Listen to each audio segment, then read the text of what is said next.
1940, that's 740 and over.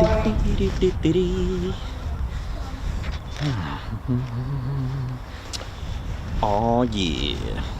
Ladies, gents, teddy bears, welcome to the Ted Coningsby channel. Live, our first show of the week, and we find ourselves back at TED HQ. How are we doing? The weather is following me. It looks like we've got some of the wet stuff, the emotional rain coming towards me at some point today. But I'm going to keep dry as much as possible, and I'm sure Squadron Leader Ted Coningsby is going to be trying his best to keep dry. Welcome to the show, ladies, gents, teddy bears. Hope we're all good. My name's Nikos, I'm your cameraman, historian and commentator. Is our Squadron Leader Ted Coningsby. Welcome to the show. We're live here from Coningsby, Bomber County. Here we are, and it's also Fighter Town as well. Welcome to the show, and I hope you all had a great weekend. And today we'll talk you through all the history, how the Typhoon works. I've got, I'll tell you what I've got something to show. I've got something quite new to show you actually. It's pretty cool. Kind of made it myself, and it's pretty cool, so I can show you all the display routines. Look at this, you're gonna love this. So I can show you now the display routines. There's an aileron roll there, look at that, and then you got the barrel roll. Look at this, how cool is that? I can even show you the Cuban, half Cuban as well. If you're not familiar with the half Cuban, I can show you it. So it goes up, does a 5/8 loop and turns back round, and yeah, it's all right. It'll do the job for now. I can show you all the display routines and everything like that as best as I can. I may need to actually get off the van to show you the whole spiel, but welcome to the show, and I hope you're all good. Welcome to Coningsby, a base that was built in 1940, in November the 4th actually, but its first residents didn't arrive until February of 1941, and it was 106 Squadron who arrived. But today we have Typhoon. But first of all, as I always do, I always show you the first aircraft that was operating at Coningsby with 106 Squadron. It was indeed the Handley Page Hamden. Look at it.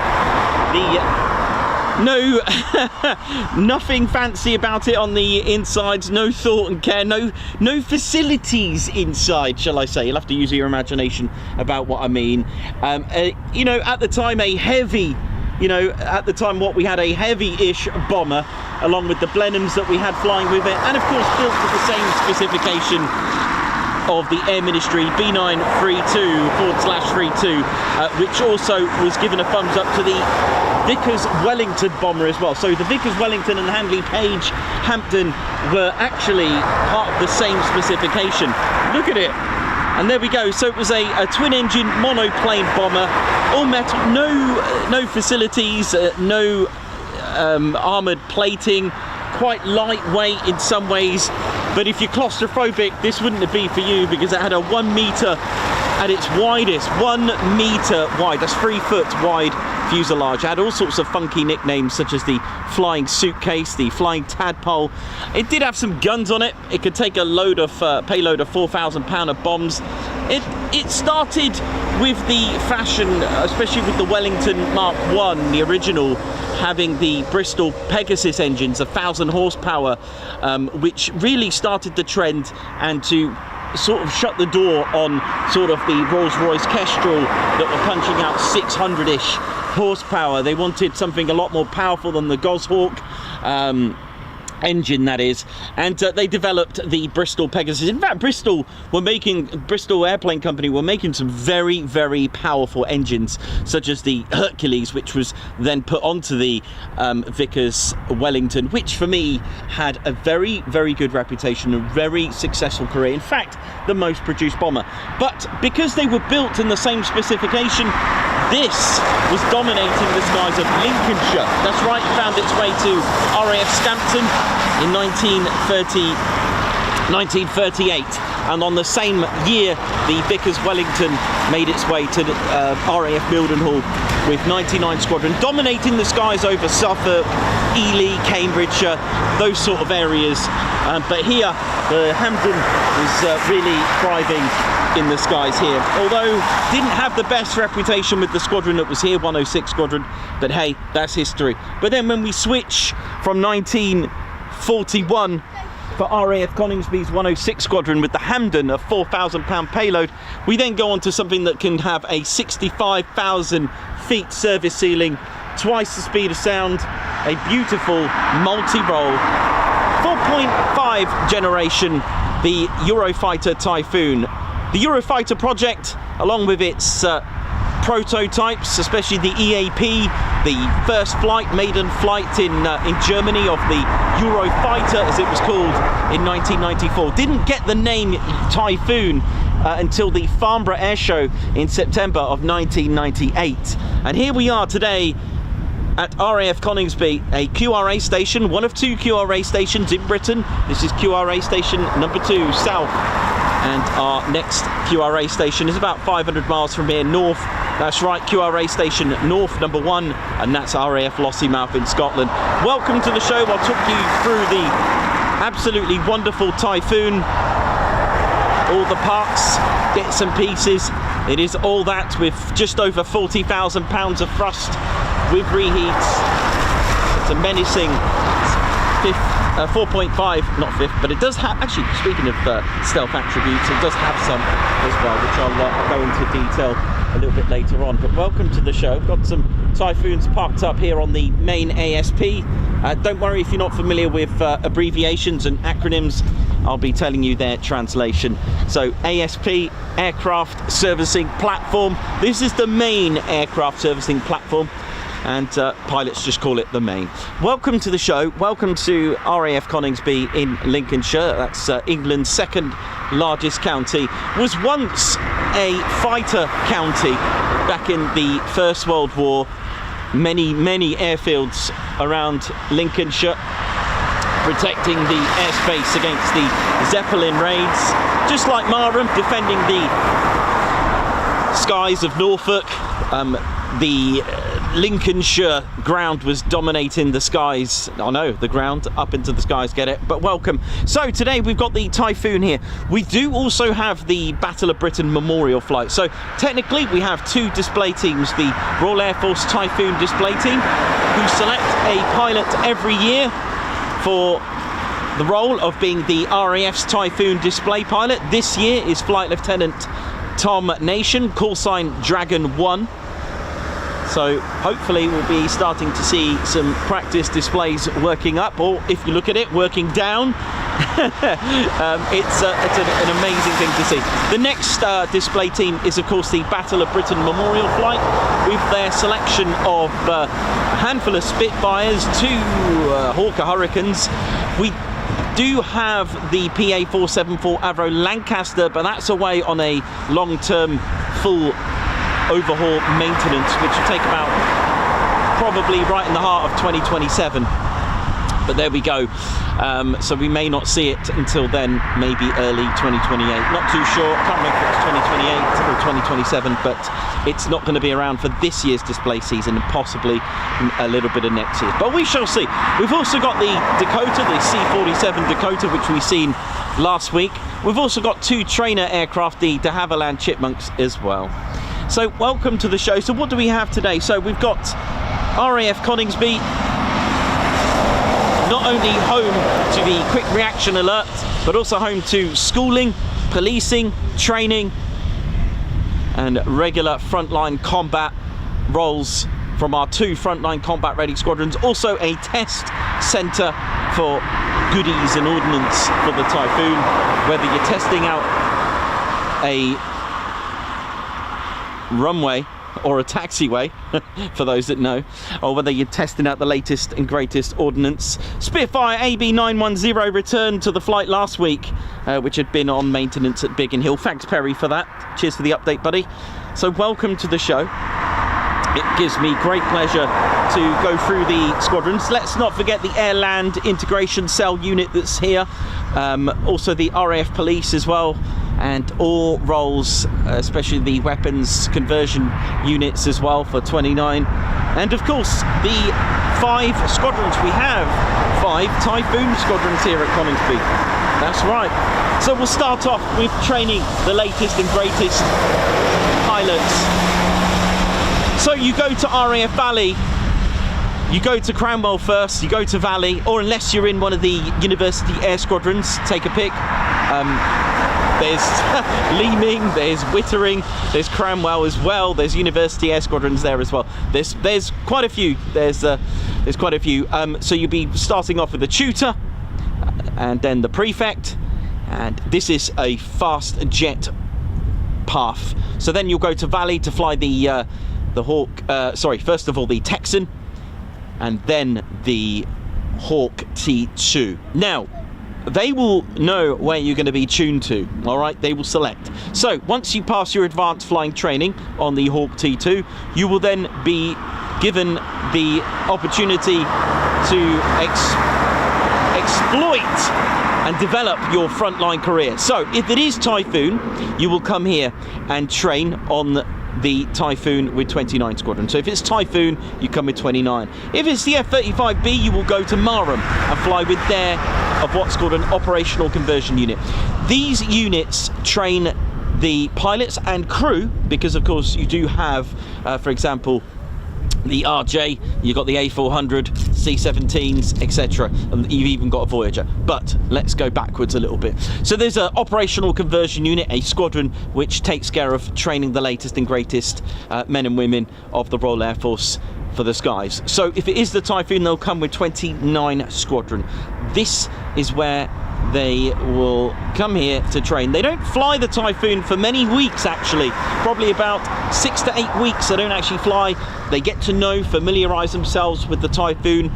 Lots of BAE systems involvement with the ground school as well, with the course that they'll integrate into their training. It's to make them competent pilots as well, and really getting to know the Typhoon as much as they can to make them competent pilots as well. So it used to take about 9 months, but now a speedy system of just a few months, maybe 4 to 6. It depends on the pilot himself, but you could, in essence, in 4 months, get fully trained on the Typhoon. So there you go. Those that are thinking about joining the Royal Air Force, becoming a frontline Typhoon pilot, you will come with 29 Squadron if that is your career path.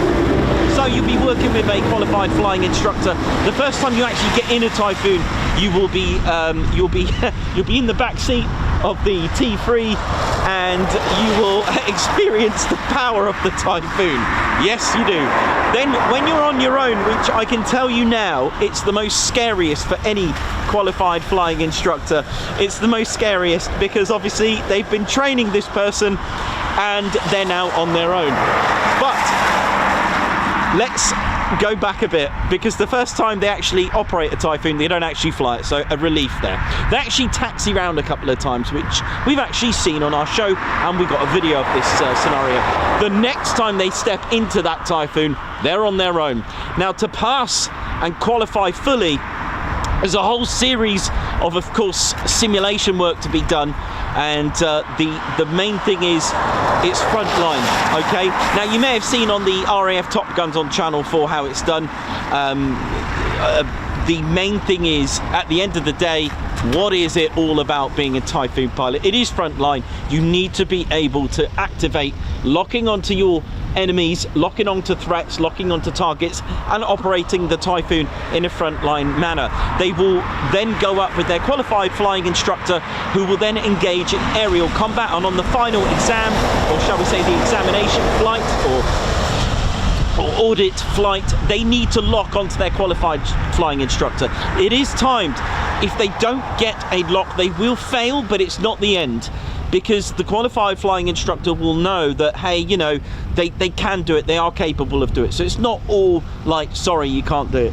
They will know. So I can't go into too much detail, because that kind of thing is, I'm not I'm not serving here, so I couldn't tell you the rest of it. I'm not qualified to do so, but I can tell you the basics of what we've seen on the television and any sources and books that I've read as well, especially from good old Mike Sutton, a legend that wrote the book Typhoon, who actually says in his book that the Typhoon actually drinks quite a bit of fuel when it's taxiing out. Well, there we go. Mind you, the Typhoon is quite hungry. But there you go. So, just really quickly, what I'm going to do, that's basically homing into Typhoon Squadron of 29. Now, 29 Squadron formed in 1915 at Gosport. Now, they are legendary. 1915. That means anything before the 1st of April 1918 means that they were part of the Royal Flying Corps. In fact, we've got a squadron here that formed in 1911 before the Royal Flying Corps. So I'll tell you all about that in just a moment. Now, the legendary 29 Squadron, during the First World War, they had 26 of their pilots with A status. Can you Adam and Eve it? It's absolutely brilliant. Aircraft also flown was the Blenheim, the Gloucester Grebe, Hawker Demon, the FE-2B. I'm going very sporadic with this. But they've also flown Mosquito, Phantom, and the first to operate the Tornado F3 as well. So they were also a night fighter squadron in 1940. They even had wing command. Well, when he wasn't a wing commander, Guy Gibson was also flying with 29 Squadron as well.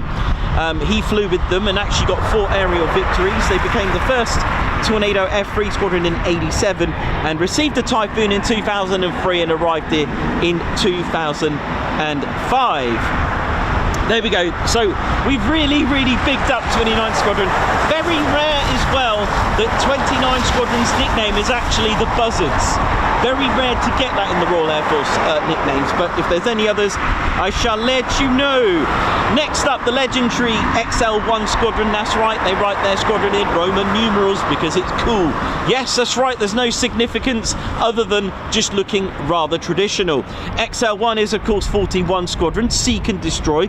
They formed in 1916 with the Royal Flying Corps, of course, operating the FE-8 operator.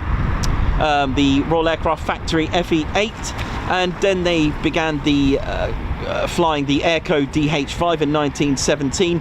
When they were flying the Spitfires, especially the Mark 5s, during the Second World War, when they were flying Spitfires, their markings were Echo Bravo, and they had the wonderful, my favourite motto, Seek and Destroy. They even took out 53 V1 flying bombs as well in just a 9-week period. They've flown here with many aircraft such as the Harrier, the Jaguar, and of course the Tornado as well, along with the Typhoon, and they're still going. Now, they are a test and evaluation squadron. They're given the latest and greatest ordnance software. They go around, test it out, give it a test spin, come back and evaluate it. That HQ, my friends, is at RAF Waddington. They've even last week tested out flying and taking off on a taxiway. Yes, it was a absolutely wonderful video. Fair play to them. So they'll test out capabilities of the Typhoon when you get new goodies on there as well. Next up, we got 2 frontline combat ready squadrons. So we'll start off with number 3 fighter. They're the oldest squadron here. They are the oldest squadron. In fact, they formed before the Royal Flying Corps. In fact, they formed in 1911, formed at Larkhill's number 2 Aeroplane Company for the Air Battalion Royal Engineers. They were renamed to number 3 Squadron in 1912. Now, their motto, if you look at it, third shall be the first.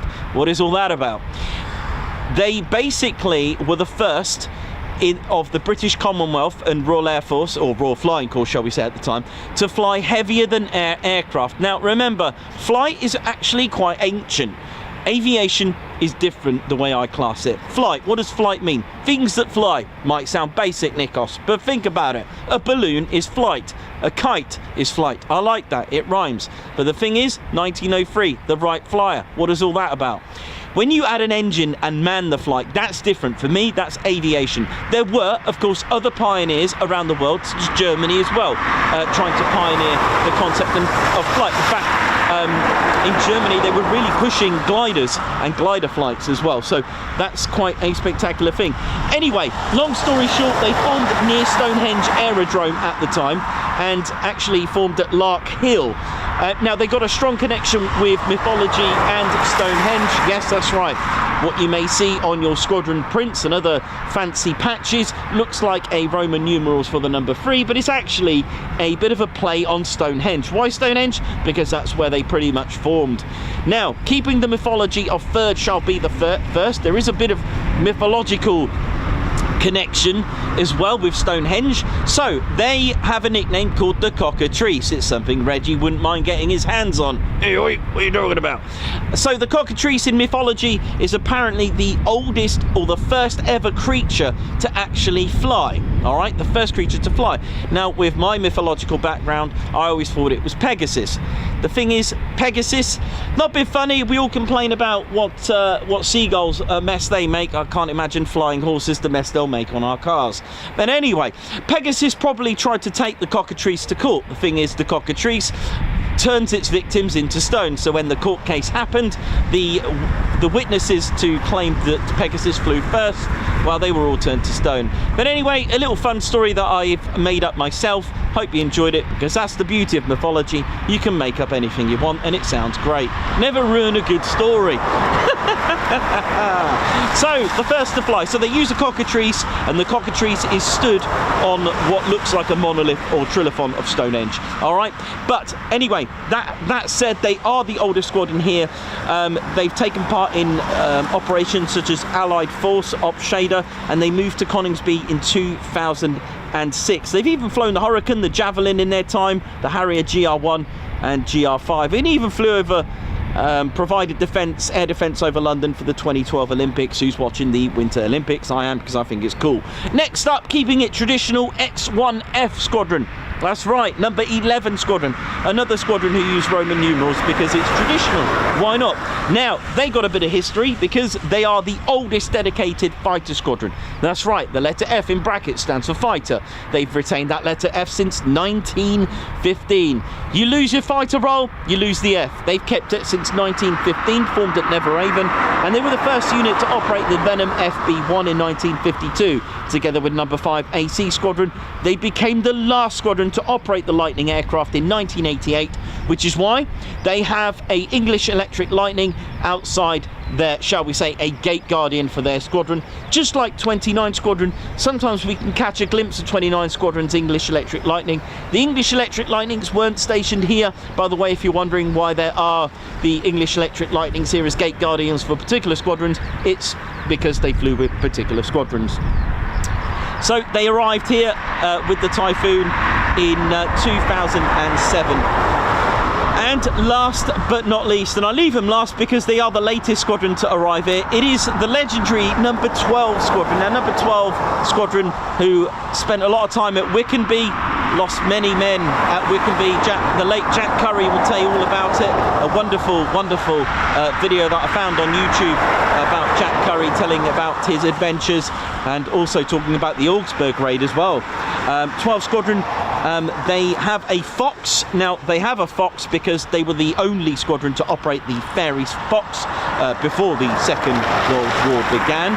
They even flew the Vickers Wellington, English Electric Canberra, which was here, Blackburn Buccaneers, which I believe they may have gone to Lossiemouth for that, and of course the Panavia Tornado, which I love calling Panavia when I was a kid, but there you go. They formed at Neverhaven as well, the sole operator in 1926 of the Fairey Fox. They got re-equipped the Lancaster in 1942. They even flew the Vulcan in 62. We did have Vulcans here between 62 and 64, yes we did. They even flew the Tornado GR1B in 1993, which I have a model of. Actually, I think it's a GR4 that I have a model of, but there we go. They even supported Op Shader as well in 2015. They stood up in 2018 after being inactive for about 3 years. Why? Because Qatar, the Qatari Emirate Air Force, decided to purchase Typhoons. Now, this is the beauty about air shows. They are basically a selling point and showing off aircraft. Look at Turkey. They've now bought the Typhoon, probably because they've seen the Typhoon at air shows. So you need, once a country wants to buy a new aircraft, they obviously need training on it. They can't just go and train, because their qualified flying instructors will need to train. So they would need to be trained up on it so they can then trade off. Okay, so what happens? So it was chosen that number 12 squadron of RAF Coningsby be selected to become a joint Qatari Emirati Air Force and Royal Air Force squadron. Now, to train them on fast jets, RAF Leeming is a training unit which makes up number 11 Qatari Emirati Air Force squadron, but qualified flying instructors from our Royal Air Force at Leeming training on the Hawk T2. Now, for the Qatari Emirati Air Force is actually designated as a Hawk Mark 167. It's pretty much the same as a Hawk T2. We may have seen the English electric lightning. Can we see it? Oh, it's gone. I can't see the English electric lightning. It is gone, and it will probably be replaced by you-know-who. Yeah, sadly, that looks like it's gone. There we go. And I know what's going to be replacing it. You may have seen hints of what's going to be there. Something you all loved. So our first taxiing aircraft. So they stood up in 2018, number 12, and came here in 2020.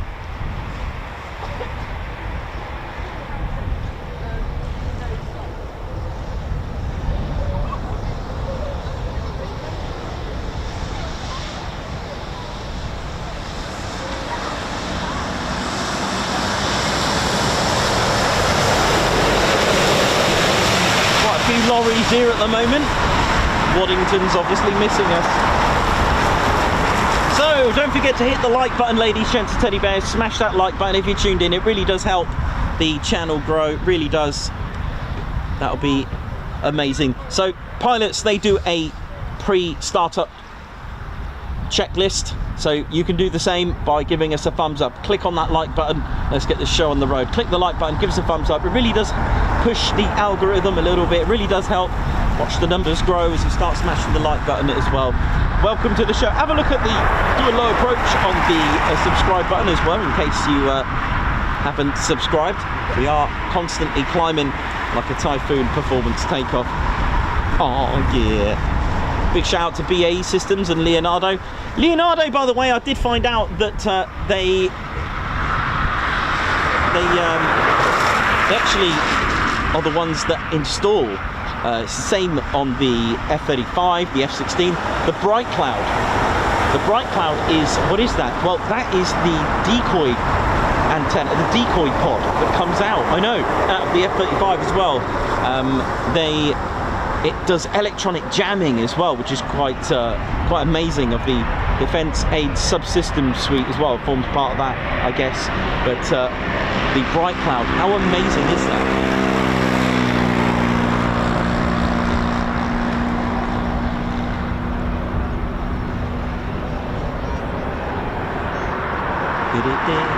Also known as an FOTD, fibre optic towed decoy. Basically can do a number of things, this towed decoy. It can mimic and try to break the lock as well. Tries to break the lock of any nasties that have locked onto the Typhoon. It will try to break that lock. It would also try to jam signals and confuse enemy radar as well. It's a very clever piece of kit. And if all else fails, it will just produce a radar signature exactly of a Typhoon. So it will make it look like, that would be the worst case scenario.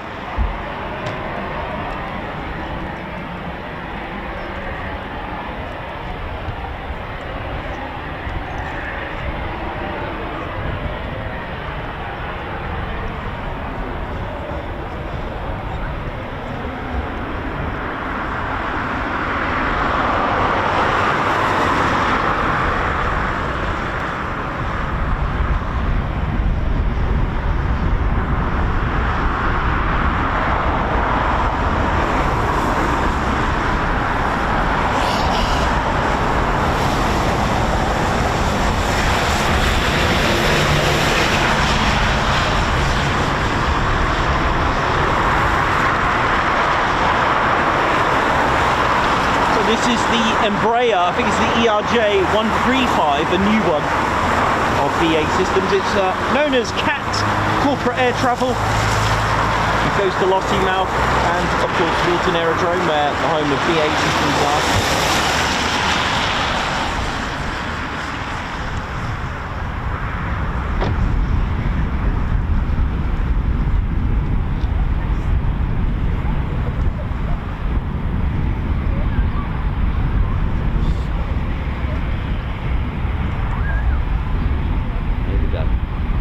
So plenty of Typhoons that have just started up as well, as you can probably hear.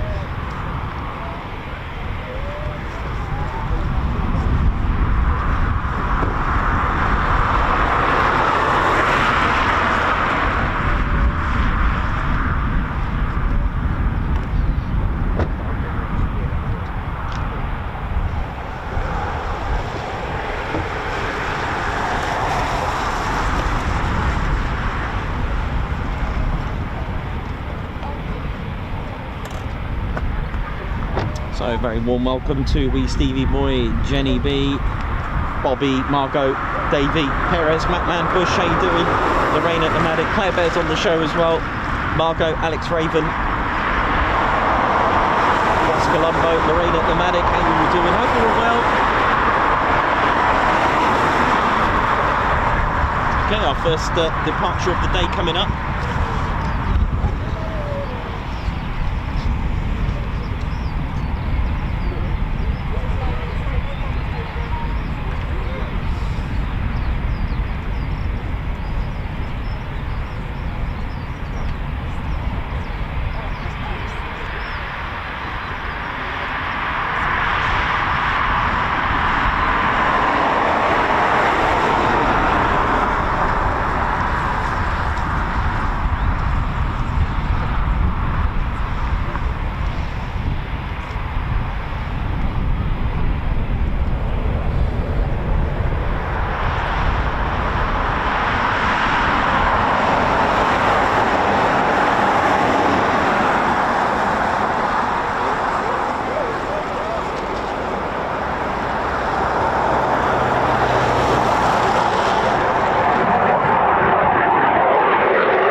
Using the runway to taxi to the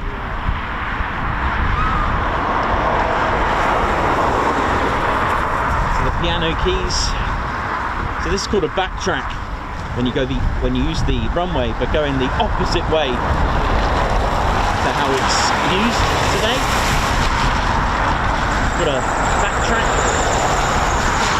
The Embraer doesn't really like going over, as well as some of the heavies, they don't really like going over the arrestor cable. It was a bit of an uncomfortable ride. So it will do a 180 just before it gets to the arrestor cable. In the Royal Air Force, it's called the RAG, R-H-A-G, rotary hydraulic arrestor gear, but it's the same sort of thing.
Right, so it's just doing a 180 there. Let me just go and get that for you.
Over to the main ASP because I know what everyone's thinking.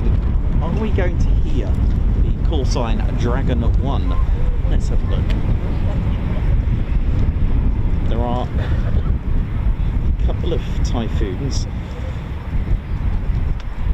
potentially departing. Dad's coming back! I can see it already, but we've got these two.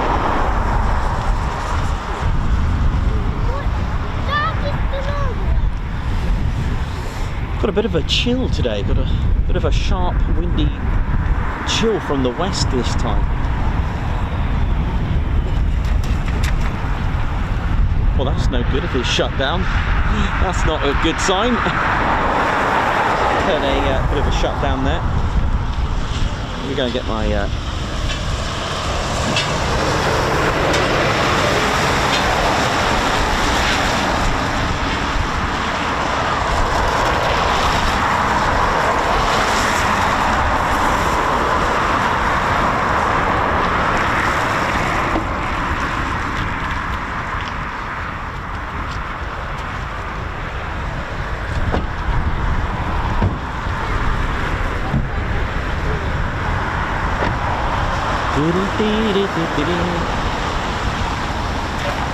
They've got a couple of Typhoons just about to go. Big shout out to all the ground crew, lineys, technicians, mechanics, tools. RAF Coningsby's tools at 29. How you doing, man? You know who you are. How's it going, buddy? Hope you're good. Armourers, survival equipment, weapons technicians. shout to them. ATC, how you all doing? RAF Police, what's going on? Hope we're all good and well. Guard room, oi oi to you, the crew there. Big shout to everyone at Coningsby, and of course those that are in QRA ready to go. What does that mean exactly? Well, I have gone into a very extensive detail what that actually includes, the quick reaction alert, but it does mean that there are men and women right now, as well as the ground crew, let's not forget them, ready to, you know, get those Typhoons ready to go. Just like that. That's 24/7, 365 days a year, regardless of birthday celebrations, public holidays, Christmas, etc. So they're ready to go. So following the footsteps of the brave from World War II, ready to scramble, and we could even go as far back as World War I as well, ready to scramble. When you have a Royal Air Force career, keep that going, you keep that heritage as well as serving the country. For me, our country, which has the highest respect.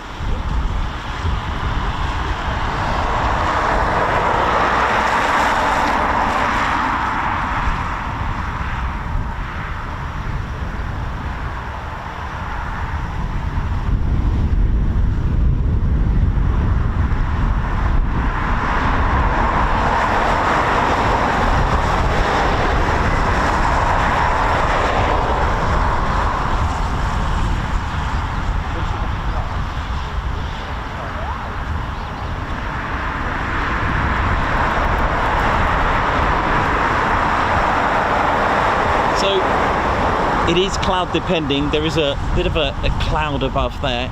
It's so if we do get Dragon 1,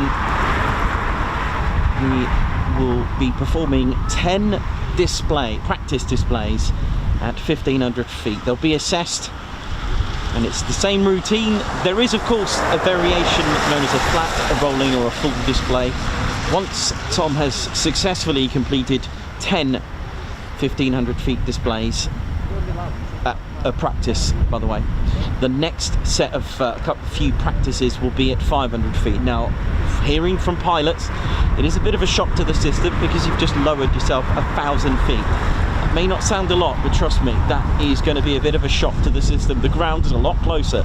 So Tom, hopefully, will be displaying 2 at 500 feet after the completion of 10 at 1500 feet. Once the few that are done at 500 feet, they then do what's called minimums, go down to minimums. Now what does that mean? It does not mean the display's at 100 feet, okay? The display itself is done at 500 feet. However, you can do a high-speed flat pass up down to 100 feet, okay? So you've got a hard deck if you're going to do a high-speed pass, and a steep turn of 300 feet. All right, so that's what's called minimums. That's what would be at display height, so to call it. So there we go. So hopefully we get a good show on there. But of course, none of these are guaranteed. The weather, for one thing, it's a bit it's been highly emotional, very emotional lately. In fact, the wettest on record that I've seen. For me, last year I had to deal with the wind. This year it's the rain. So I think I would have been better off getting a boat and just streaming from out at sea. Could have done Operation High Mast, but actually no, they were back by then. So there we go. What I'm going to do, I'm just going to grab a quick cup of tea. It's actually quite cold. I might just tune into my radio really quickly, see if I can hear a Dragon call sign. But again, there's a lot of factors you've got to remember. Is the aircraft going to perform? Is the cloud base going to be okay? It's all over the shot at the moment. They look quite high and dry, the clouds, so far. I'm looking behind me. It looks all right, you know. It's just one massive cloud above me. It looks good. I'm having a ganders now, and it looks all right, to be honest. I think we'll be all right. But hey, it's up to Tom. We've had it many a times for the last few years where a pilot's gone up and just thought, no, it's not right. And that's a good attitude to have, you know. They've got to be, I mean, they are thrown this in their interview. They are thrown all sorts of scenarios just on the spot like that to test them what they would do. as well. So I've put in a little video for you to watch with 2022 Typhoon display pilot, Flight Lieutenant Adam Paddy O'Hare. Again, one of the Anarchy 1 call signs that we loved.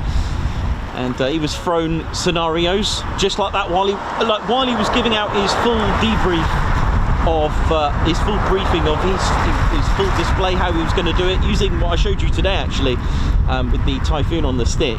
And just like that, I think same team was telling him what would happen, like literally interrupted him, because it's good, because scenarios do happen just like that. They're not just going to go, by the way, in a few minutes. It's going to happen just like that.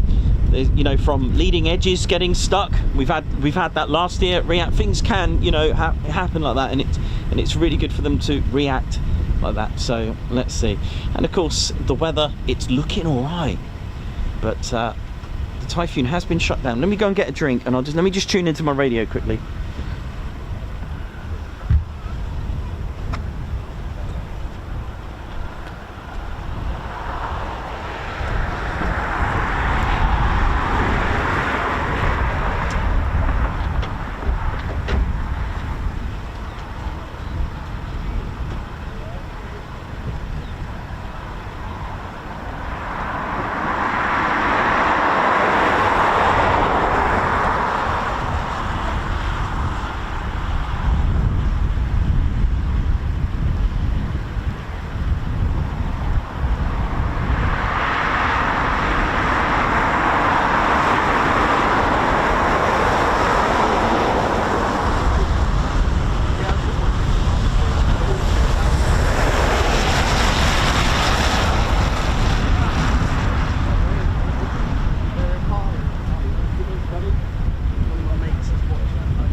Typhoon's just started back up.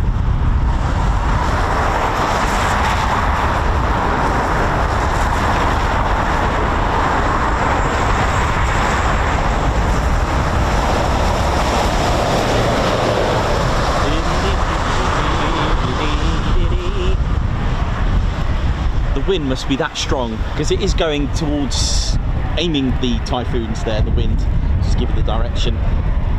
So I can't really hear as much as I'd like to of those beautiful Eurojet 200 engines,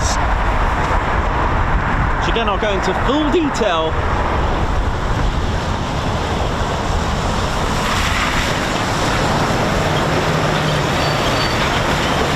So this is 21 years of Typhoon displays. Oh yes, the 21st season. For those that may not know, 2005, Matt Elliott, Flight Lieutenant Matt Elliott, although some of the positions, some of the ranks may be out of date, so I do apologise, but 2005 it was Matt Elliott who was the, I'm going to go through the years, so 2005 was Matt Elliott, and for the second year, 2006, Matt Elliott again. In 2007, this time it was Flight Lieutenant Jim Walls. In 2008 it was Flight Lieutenant Charlie Matthews. 2009 Flight Lieutenant Scotty Lauren.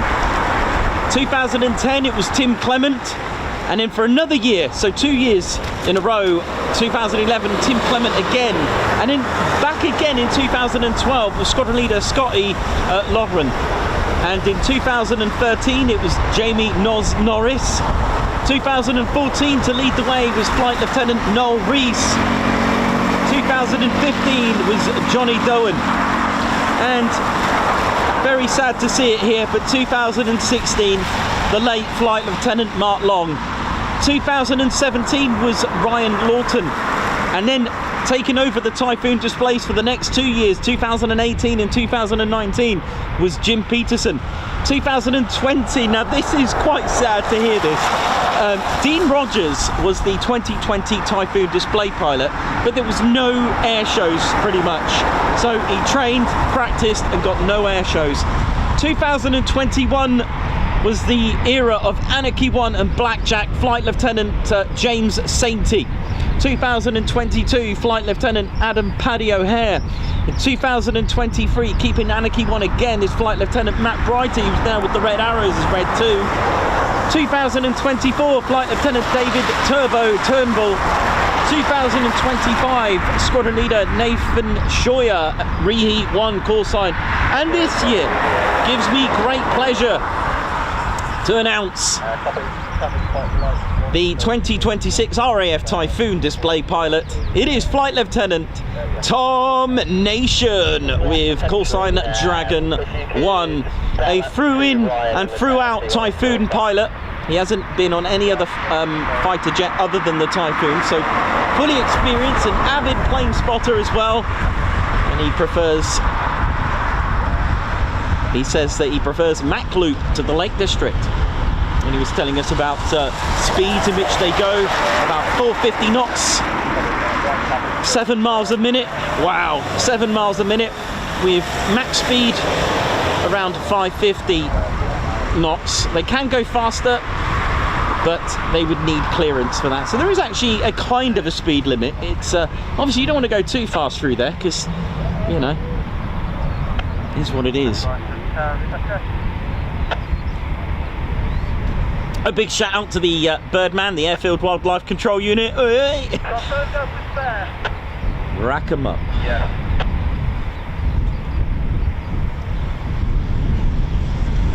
Grab that crew now.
Whew. Here we go. So, like I said, nothing's guaranteed.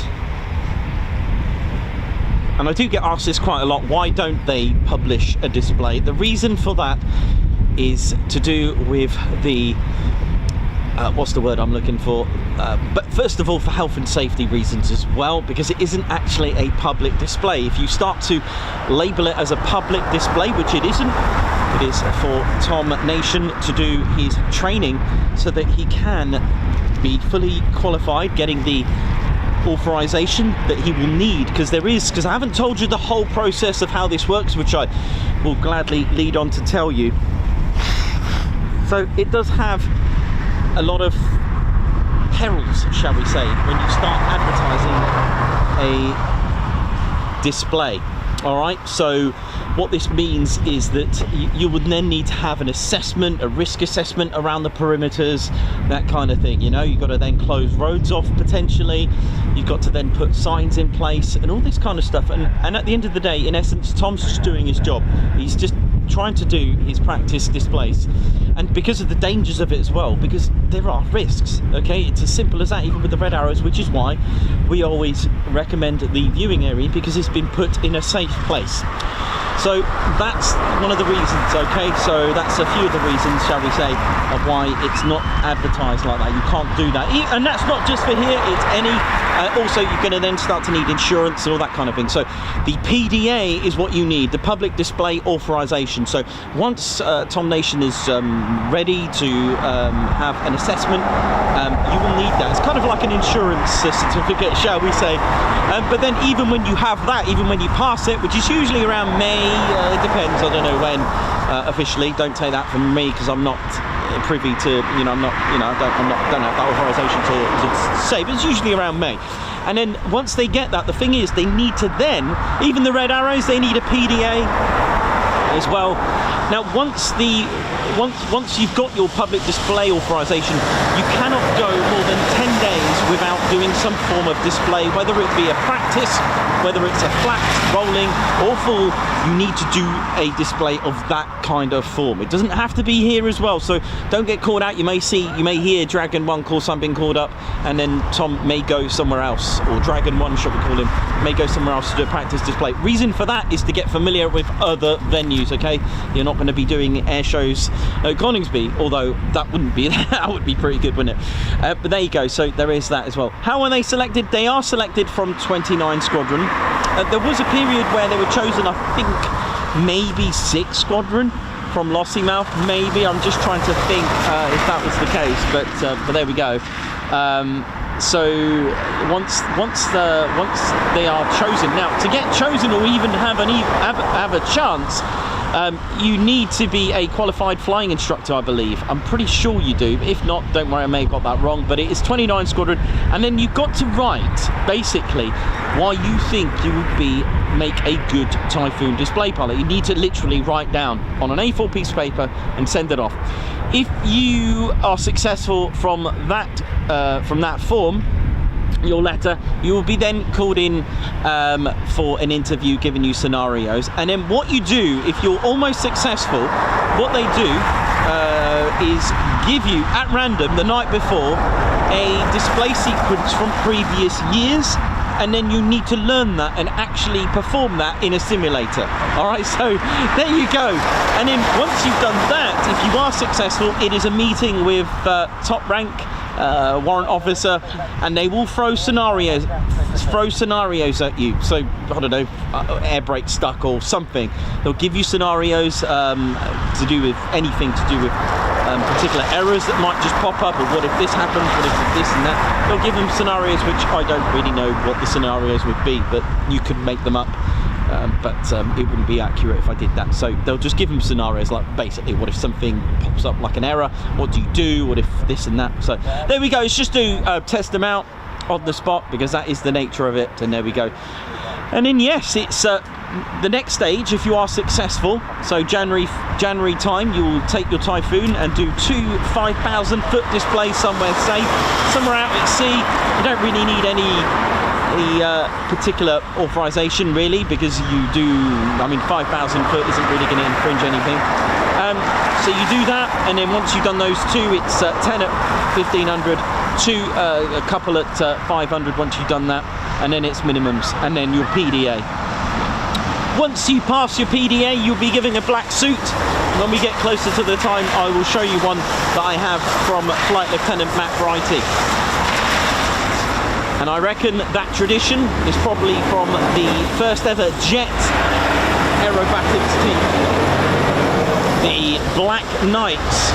For those that know the Black Knights, flying the de Havilland Vampire,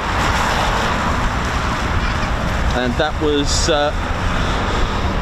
in 1947. De Havilland Vampires. They were called the Black Knights, and they were flying with black suits. How cool is that?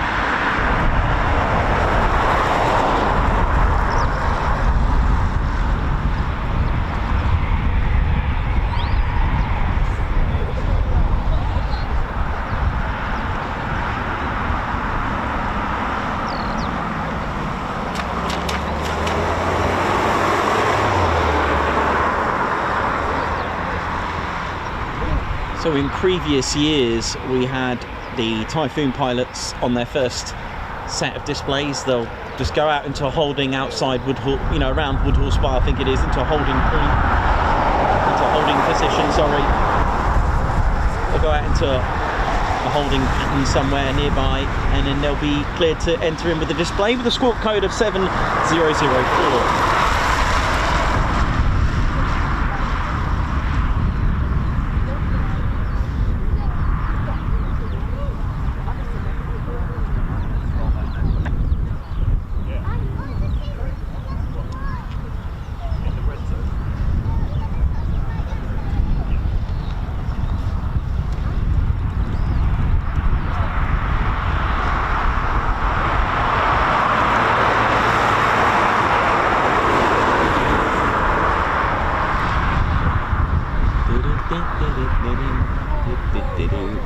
Don't know what we got.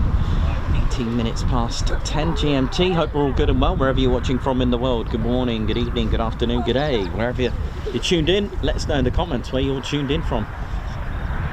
Maybe you're tuned in from the car park, getting all the latest and greatest commentary as well. See, the only place to get free commentary. Of course, our shows are always free. Of course, with the exception of course, members only live streams that we do as a members only perk that we have. But for full shows like this, our regular shows, they'll always be free.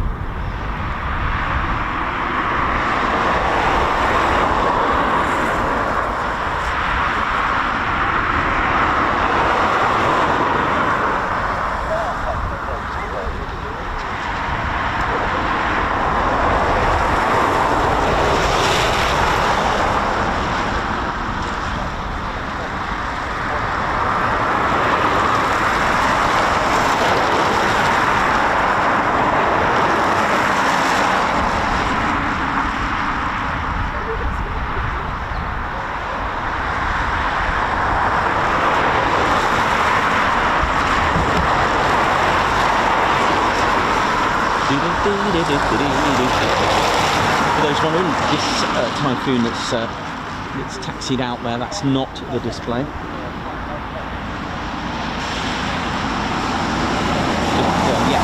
Yeah, that's not Dragon 1, by the way, if anyone's wondering. There is a Typhoon with the canopy open, which hopefully will start up. Hard to hear it with the wind blowing directly towards the aerodrome. Doesn't sound like it started up. And there is a Typhoon now that's just had the canopy just raised. So, because there was one that shut down, and we did manage to hear that of all things. So,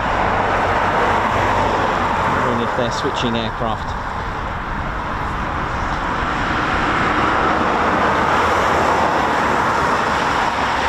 There's our beautiful Typhoon FGR4, a 4.5 generation aircraft with some stealth attributes, fly-by-wire with Leonardo's FCC, the flight control computer system, a quadruplex system with 4 channels splitting up the 70 computers.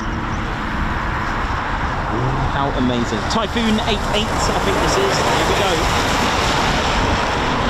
Let me just take control of that. Good sky for a PTO.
that's it at the moment.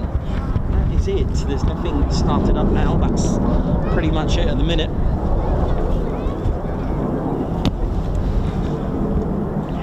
We do have 2 canopies up over this side, but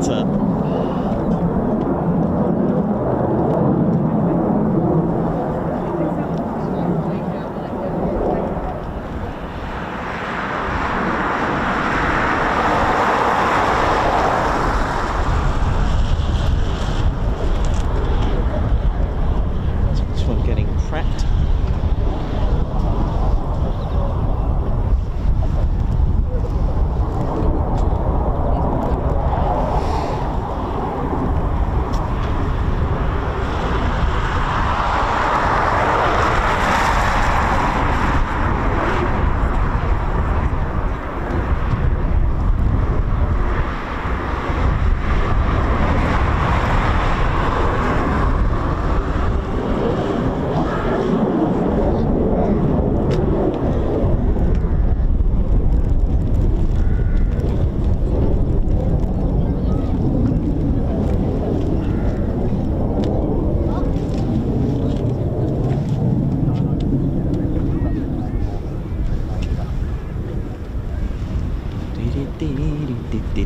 So welcome to the show, ladies, gents and teddy bears. Hope we're all good and well.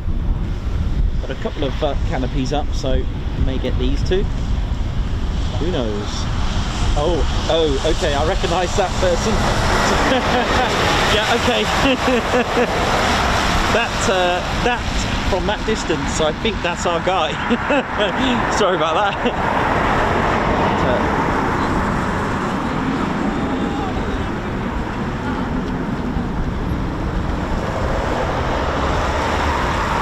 So Dragon 1 doing the checks.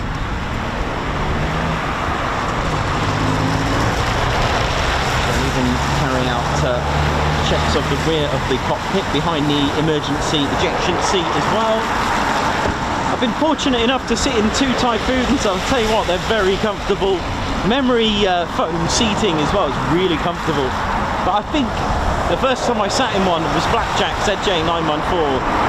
And it's quite overwhelming. You can't take it all in that you just sat in £100 million worth of kit and a frontline combat aircraft, and it's really hard. And I think the second time I sat in one, I kind of absorbed it a little bit more. It was really interesting to go through all the HOTAS, the hands-on throttle and stick with the Typhoon. Amazing power of the EJ200 engines, capable of super cruise. Really not that common to see reheats been put on. It's such a powerful aircraft because of the thrust to weight, so it's quite a lightweight aircraft at 24,000 pounds. And when you got just over 40,000 pounds of thrust, you don't really need a lot of speed behind you before you can pull it up, max reheats on, and just pull up and climb. And that's the beauty, and that's the thing about thrust to weight ratio. It plays a very important part with how you maneuver. Probably reasons why it didn't need and doesn't really need thrust vectoring. In fact, a lot of modern aircraft, even like such as the F-35, don't really require it from what these days tactics. Kind of like close engagement of aerial combat is a thing in the past, and if you do use your thrust vectoring to outmaneuver let's say a missile, then pretty much it stood still target. So it's just one of those things,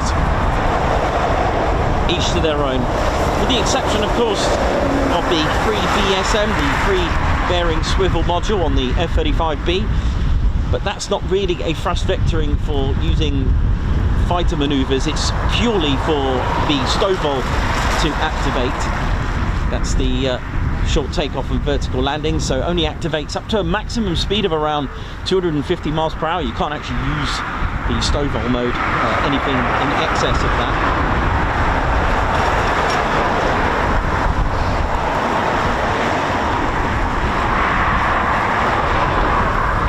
So I believe this to be Dragon 1. However, there's some real thick clouds coming, and we just need some fingers crossed. But only Tom can decide what it's like. It's a shame because it's been sunny it's been quite well, and it's just suddenly got a bit darker now.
To the show, ladies, gents, teddy bears. We are anticipating and getting excited, having that spotter fever for the call sign Dragon 1, which we hope is going to take to the skies. And born and raised in Pontypridd, South Wales, joined 1004 Squadron Air Cadets, aged just 13, learning to fly with 634 Volunteer Gliding Squadron.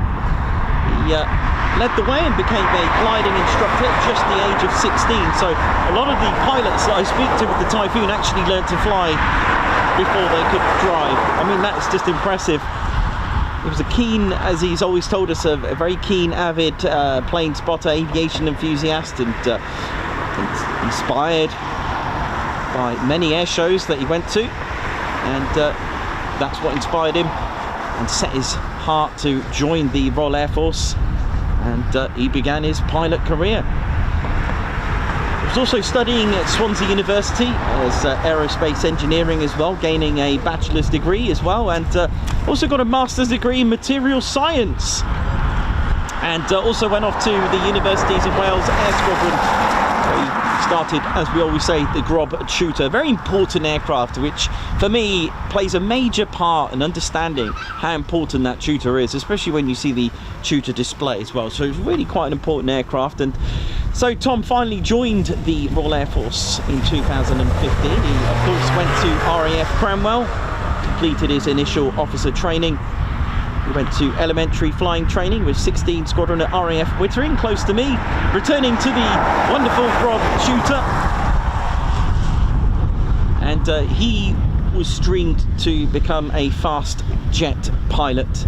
So he started off and continued on with the basic fast jet training course with the Tucano T1, and that was at Linton-on-Ouse. Linton-on-Ouse always reminds me of Bondi, who became what's called a creamy.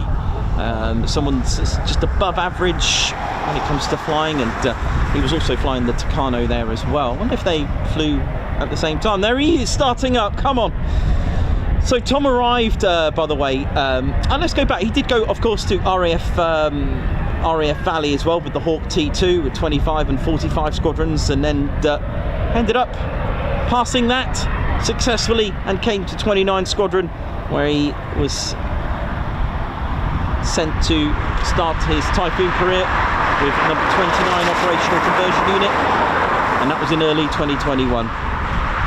He spent some time with the Flying Can Openers, number 6 Squadron at RAF Lossiemouth, Even took part in the 70 formation with the Platinum Jubilee celebrations as well in the fly past, and then posted to 29 Squadron in September 2024. So hasn't spent too long here then, and was chosen to become the 2026 Typhoon display pilot. Shadowed, of course, Squadron Leader Nathan Scheuer for the 2025 display season. So you may have seen Tom at RIAT and other air shows last year. Canopies closed.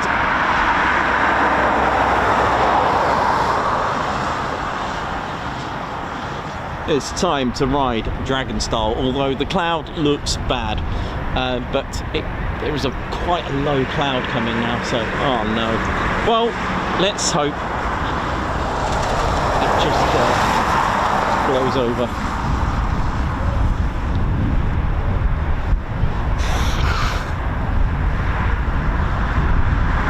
So once Tom's departed, he'll go into a holding pattern. When safe to do so, we'll be clear to enter Coningsby's airspace for a display. Practice display, may I add. And it's at 1,500 feet. His first one at 1,500, if all been well. That's the thing. It's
how it looks when Tom gets up there.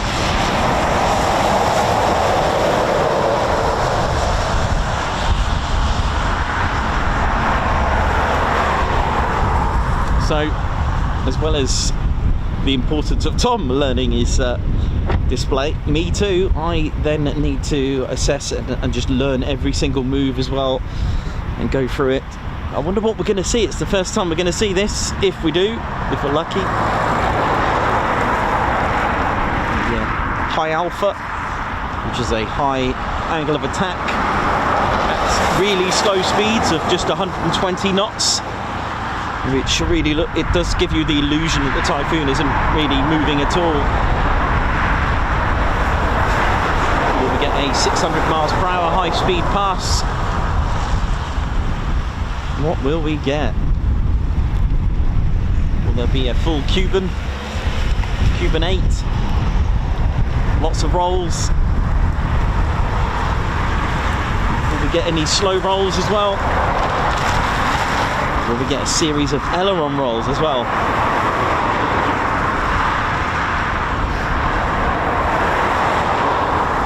When you go into air shows, and if you may have noticed with last year's Typhoon display pilot squadron leader Nathan Scheuer, you may notice when he does his 5 aileron rolls, if you look back, I love this is cool. You may notice that that the Typhoon lifts the nose up a little bit and then does a series of the 5 aileron rolls. Why 5? Because if you notice, it actually starts to lose a little bit of altitude. You lose lift when you do that. There's only so many aileron rolls. It's not so bad when you're thousands and thousands of feet up in the skies, but when you're only, you know, at 500 feet doing a display, you'll notice the nose is lifted up and then the 5 aileron rolls took place.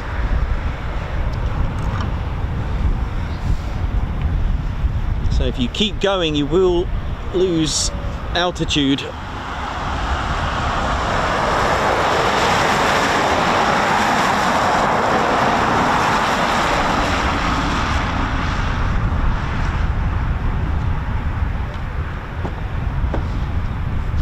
May even get a leaping salmon. Off he goes. Come on, Tom.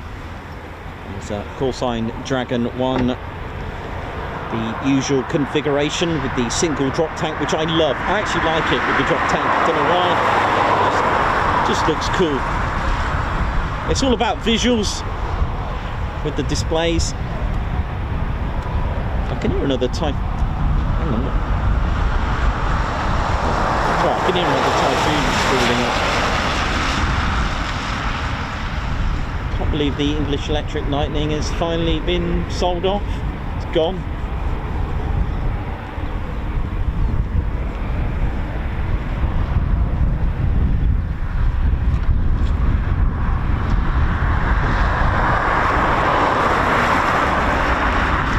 Speaking of the English Electric Lightning, I tell you what, one of my, I call him a hero because I do love this guy for what he does. Very, very clever. In fact, I only found out he was a keyboarder for D-Ream and Dare. That's right, Professor Brian Cox actually had the wonders of flying in an English Electric Lightning. He took a flight. He was a passenger in the back of an English Electric Lightning to go as far up as it can. So we can see the edges of the last part of the atmosphere that it can go to. You can go higher, but you're going to need a spacesuit. Same with the Typhoon, 65,000 feet. But you're going to need a spacesuit anything above that.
Big shout out to the Hedgehog crew as well, the Hedgehog tow crew. There they are, moving aircraft around where needed. One of the misconceptions is that the aircraft is not very well. That's not the case. If they need the aircraft to be posted around the base, they will do it.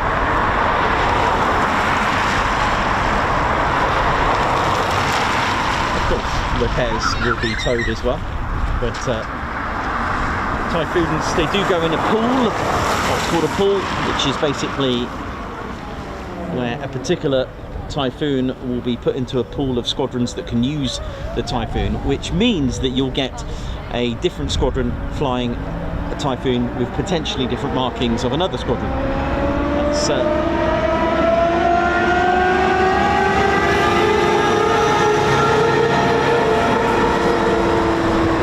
sound on that, isn't it?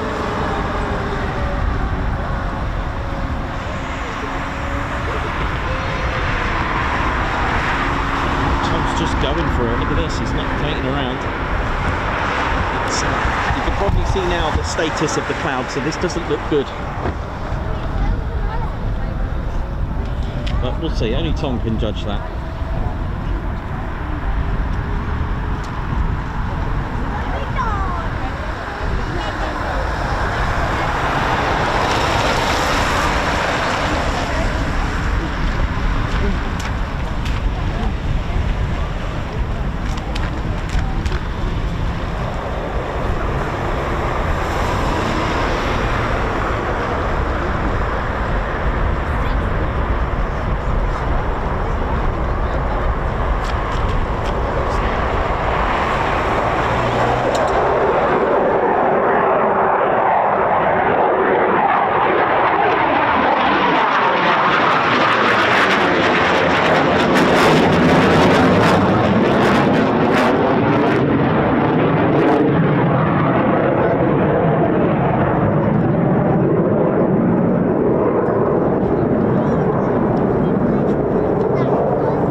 Trackers will be able to give us a good idea of what that's like.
How we doing, ladies and gentlemen? Anyway, so that was our first glimpse of Dragon 1. Who's just let that go? Right, well.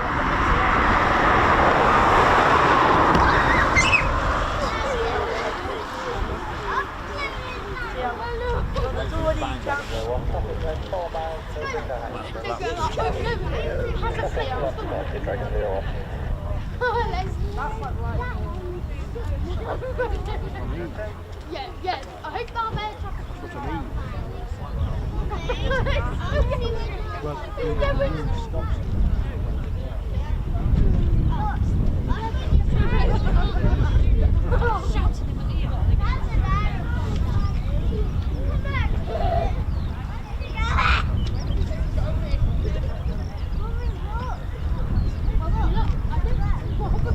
How we doing, ladies, gents, teddy bears? Welcome to the Ted Coningsby channel. Just trying to get some fingers crossed here and paws crossed that we get a practice display. But we'll see. Dragon 1 in the skies. Hope we're all good.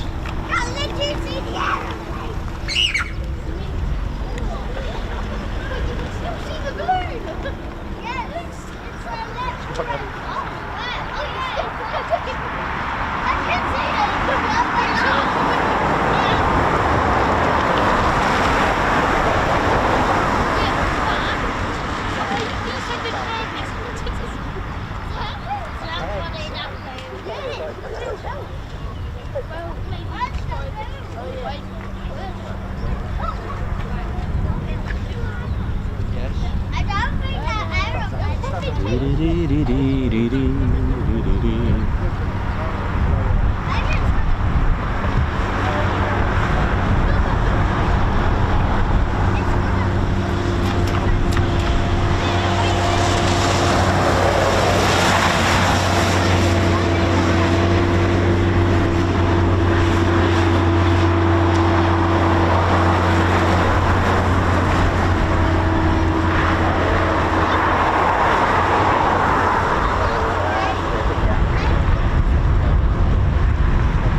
Dragon 01 will most likely run in to test the weather. I don't think it's going to run in for a straight display at this rate. It does look rather bleak up there, as you can see from here. It's not looking great, so he'll do a weather check.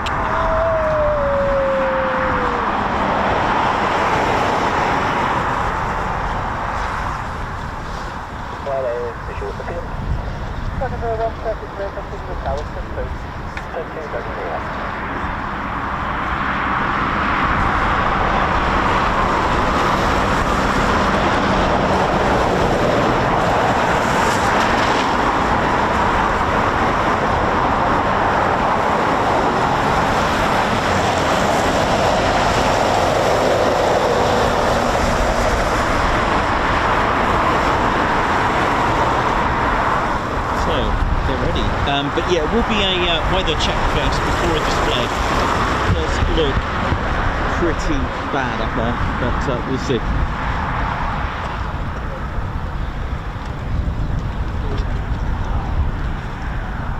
It'll be a run-in at 1,500 feet. Let's see if we can know.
I'm afraid. There we go. Unfortunately, the weather has beaten us, although just behind me some lovely blue skies.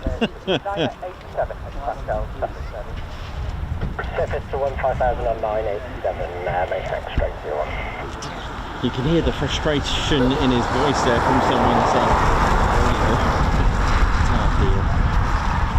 it's not been a good year for weather.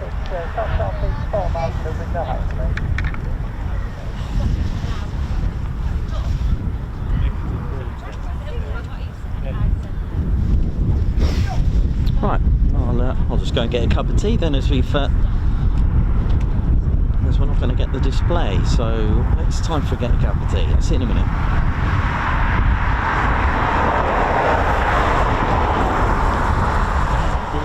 Let's just run in now. Probably.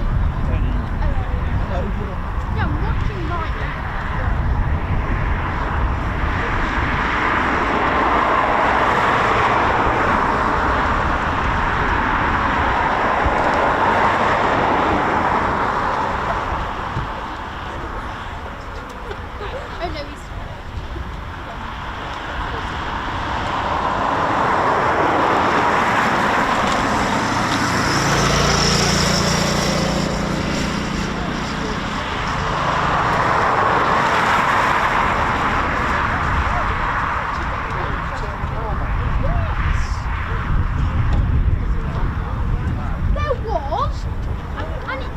show the charge sign. Oh, did it? I did.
So we've got Typhoon 88 inbound very shortly. Welcome to the Ted Coningsby channel, and today looks like the weather is really causing havoc for Dragon 01, unfortunately. So let's see what's going to happen. Whether they can get an extension on the NOTAMs is one thing, but currently it's a no-go at the minute.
The way it goes, unfortunately, with the weather.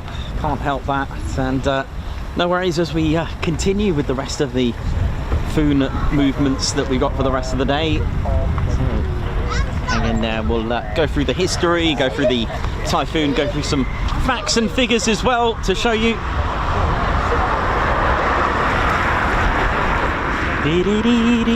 So we've got one Typhoon inbound to land.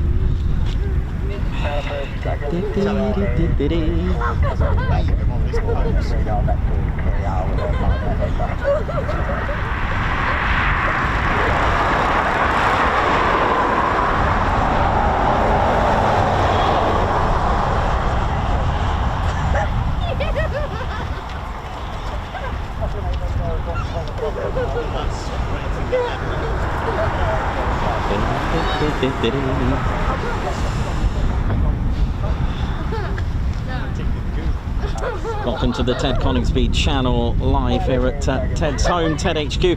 Big shout out as well to number 17 Coningsby Air Cadets as well. A big oi oi to them. Ted's local squadron, of course. And hope to see them this year as well.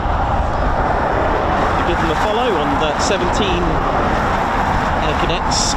17 Squadron Air Cadets on socials if you'd like to give them a follow if you are interested in joining the cadets. This is a right benefit here. You get to actually appreciate being on an active station as well, which is quite rare, and not many cadets squadrons are on active. Not many, I'm not saying this is the only one, but I mean, how cool having Typhoons.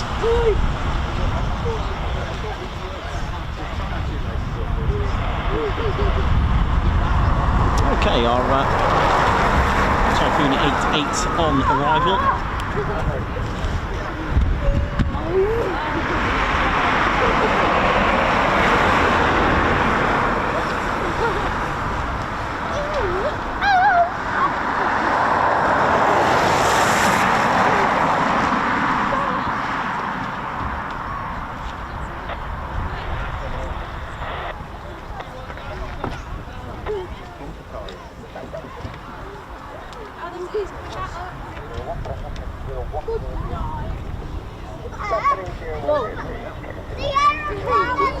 Beautiful break there.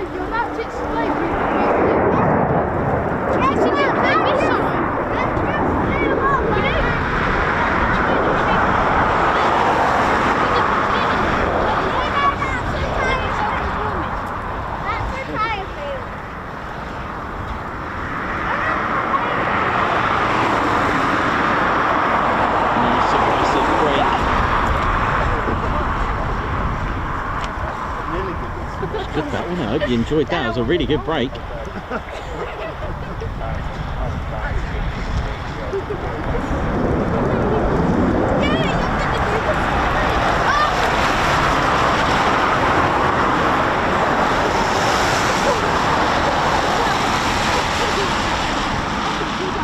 watching the Ted Coningsby channel live here at Ted HQ, RAF Coningsby. Hope we're all good and well wherever you're watching from in the world. Welcome to the show.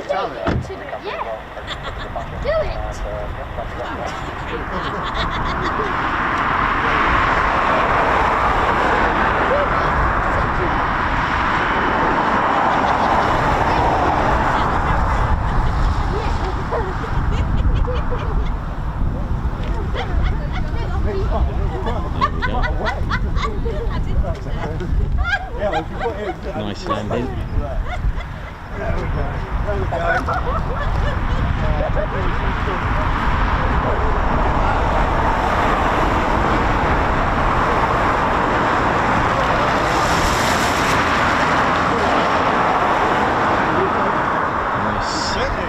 And just watch the four planes move to the downwards position again, just to assist in slowing down the aircraft, causing a bit of aerodynamic drag. The Typhoon performed, actually just quickly, you can see the profile now of the wings being so curved. They're not as flat as you'd think. It's quite surprising how slightly curved that they are. Look. That makes sense. It's easy to assume that they're flat.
mounts. I wonder if the Typhoon will ever get conformal fuel tanks. It is an option. I've never seen one with them. The mount is on the torch. Indicates for here it's a tranche-free airframe. But there we go. And as typical luck would have it, the skies are now lovely. But I don't know how long that the extension, if it is even a possibility to have an extension on the NOTAM. It does take a while. Does Tom have enough fuel? I don't really know. We'll have to just wait and find out, I'm afraid. But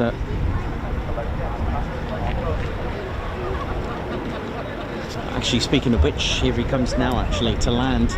So sadly it's a no-go for the display, as this is Dragon 1. Unfortunately, it's a bit of a shame, but there we go. There's always another day. But we're here all day anyway to catch the regular Typhoon movements.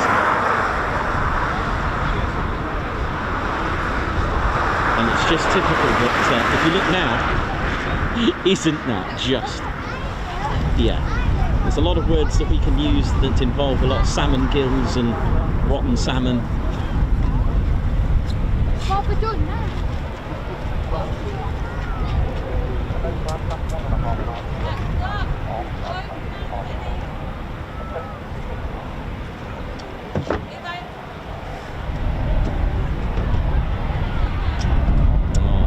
What a shame. But there we go. It's been one of those years so far with the amount of poor weather that we've had.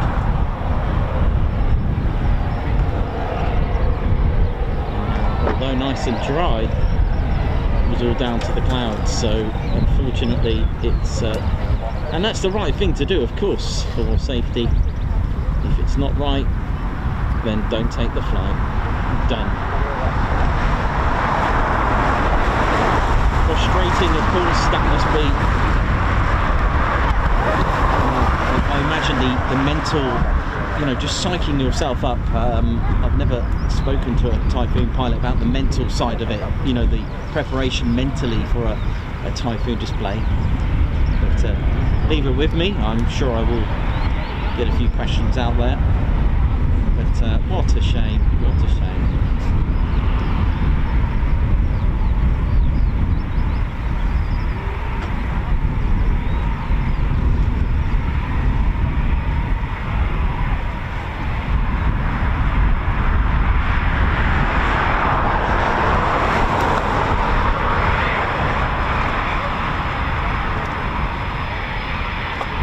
You can see a really good example of having a look at the cowlings of the intakes there. The inlet's quite open. Look at that, getting all that air as it's literally on the ground.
Everyone there, that's be a nice feeling though for him that, you know, people did come out to see him. I mean, that's got to be a really good feeling, you know.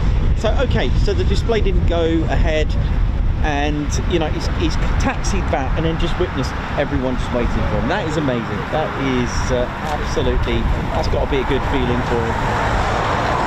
You know, something out of nothing, really. You know, it's great. What am I doing here? Amazing. There we go. That's a bit squeaky fan belt, isn't it? That is a squeaky fan belt, mate.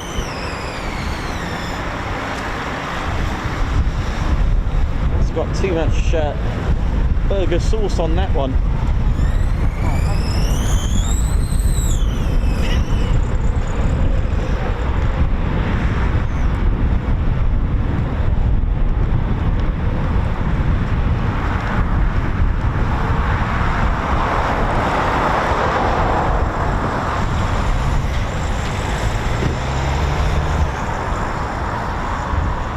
He's definitely going to be gutted, but like I said, what a great feeling at the end though, taxiing back and just seeing how many people actually came to see him today. That's got to be a nice positive at the end of that, definitely. So there we go.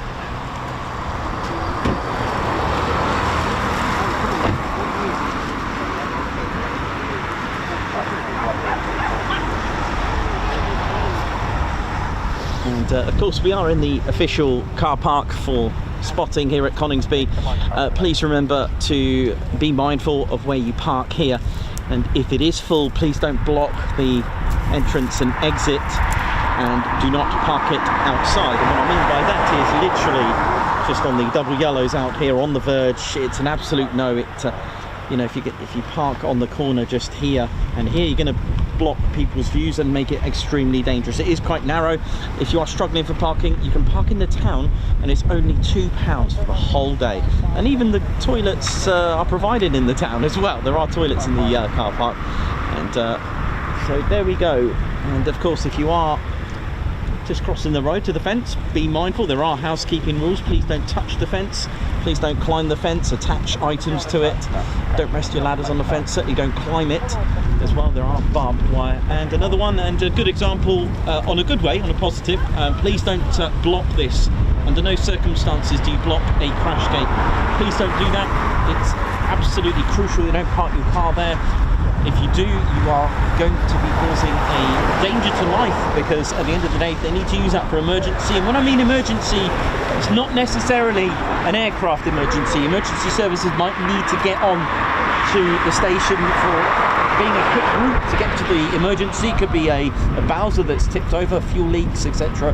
Could be an emergency on the actual station itself. So be mindful. And of course, there's lots of fields about that are not accessible to the public.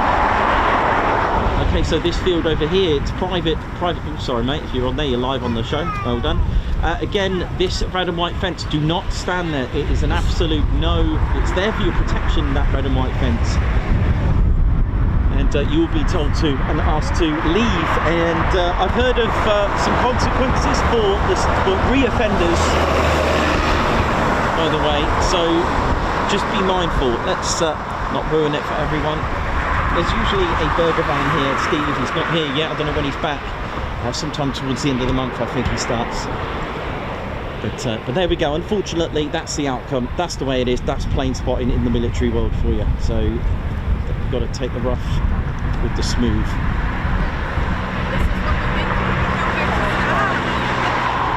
I've got a nice two-ship, if I can hurry up and get to it.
touch and go, or low approach even.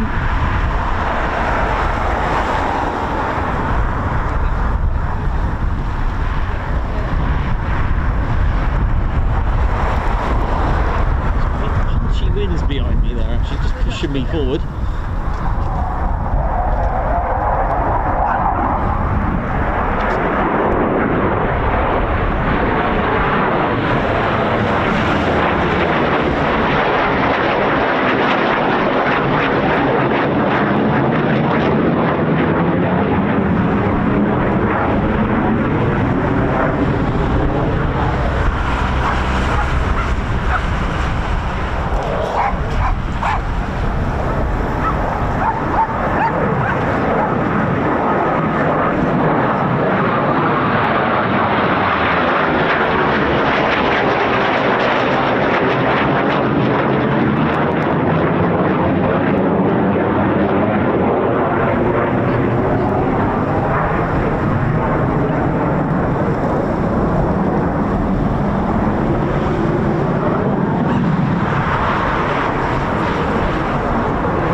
It's 10.95 meter wingspan. Makes it a little bit shorter than the Spitfire.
So I've still got a Typhoon out there.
Yeah, it's time. Ted's out there. Oh dear.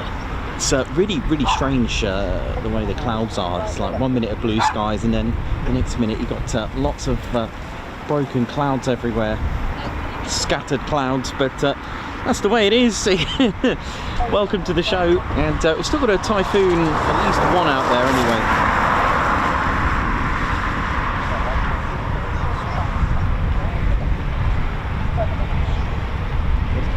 It's just coming up to 11:30 GMT here in the UK.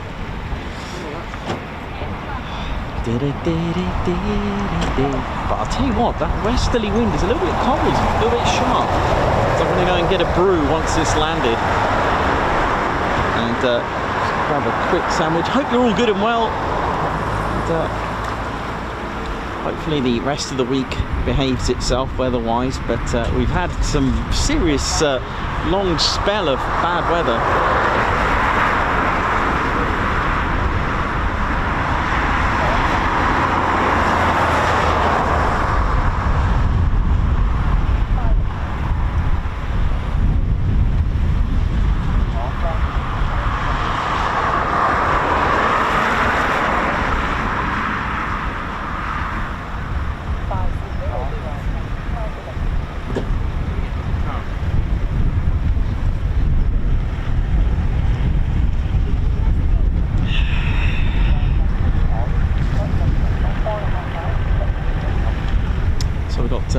Just one inbound now.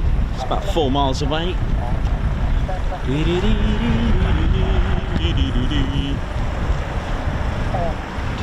see the landing light on now, actually. Where are you?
Dayglow blocks are high vis for the brass runway.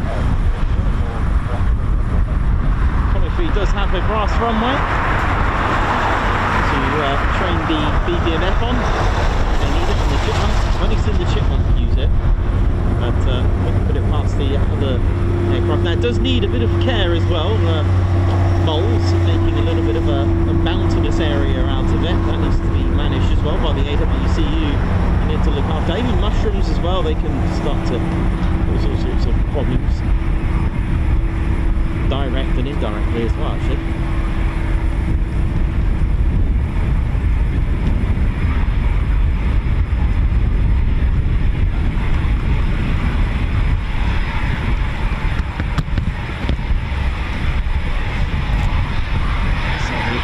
AWCU always on the case, monitoring the airfield. Just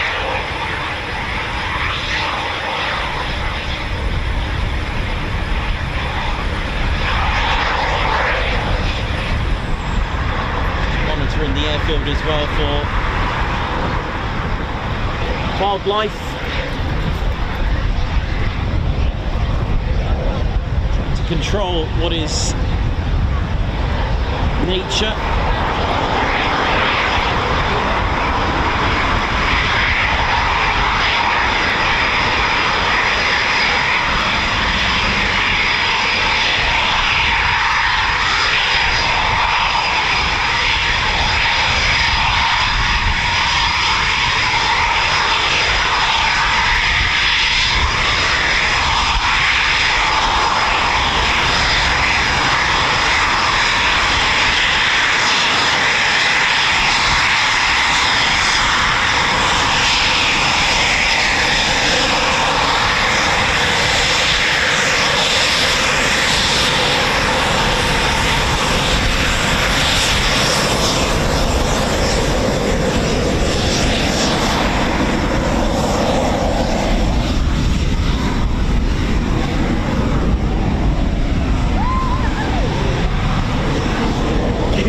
Thanks, man. Bless you. It's a Gooch, it's just it's had a Gucci delivery service message just pop up. Oh man.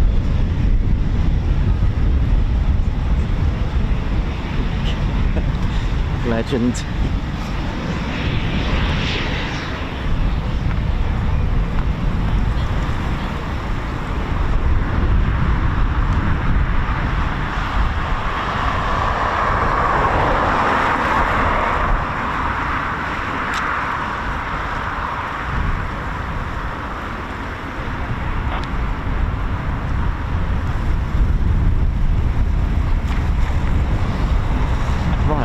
going to go and grab a quick cup of tea. I'll be right back, and I'll get on the show and see what else we can go into detail. We'll go into detail about the Typhoon.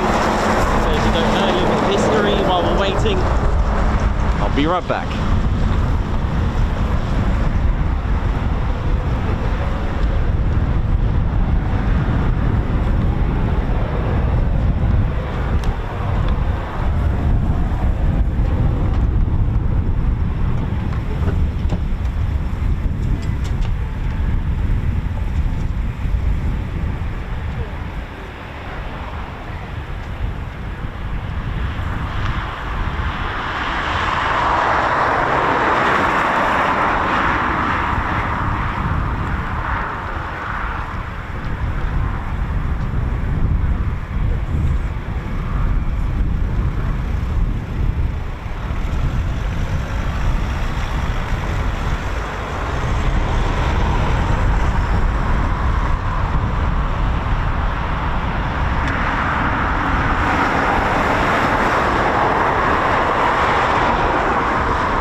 Radio World. They would have given you a piece of paper.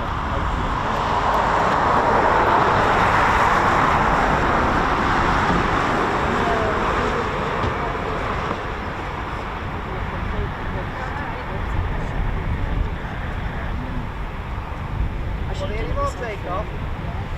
That was just too long. Oh, right. Okay. Right, yeah.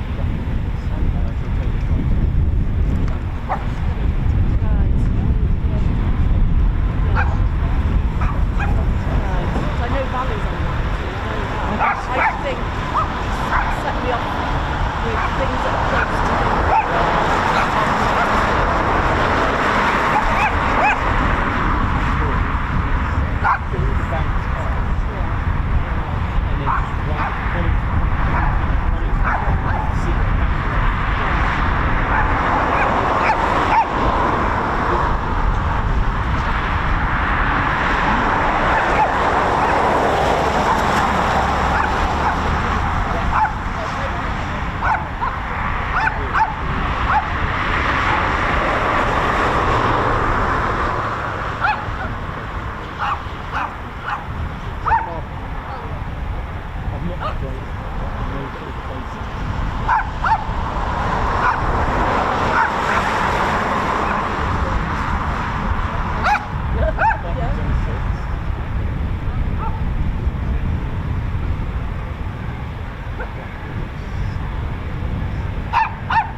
side where you were. but yes, side, yeah. it's along that main road, Yeah, and it's Dakota yeah. Park. She Right. used to do. I don't know if she does it now. Right. She does great. Yeah. Yeah, I don't know how much it is, but No. Well, it'll be worth it. Or yeah, just it'll look be on- done in minutes, and she'll give you a piece of Yeah, paper, and she'll right. put them all on there for you. She might ask if there's any you want to keep, I think, Yeah. but she'll. I've got a lot of these actually. Yeah, Bally. It's all at Bally, Lossy. Yeah. Bally's definitely on there. Yeah. Here, Waddington, Yeah. Bryce, Marham, Lakenheath, Right. Milton Hill, everything. Yeah. And she'll put a piece of paper and tell you what's on there. Brilliant. All right. No problem. Right, let's change that.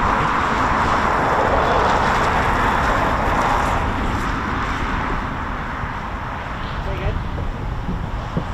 Oh, right, okay, great.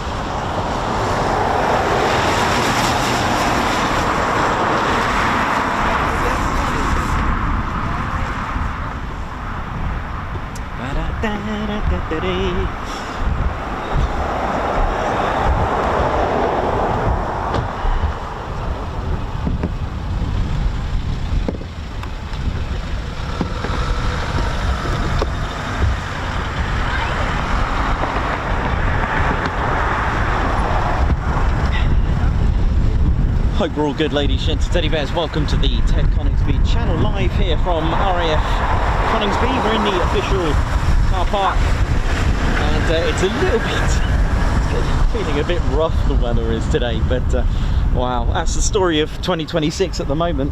Lots of parts of the UK suffering with a lot of floods, but not a lot we can do about that.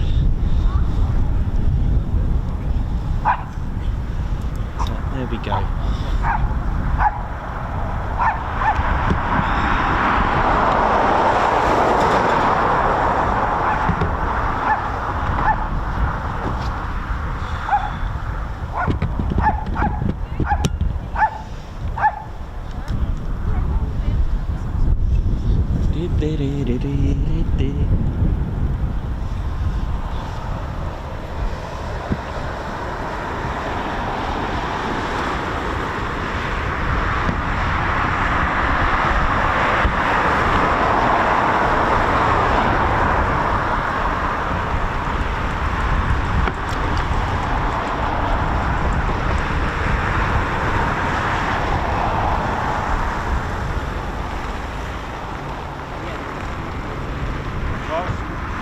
Do you reckon there's a good chance they'll be watched about? Oi, oi! Do you reckon there's a good chance they'll be watched? I have no idea. Sorry. I just don't know.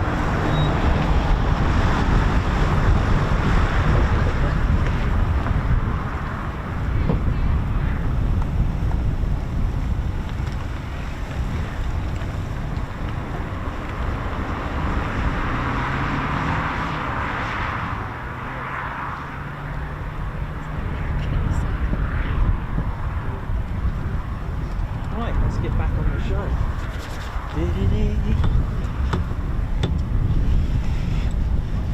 Oh. How we doing, ladies, gents, teddy bears? My name's Nikos, I'm your cameraman, historian and commentator, and we can only hope for anything else. It's been a quiet one today, really, but by no means not fun. It's always fun when the Ted Coningsby channel are here, you know how it is.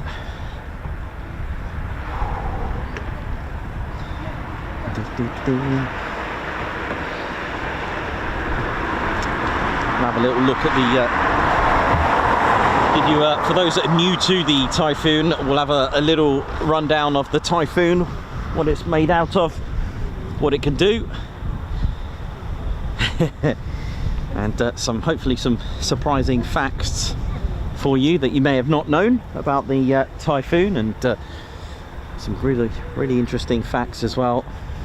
Facts and figures from Ted Coningsby. Here he is there now.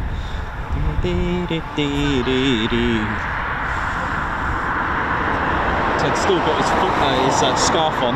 Let me just sort that flag out. We're going to have to get you some new flags, I think. I think it's time to get Ted some new flags, I think.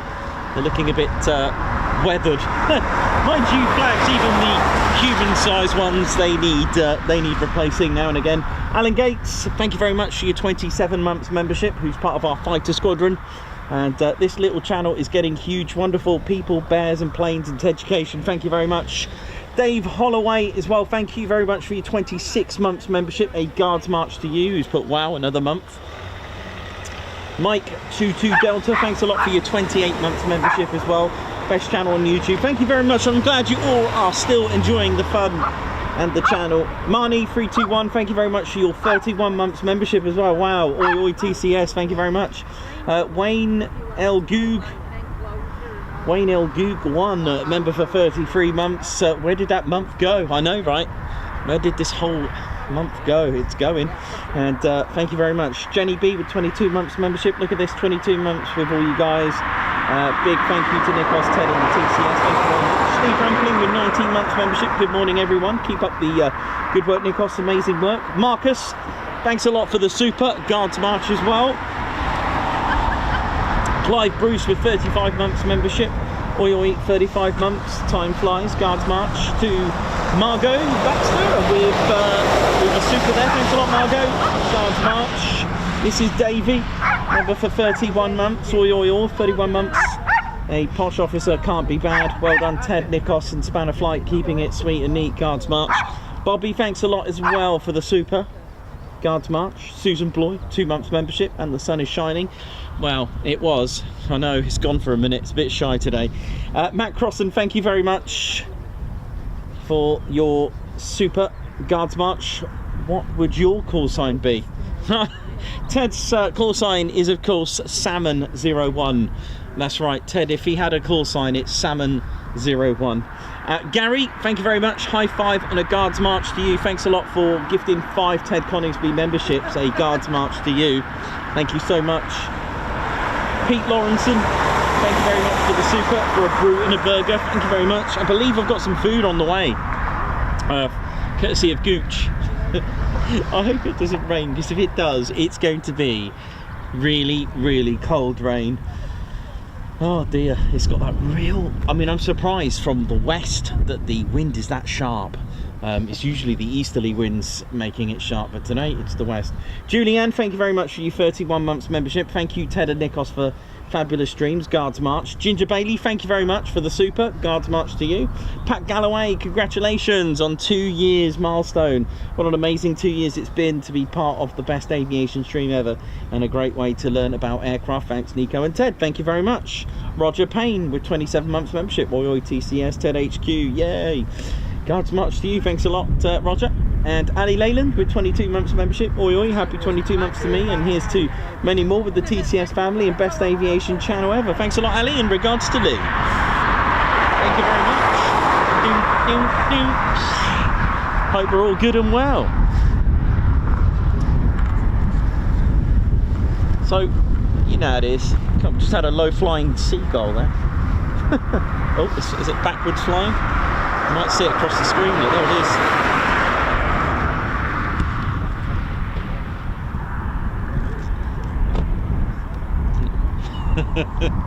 It was backwards flying for a little bit. It was giving us a... I don't know if it was squawking 7004, but...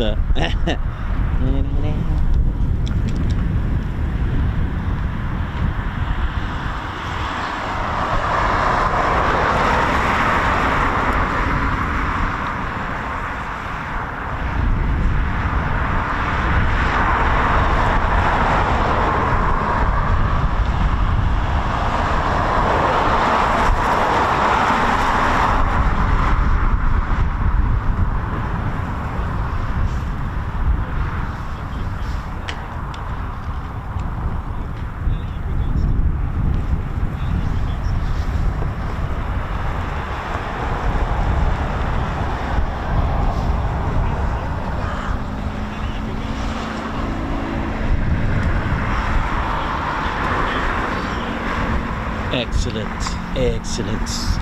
Right, let's have a look at the food.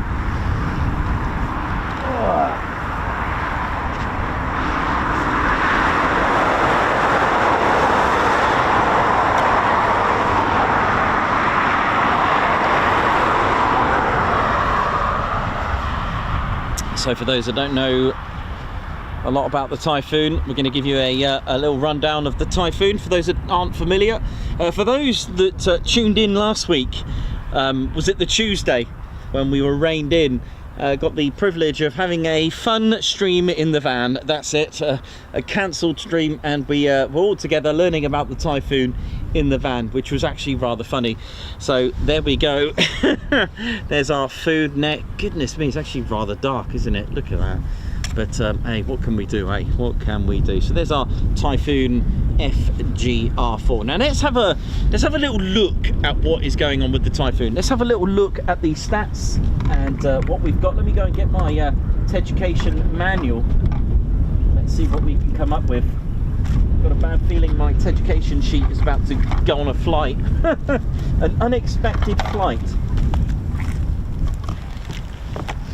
Let's see, so I'll give you a few diagrams that I've put together myself. We'll talk about the engine as well. There's our EJ200 engine. I'll go into full detail of the EJ, the Eurojet engine, which is a sort of consortium of Rolls-Royce, MTU, Avio Aero and ITP Aero as well. That's what the EJ200. But before we go into the engine, we're going to have a look at the components in a bit more. Let's have a look. Have I got any other stuff? Right, let's have a look at the Typhoon there. There's a kind of like an assembly of what the Typhoon is made from. Now, of course, there are several countries that make so many parts. Safran make the landing gear, which is French, but the main sort of construction of the airframe itself are made in 4 different countries. Now I've color coded them for you. Now this is with regards to the exterior of basically the main airframe. So you've got green is Italy, so you've got Leonardo of Italy here. So Italy pretty much make the left wing. There we go, and a little bit of the flaperons here, and a little bit of the rear of the fuselage as well, and the round by the engine bay itself. But anyway, before we go into that, so you got left wing Italy as a basic, right wing in Spain. Although the right wing is made in Spain, the front leading edge of the port side wing is actually made in Spain, Airbus as well. Germany make the center console, the center part of the fuselage, the center section, and BAE Systems and of course Britain, they make the front cockpit area along with the titanium foreplanes, the tail. Let's have a look. It looks like the top part where the spine, where the air brake is, and a couple of the hard points. Got a bit of a mixture there, really, haven't you? You got the outer hard points made in Britain and the inner made in Italy. It's quite amazing, isn't it? A few fun facts for you on the left there. So a total of 30 kilometers of cabling are in here. They're not your usual cabling that you have at home. They are can withstand high G forces. 6 bolts, real nice 6 bolts actually connect the wing to the fuselage, or where it needs to be connected to. If you're going to put this into horsepower, so we always talk about 20,000 pounds of thrust each, giving you over 40,000 pounds of thrust with reheat. It's equivalent to 1,000 Ferraris, the Typhoon. So there's about 150,000 horsepower equivalent. Lots of people go, well, I bet that's quite fuel consumption. Yes, it does. Although it's about 1.6 litres per second, sorry, without reheat, it goes up to 360 litres with 360 litres of fuel per minute with afterburner. Only 15% of the Typhoon's surface is metal. What we'll do, while we're speaking on that subject, let's flip that round. A nice little colour-coded again. So white is carbon fibre composites, which is 70%. And then you've got 12% of glass reinforced plastics. Now you'll find these on the sensitive radar and also the defence aid subsystem suite. So here on the inner parts here, you've got the ultra high frequency antenna on the top of the tail, and of course the radar for the Mark II, Leonardo's amazing Mark II captor, which is the Captor E, the active electronically scanned array. Titanium alloy is in red, okay, and you've also got aluminium alloy over here and here, the flaperons there. And you got the acrylic canopy, a little bit of the casing of the canopy made in aluminium as well. So quite a lot of carbon fibre composite, and as a whole, not a lot of metal, giving it a nice low RCS, that's low radar cross section. More fun facts as well for you. So now the engine, the EJ200 engines, they've been made to just go, you know, to be made to be flown, made to be used, made to get into that battlefield without having to worry about too much of a, you know, a full-on you know, maintenance. We're talking about 1,200 hours of flying without maintenance. You just let it go. It's what's called an on condition. It depends what they've been doing with it, but generally 1,200 hours you can just leave it, and there you go. Leonardo's amazing flight control system. It's called a quadruplex. And it's got basically 4 lanes, 4 channels, which split up the 70 computers which keep this airborne. It is an aerodynamically unstable airframe, and it uses the computers to keep it flying. The reason for that, which means it can actually perform maneuvers not capable of, let's say, an F-15, for example. All right, it would need a lot of pilot input to do some of the maneuvers the Typhoon could do. That's not to take away the beauty of the F-15, just saying the fact that the Typhoon can do maneuvers using the flight control system, although there is the F-15EX, which does use fly-by-wire. If you look at the type of maneuvers that thing could do, you know what I'm talking about. It does have super cruise facility, which means it can go supersonic. It is a natural super cruise engine. Beauty about that is it means you can go supersonic speeds without using your reheats, your afterburners. Why is that important? Well, that means you can hide your heats, which heat detecting missiles and enemy radar love. So if you're going to go supersonic speeds without the use of it, that is actually quite useful for that respect. The Typhoon can also switch to weapons at supersonic speeds. Now that's actually quite an achievement in its own right. There are 8 internal fuel tanks as well, giving you 11,000 pounds of thrust, and you can add 600 pound external drop tanks. They're called drop tanks because when you're initiating in basically aerial combat, if you happen to do so, you'll need to drop them. The EJ200 engine weighs 1 tonne. Now, if you think about that 1 tonne and 1.2 tonnes of an F-35B's lift fan from Rolls-Royce, that's actually quite impressive. Now, it has a 1.2:1 thrust-to-weight ratio. That is exceptional. Thrust-to-weight ratio, that is what it's all about. Basically, take your vehicle, take your car, but don't actually do it unless you're going track day in. If you were to take out the back seat, if you were to take out all the dashboard, obviously everything you don't really need, empty out your boot, empty it all out, take out the door cards out, take everything out. Now weigh that and now drive your car. It will go a lot faster because of the amount of weight. It really does make sense. So the Typhoon, and like I always talk about thrust to weight ratio, it depends how heavy you are. You can have, for example, the F-22, beautiful engine in there, total thrust 70,000 pounds of thrust, but it weighs way heavier than the Typhoon. It doesn't naturally have a 1:1 thrust to weight ratio when it's fully fueled, that is. Okay, you start having less fuel and less payload, it will increase its thrust to weight ratio, but on a natural head-to-head basis on thrust to weight of what you've got and what you've loaded it with, the Typhoon is exceptional. It does have a choice of 13 hard points, which I'll show you in just a sec.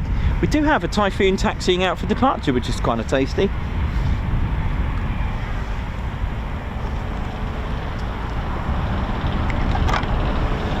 Here's our Typhoon, and I will talk to you about the Typhoon from nose to engine. Now, obviously, this is going to maybe cut short. There are Typhoons taxiing out for departure.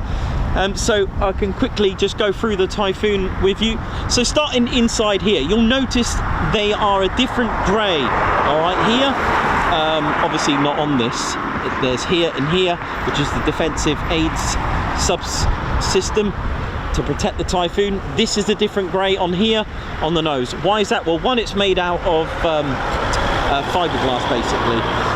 Glass fiber to protect the radar and sensitive radar equipment, and even on a defensive platform. Even this little nib that sticks out here, that probe that sticks out, that is your missile approach warning. There's so many warning systems. One that I don't really talk about a lot is just here and here. There's a tiny little dot here. Sorry, it helps if I get that on the screen. But first of all, let's start from nose and work our way back if I have time, or we can just interrupt it. Inside here, of course, the Typhoon started out with a Mark 0. Is it Mark? Have they gone down to Mark 0 now? Then they had a Mark 1, then a Mark 2. It was a Captor M.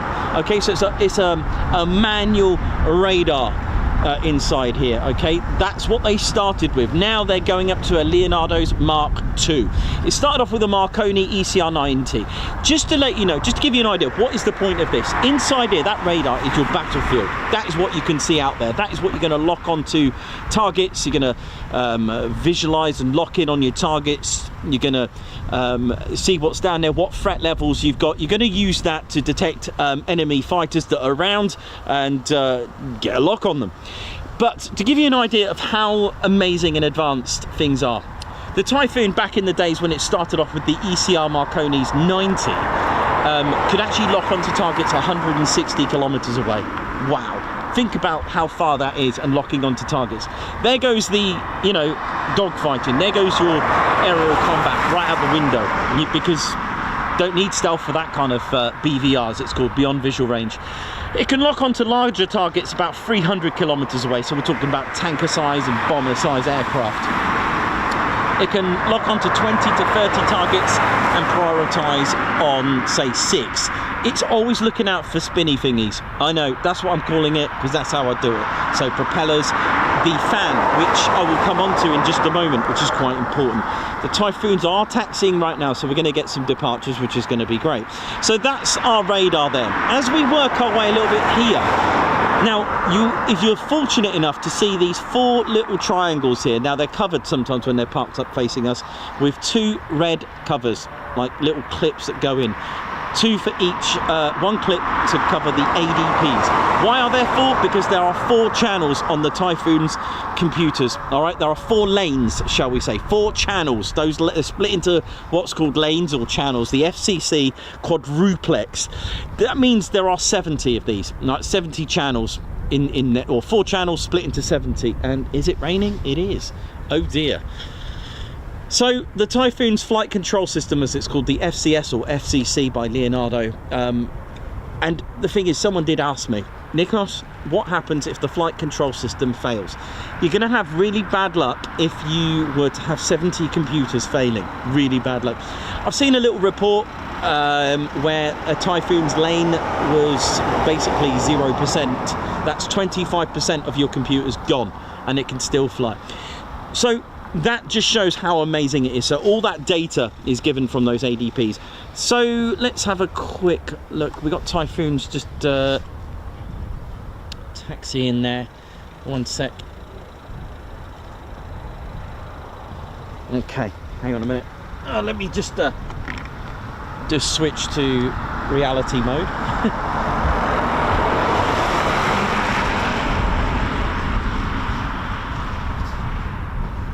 So we've got 2 Typhoons taxiing there.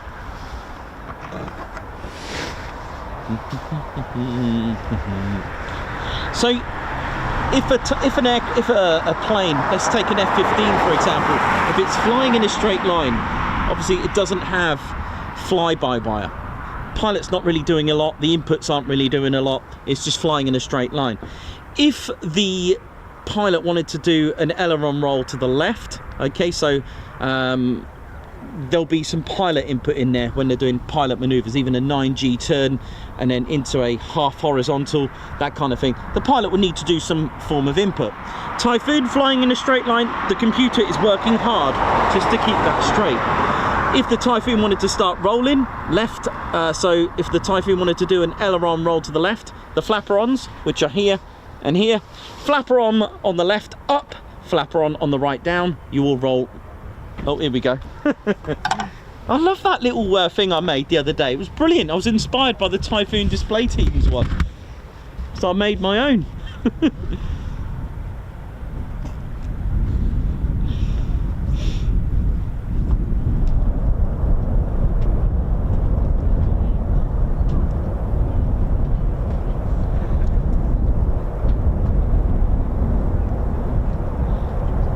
Gonna have to put a rain cover on it. It has started to rain now.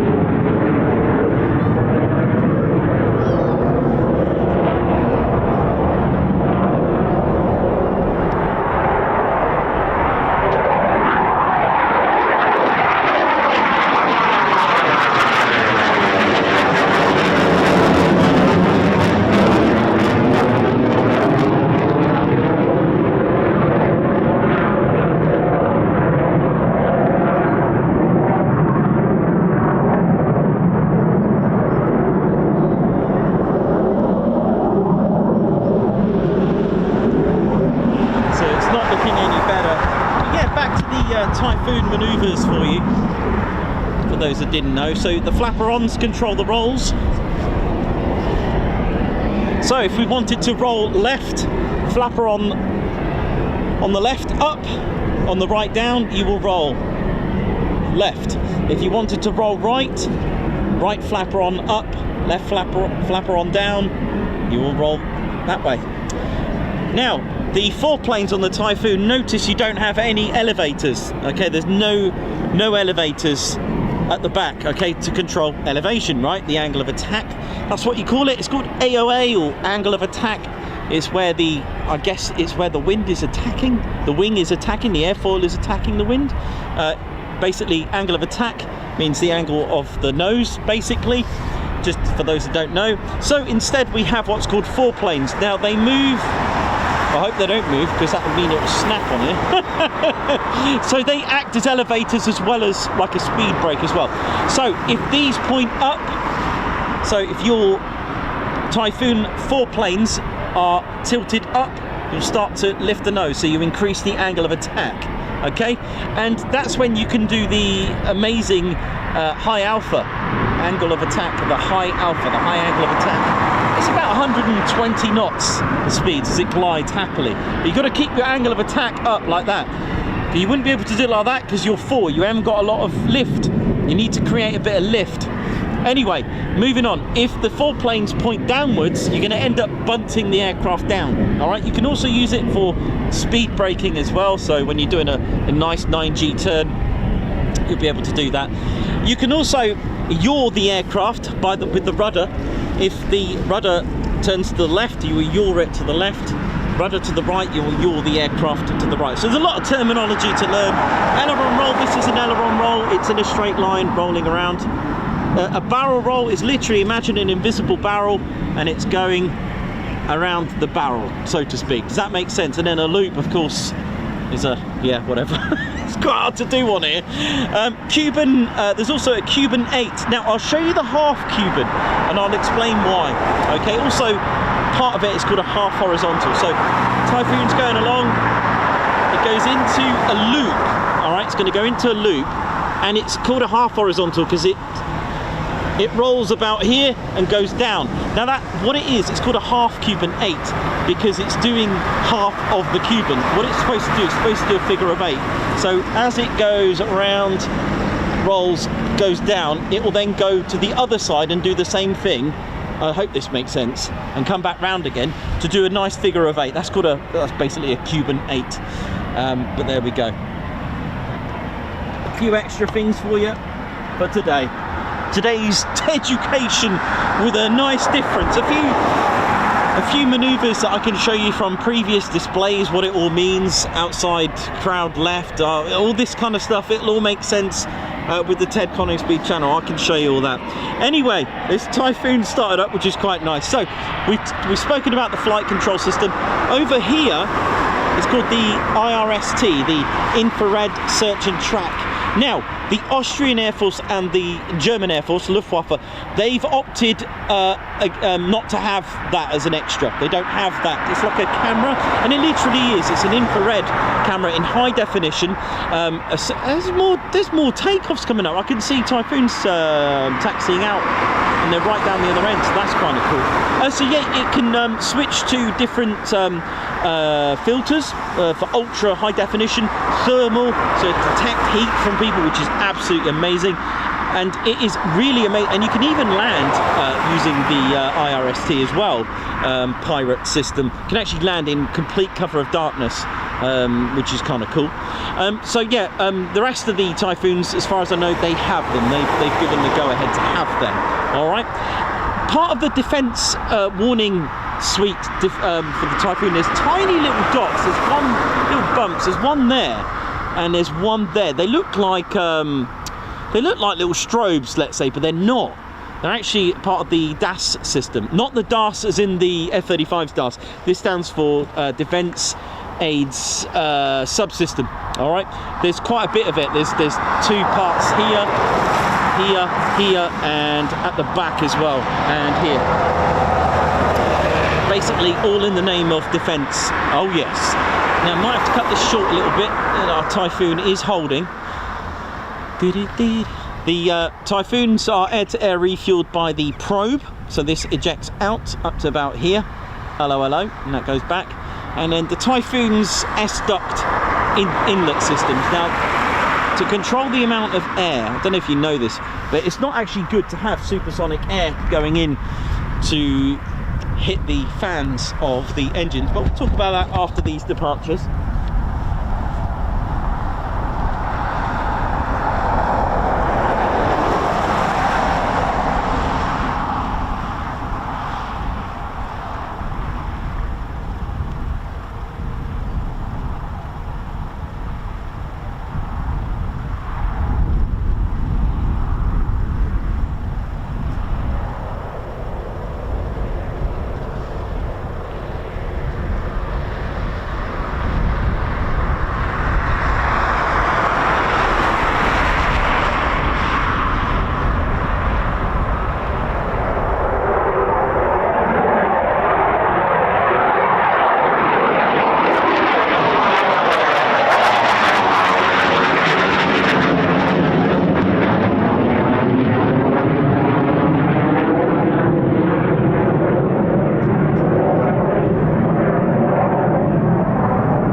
Another one, but that's fine.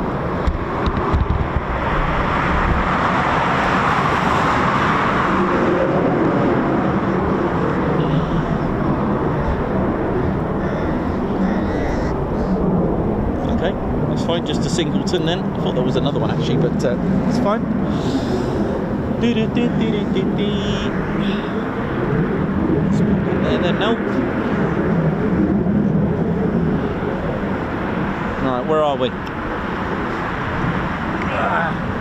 Yes, there we go. So, where are we? Yes, so the Typhoon's intakes, or the inlets, so there are variable cowlings. You can see a good example of them there. They actually move, and they're fully open when they're shut down or taxiing, because they need a lot of air, because it's not getting a lot of air because it's not flying. Obviously, to control when you're going at high speeds, these will close up a bit.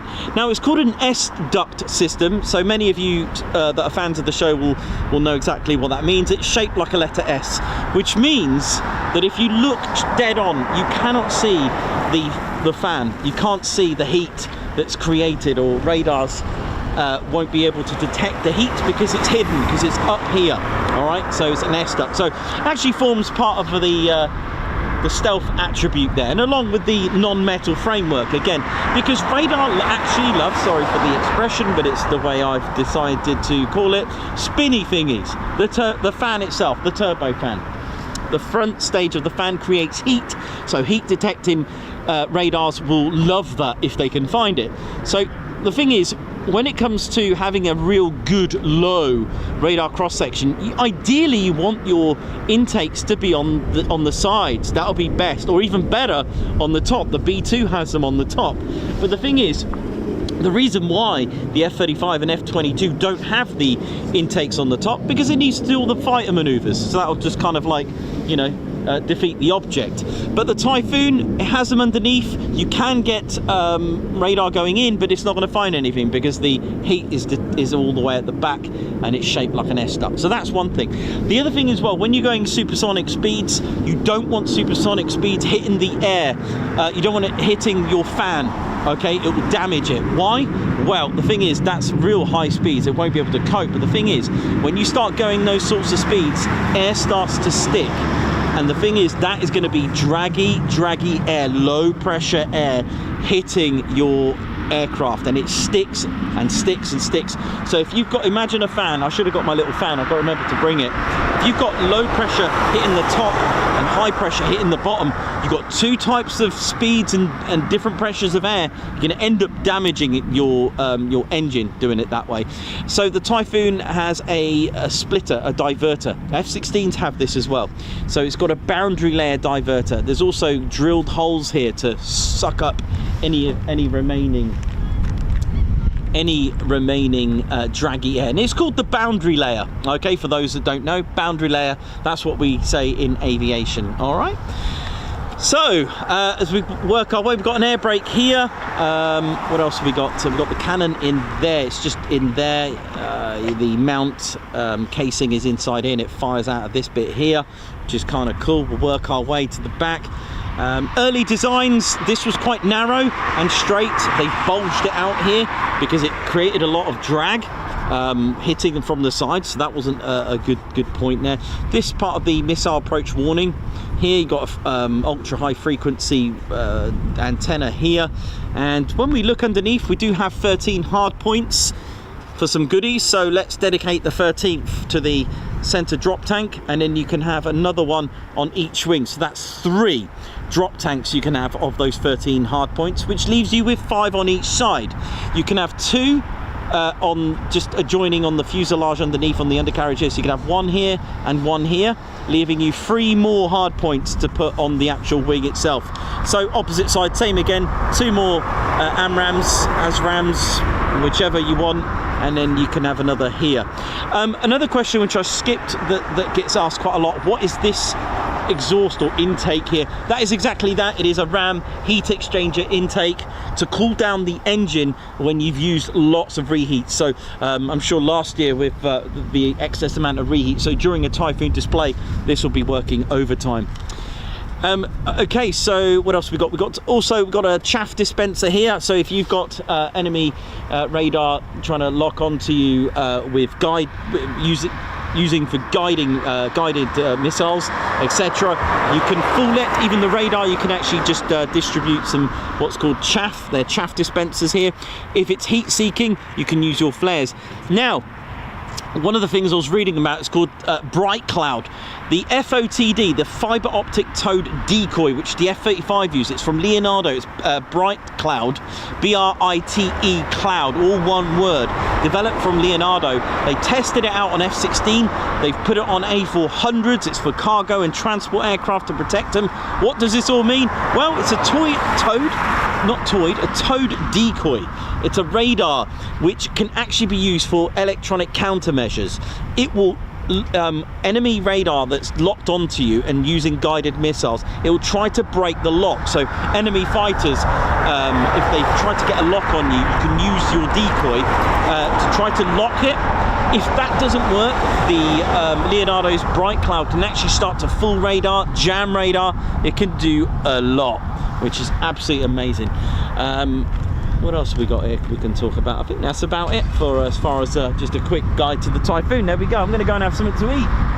Oh, here he is. Hi. How you doing, man? I'm coming now. I'm just going to go and whack a jumper. I think we may have a departure, but I'm just going to pop this and lock it over here for a minute.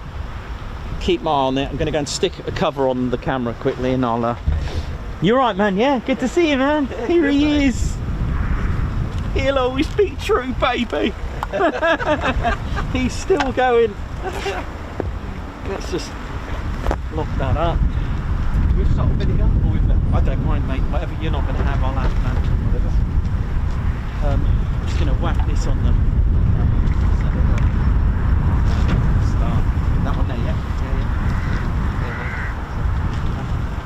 Oh, yes.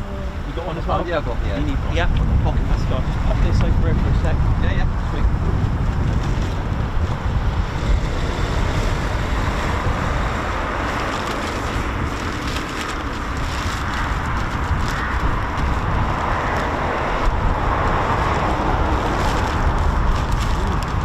Get over earlier, but got stuck at the left. So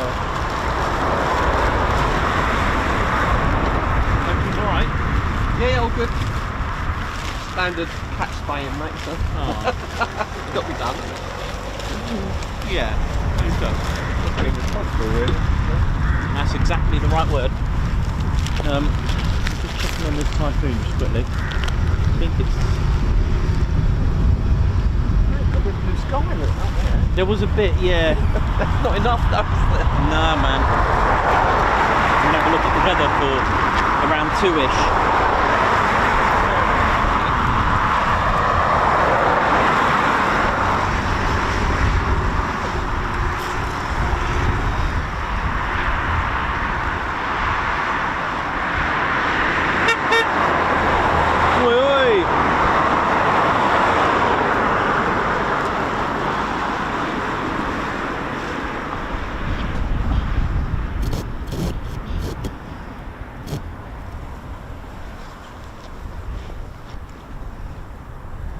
Did see a Typhoon. I might just use my radio for this, just so I can eat and then get up when I need to. Yeah. Piping up, man. Did you just get it? Yeah. Yeah, I was gonna say.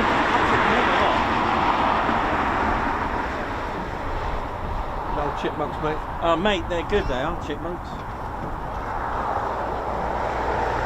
Let's pick this couple up, man. I can eat.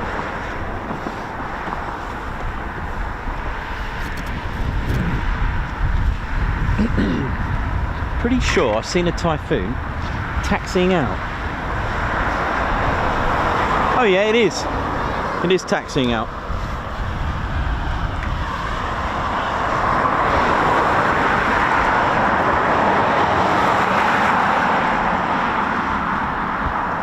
There we go.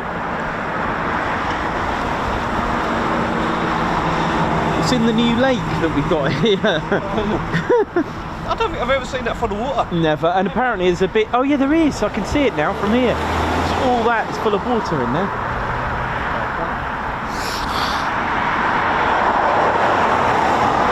We've got a little bit of blue sky. I'm just going to check the radar app, see if we've got any form of blue sky for around 2ish.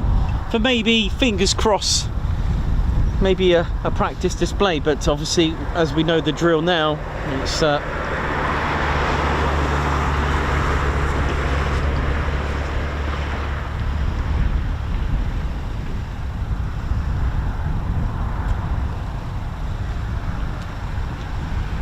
Nice one, man.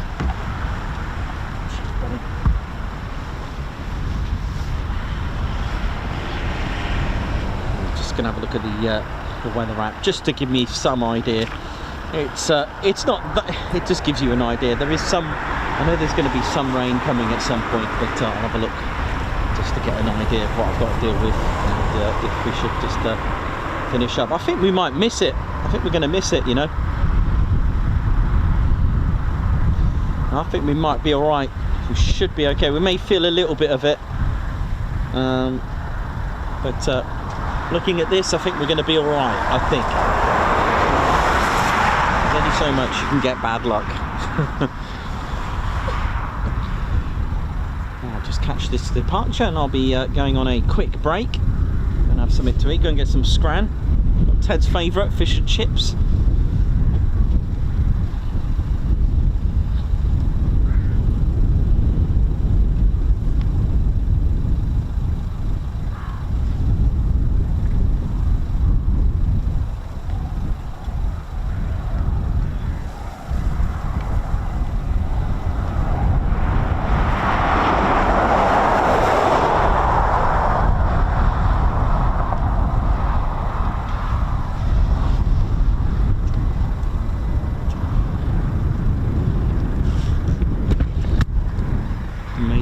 Blue sky there and emotion everywhere else.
Yeah. stream. I've moved on to this and they're doing his recce for us, and there he is doing a selfie. What's that in Simon Watchorn? No, look at this spot. Yeah, that's it. There was one moment of change there it was. Oh dear.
It's gonna skim the area. It's coming. You'll see me disappear quick. Man. Here we go.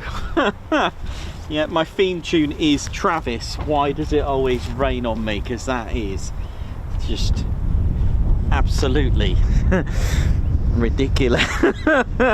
Yeah, I should be sponsored by Travis's song there. Not that you can do that, but there you go. Why does it always rain on me? Definitely my theme tune to the show. But there we go. Hope we're all good, ladies, gents, and teddy bears. Hope we're well. And welcome to the Ted Coningsby channel. We're live just about from a very wet Lincolnshire. Yeah, gorgeous.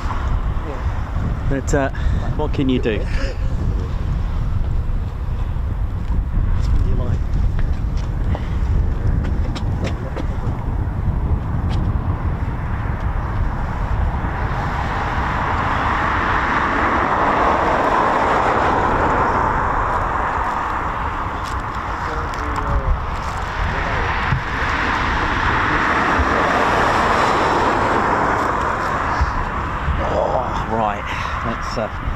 Let's see what we can do here.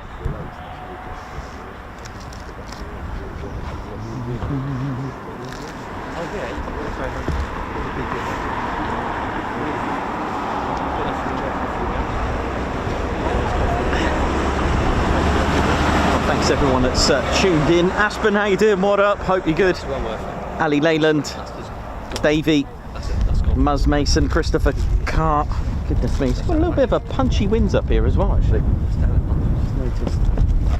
Oh dear. And how we all doing? Stuart Skaggs, how you doing as well? And it's warm. And, a bit of rain coming now as well, just to... Oh dear. Chris Bloxham, how you doing? Alan Gates, Foxy Killers, Alan Gates, how you doing? EP65, got Denzel Hughes as well. Hope we're all good. Mr. Wave there from the crew. Margot, how you doing as well? Hope we're good. Midas Dwight as well. Welcome to the show. Hope we're all good. What up? All in the green, brother man. Yes, indeed. Also got Gucci Man here with us. He's he's brought the fish and chips to the Ted zone. Although Ted's first choice is salmon, he won't turn down any type of fish. Bears do love fish, they really do. As we wait patiently for the next movements, what we're going to do, we're going to wait till about sort of 2:30, for 14:30 GMT. We're going to wait and just see how we get on. I'm just checking now to see if there's anything else. Check the scanners, check everything for now. Although I don't really use the scanner when I'm live, just I like the excitement of not knowing. It does, it really is good like that.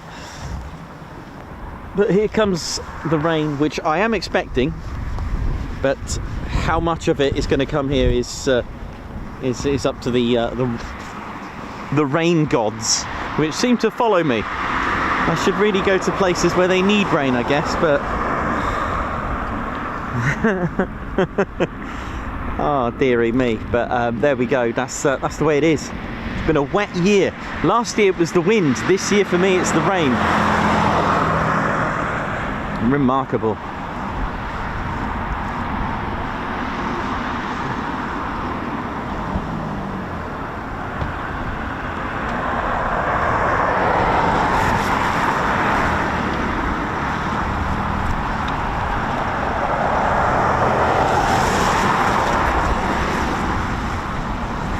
See the AWCU just doing his thing there, chasing off those rooks. A really good question I had the other day is that why are there so many rooks or crows, corvid family basically? Why do you get them? And the only answer I can give you is due to the fact that one, most stations are surrounded by farmlands, and secondly, it gives them an opportunity to be an enclosed an enclosed wide area, a wide space, so much land because of the vastness of land that's in an airfield. There's so much of it.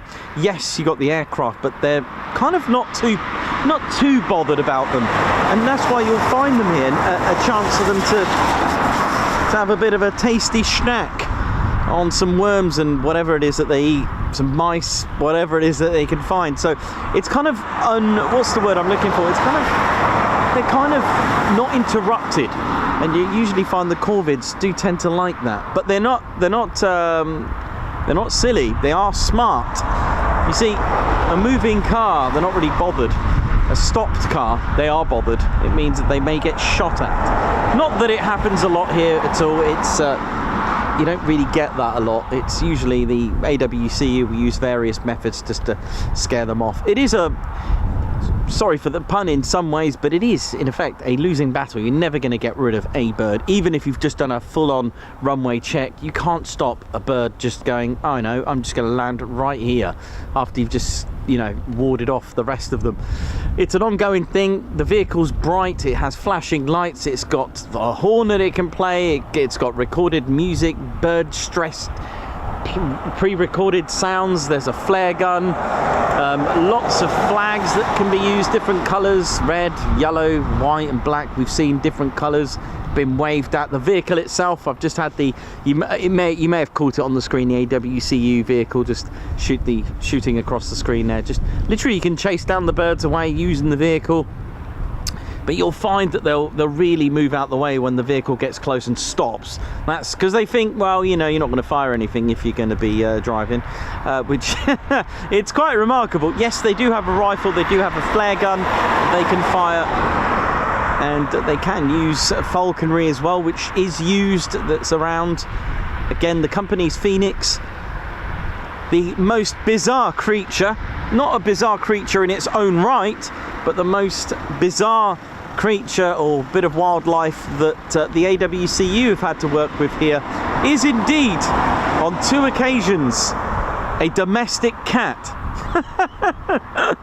So someone's cat has gone over here, and of course they will try to do what they can just to get, you know, to move it on, shall we say. But of course, once cats find their territory, they get a bit excited, and it's a bit of a hard job. So but they do have uses. Cats are quite useful though. They will start munching on rodents, which attract other animals, and it's kind of like a chain really.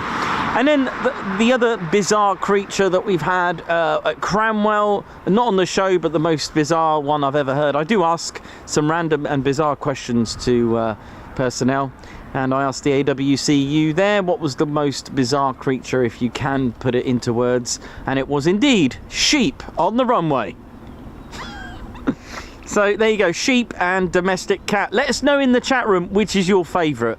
Which should win, the domestic cats or the sheep? Which is your number one funniest creature that a AWCU has had to work with? The choice of 2, the sheep or the cat. Answers in the comments, please. Let us know. It's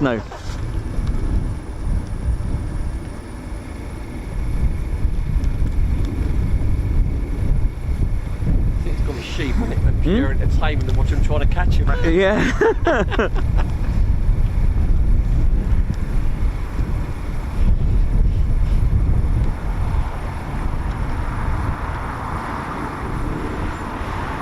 And yes, at Cranwell they did have foxes on the runway as well. That's but I think sheep wins over the fox. I think that's quite random, because it's kind of like livestock.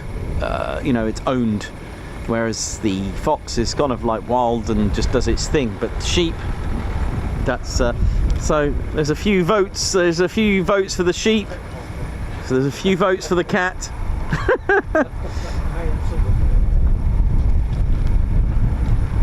There's a few votes there.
Whew.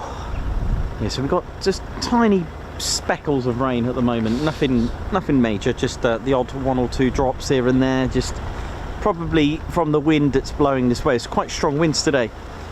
But there we go. It looks a bit emotional for now until later. So we're going to hold off till about 2ish and see what we can get.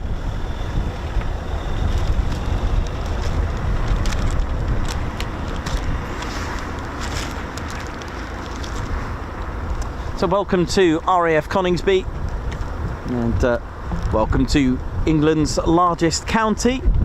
And during the Second World War, it was nicknamed Bomber County. As many as 47 to 48 airfields, with an average of just 7 miles apart from airfield to airfield. And before that, it was home to several airfields to defend the county against Zeppelin raids during the First World War. There were around 300 military airfields that stood at the end of the First World War in the UK, and by 1924 there were just 27. Now, many of these airfields were recalled for the expansion program, the pre-war expansion, which you may have heard of before, and by 1935 the military airfields began to rise again. Just to give you the numbers, we're talking about 600 military airfields in England, with 440 odd designated for Royal Air Force, and about 160 that were either built or transitioned to the United States Army Air Force use between the Air Force's 8th and 9th Air Force. There was an occasion with the 12th, I believe, for a very brief period of time, which we touched on at Charmy Down, I think we did as well. But of course, you know, with the threat of another war sadly being a reality, in 1936 Bomber Command formed, along with Fighter Command and Coastal Command as well. Grass runways were an excellent and quicker choice for fighters. Light bombers too could also use them, but the thing is, you adapt your facilities to what you have with your equipment. So for example, as the aircraft got heavier, then the grass runways weren't suitable. Now I can safely say we are quite a wet country. It's what gives us our lovely green foliage around the UK. The thing is, with grass runways, you do need to be careful of the way it drains. So that was also a bit of a problem, especially RAF Upward suffering a lot of flooding and issues with the drainage, hence the fact that they built RAF Warboys to compensate. So a lot of the runways in the end, especially when they were going to receive Lancasters and heavier bombers, they would use the opportunity, but it came at a cost because they would have to actually close the airfield. But this led to a number of satellite stations being built so that they can operate from there, while the original main aerodrome was being upgraded to the hardened Class A configured runways. Now, grass runways, as I mentioned, very suitable for Spitfires and Hurricanes and other light bombers perhaps.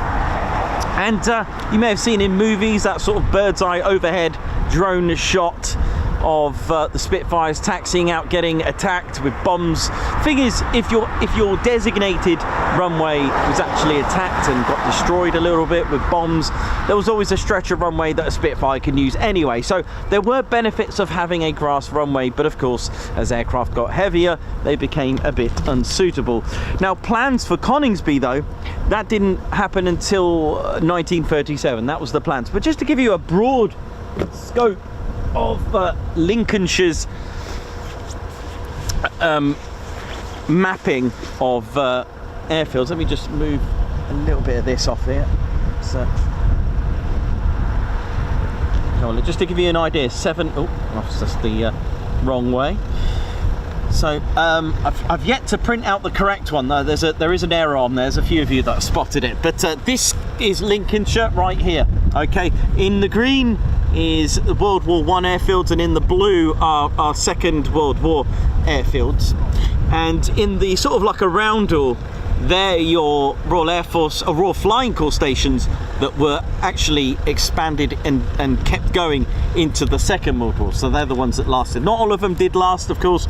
We don't have that many, but it gives you an idea of how close. So I should have done like a little chart, like a little, I forgot what the word is, scale, that's it, scale. But these aren't totally accurate, but just to give you an idea, the average was about 7 miles apart from station to station, just on average. I mean, close to here we've got Metheringham, Digby, which was once called Scotwick, we had Scampton, which was called Brattleby in its original name, Dunholm Lodge, Fiskerton, Waddington, Swinderby, Colby Grange. And we should have a little bit north from here, we've got Ingham. Let's have a look here now. Where are we? Just trying to find, there's Lincoln. You've also got Wickenby as well. Loads of stations, but it just goes to show. And the thing is, with the Wash, the German bombers and attacking fighters would use that as like a corridor where they could go north to line it up for London to save getting attacked. So that's when you started to get the likes of Sutton Bridge. And if you look at Suffolk and Norfolk, that part of East Anglia, so many fighter stations there as well. So, you know, it gives you an idea of the expansion of what was going on throughout the war. And Coningsby was finally built on the 4th of November 1940, but it didn't get its residence until the 23rd of February of 1941. It was indeed 106 Squadron. The station was under the command of number 5 Group of Bomber Command. Their HQ is actually at Grantham, at St Vincent's Hall. We'll have to go and check. Got some Grantham crew here. The Grantham Massive. And yes, so 106 Squadron, Zulu November were their markings, and they were operating the Handley Page Hampton bomber, that's right, which started life, its debut, its first operational station was at RAF Scampton, and that's where it started life. And as I mentioned very briefly at the beginning of the show, the specification was made to the same specification as the Vickers Wellington bomber. We do have a Typhoon just on arrival now.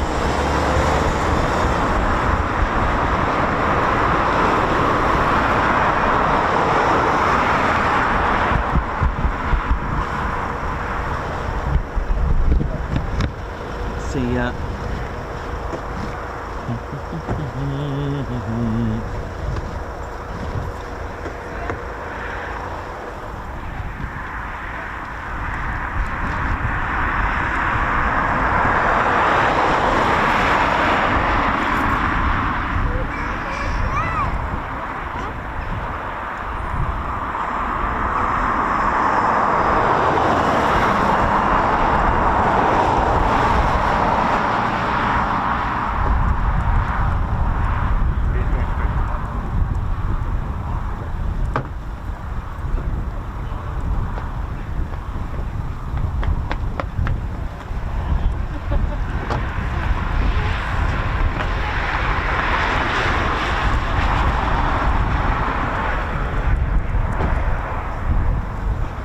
Nice low approach coming up. Here we go.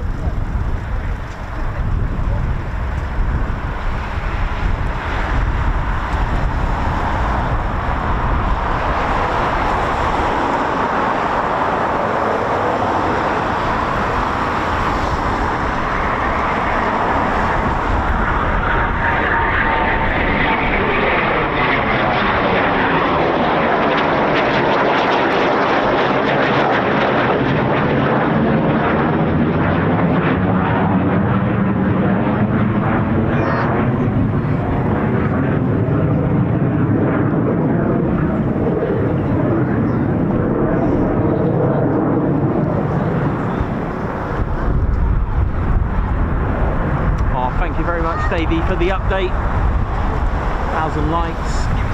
Nice one. Thanks, man.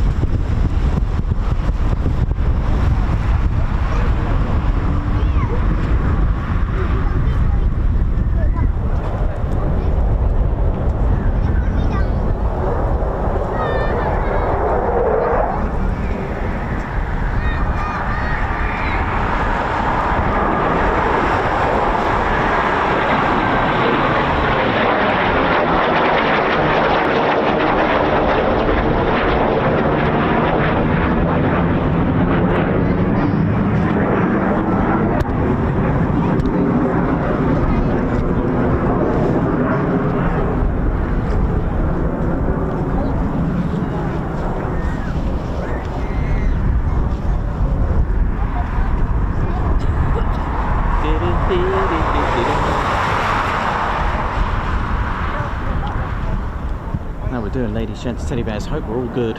It is it's pretty emotional, man. It's not very nice out here at the minute, but I'll give you the history.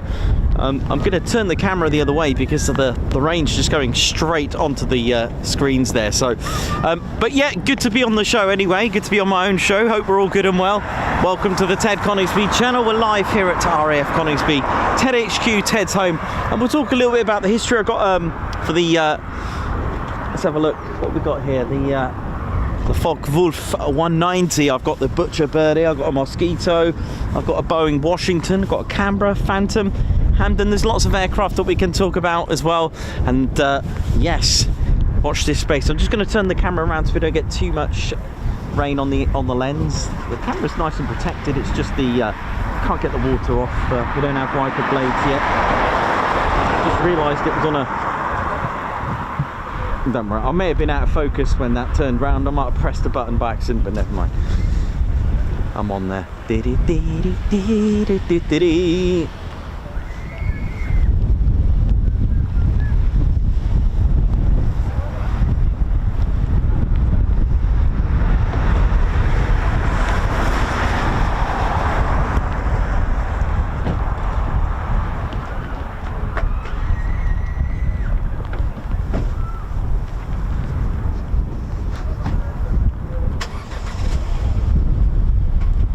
Davey, thanks for the 1k likes update. Thank you very much. Oh, goodness me. So yes, Coningsby's Hampden was here with 106 Squadron.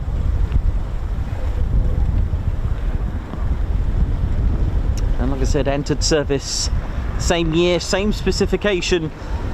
A specification B932. So that tells you that it was put into position, put in place in 1932. So the forward slash of an Air Ministry specification, which would be a particular operational requirement, an aircraft. The letter denominated what it was, like P for medium bomber, B for heavy bomber. But of course, don't forget that that was a heavy bomber for the time, like the Blenheim. But then it became, as things got heavier, that became lighter, that kind of thing. You've also got F for fighter, A for army. You also had, I think, E for experimental, I think it was. You got the Navy as well. There was loads of different coding, and the next number after that is just the issue number. It goes numerical for the year, so go 1 2 3 4 5 6 /32 for that whole year. So the B9 tells you that they wanted a bomber. It was the 9th issue of that year, and 32 will tell you the year. So it's kind of useful. You'll have to go online to find out exactly what the specification was all about.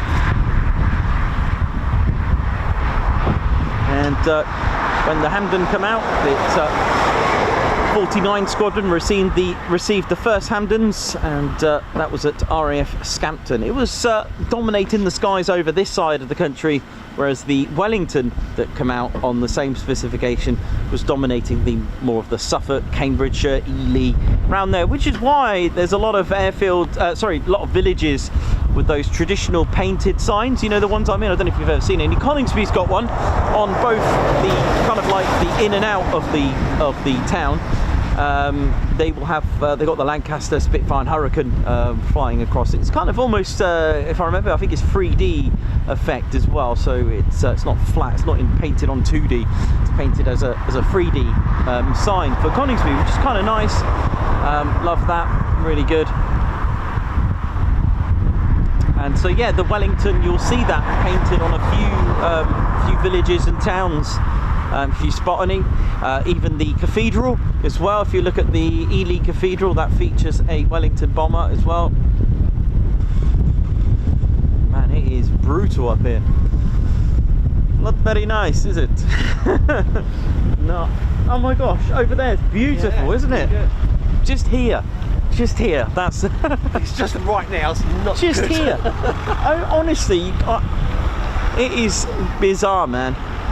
It's just one stretch of long corridor of clouds just aiming right across Coningsby, nowhere else. Well, in that line of following from probably Nottinghamshire, is it probably? It looks like somewhere from kind of like a little bit of the west making its way across here. Never mind.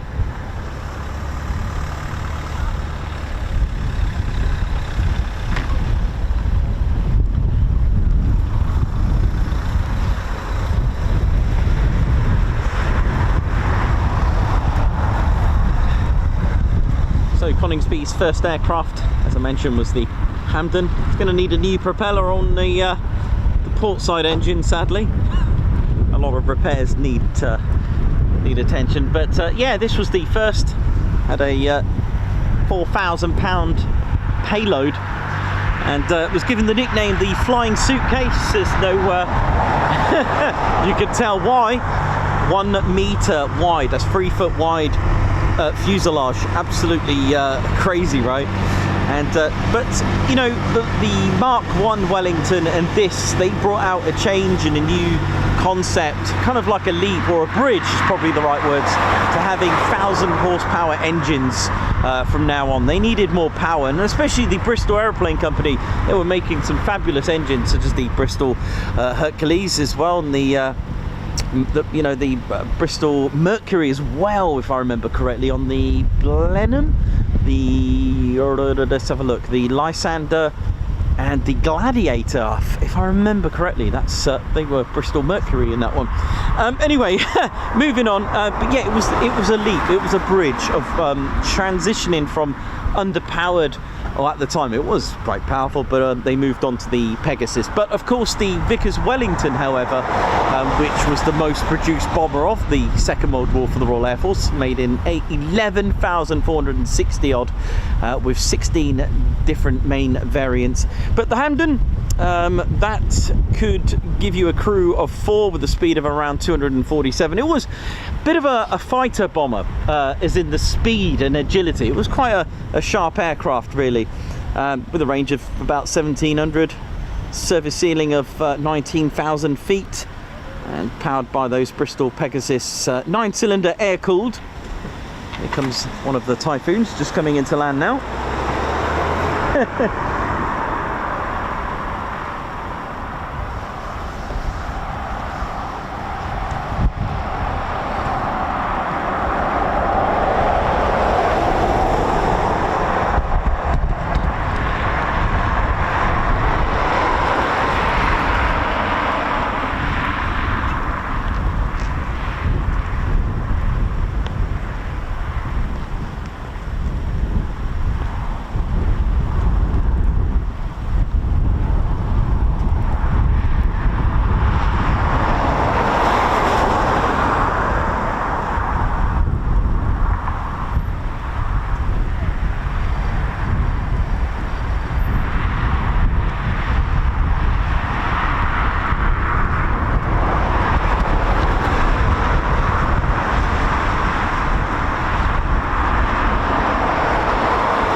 have another one out there somewhere.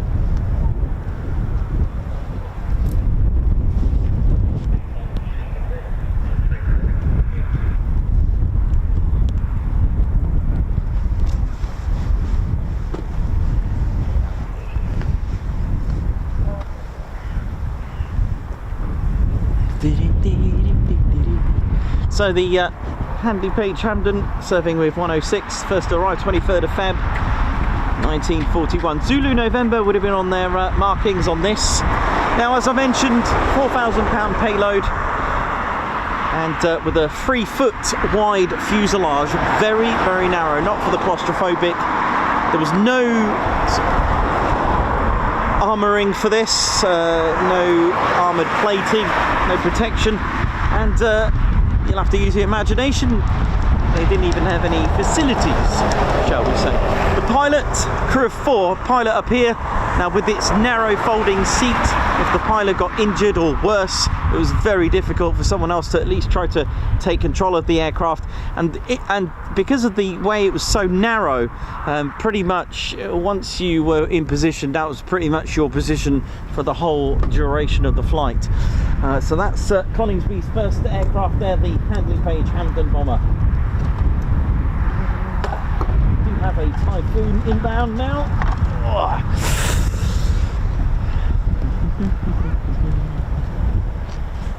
There's our other Typhoon. What time is it now? 13:21. So we'll stay for another hour and see what we get. I reckon that's our best bet, isn't it?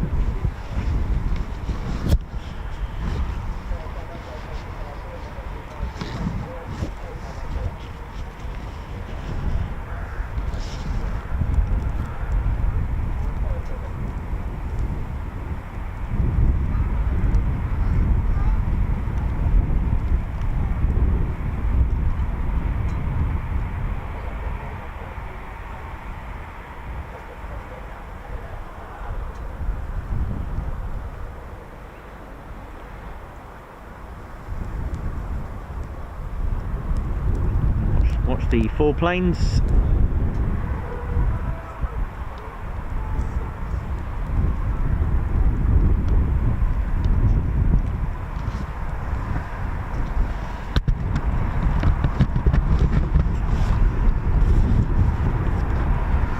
Just excuse me for one moment. I've just got to sort my rain cover out a minute.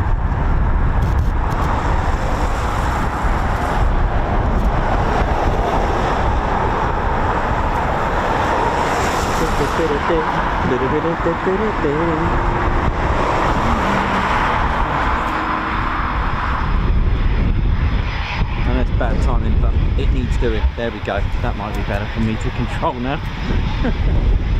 Having a little bit.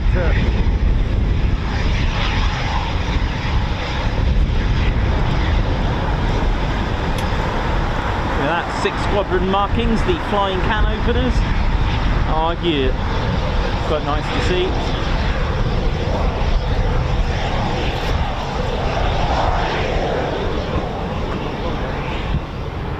2 ships just coming in now as well.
So when the Typhoons arrived here on the 19th of May 2005. They were designated as the F2.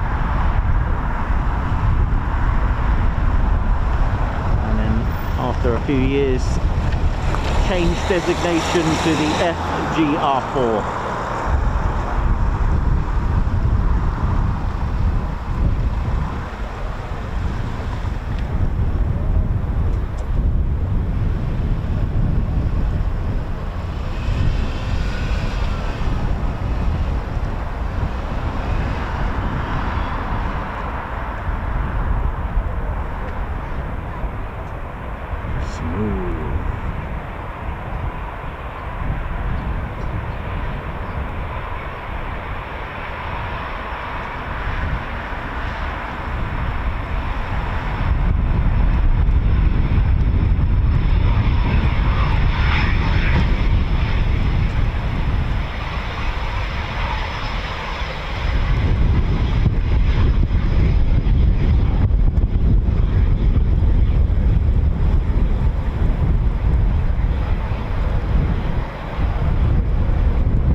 Behind me are blue skies, so let's hope. I'm going to go and grab a quick cup of tea and I'll continue with the history and I'll continue with the cat at sea, because it is absolutely freezing, man. It really is bitter out here. And I hope you're all good and warm wherever you're watching. Thanks a lot for getting us to 1,000 likes as well. Really, really awesome. Thank you.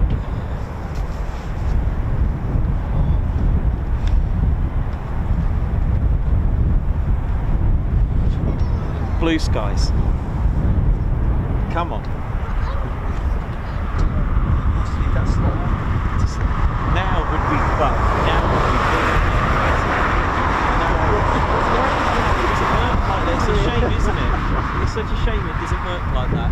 No. It would just be a lot easier. I wonder. It must be. Like, even to get an extension on the nose man, you need to ring up for a bit clearance for it. I suppose there are other.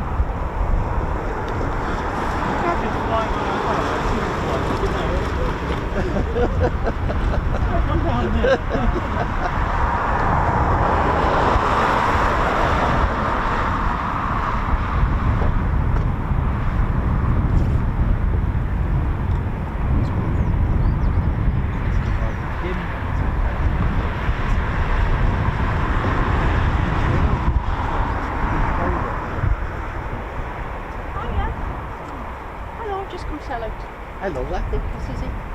Hi, Wendy loves planes. Hello, Is this you on the okay? brew? How you doing, Wendy? All right? I'm fine. I'm loving everything you do. The Lost Earth is fantastic. Yeah, I can see your comments on God, there. aren't they creepy though?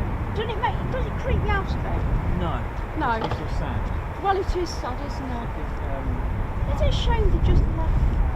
some of them are worse. Some of them are just. Well, test for PM, he'll knock all the housing estates down Sort of, and put them back. I found it a bit creepy, but I know what you mean. I know yeah, what you they mean. are creepy. I wouldn't want to go in there. Yeah, I mean there are all sorts of stories, but the King's Line is very interesting. It is like when you're in on your own, you hear things, don't You do, you But do. yeah, I'm loving Don't it. stop being scared. It's always a pigeon flapping out of nowhere. That always Ooh, I after the cooking. No, they're good. I really find them fascinating. Together, yeah. My brother had dogs.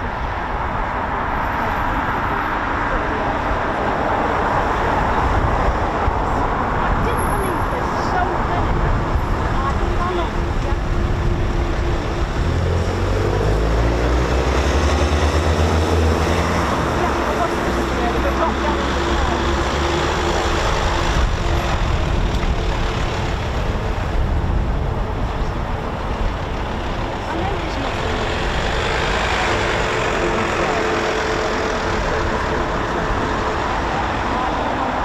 There's an active still active now. If they wanted to, it's supposed to be moved to the centre. So there's something.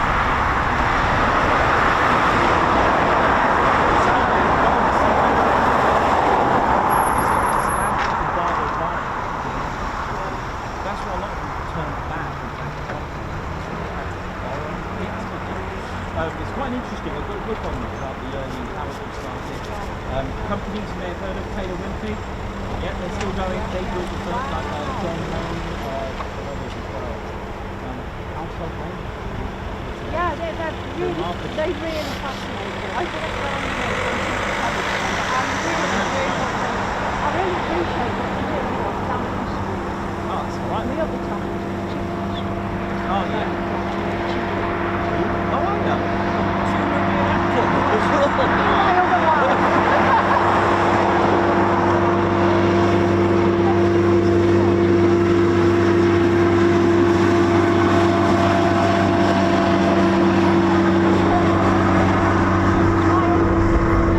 I think I mentioned it. It's now gliding, but I don't know if there's anything left of it. You know what I mean? Yeah, very interesting. Might be, Anyway. it's still a glide, obviously. Yeah,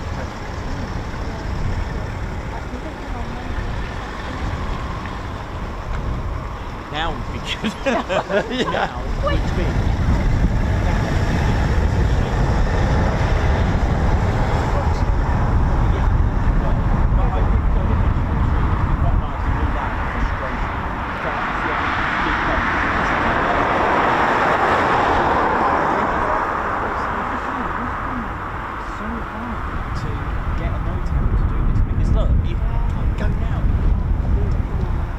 But the mental state is the best. Yes, it is. That's what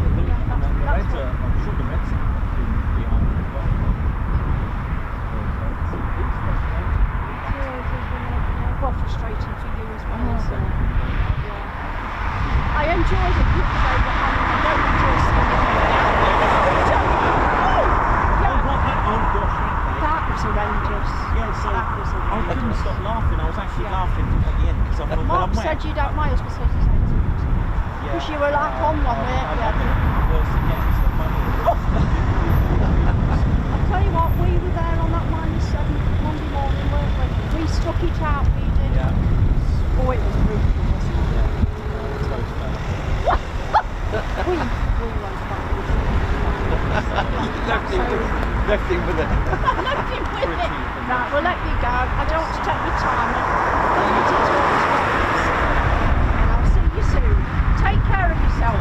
Bye-bye.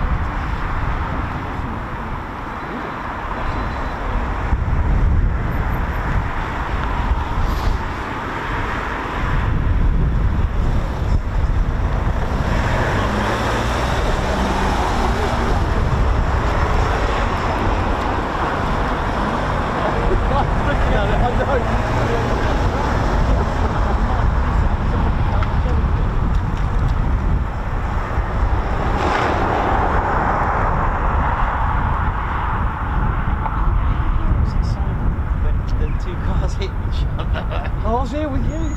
I didn't have... It's just. It was all kicking off that great move. It was like one of those. Well, this is Taylor.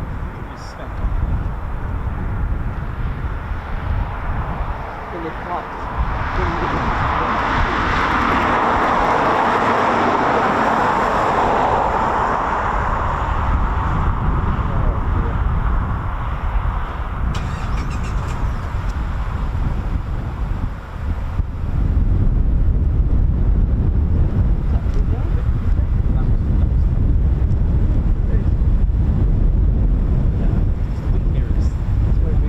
Yeah.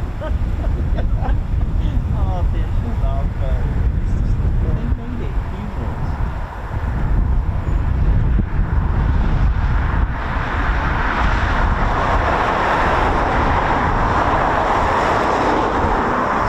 I took the entertainment off the face to look at.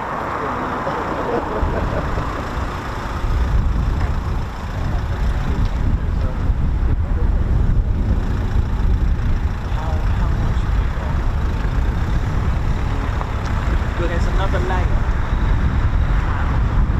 Oh, we've got a good scale on it. That's looking good. It's looking good.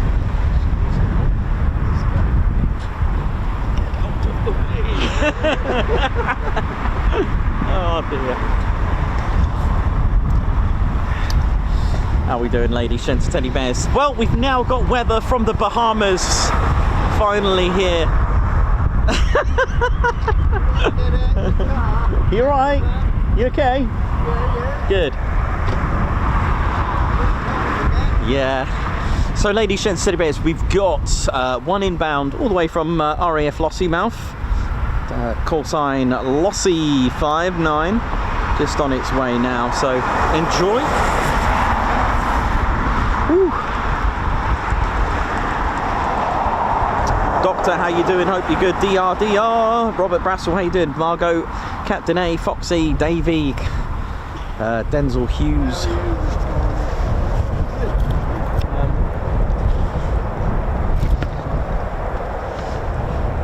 Can you hear that?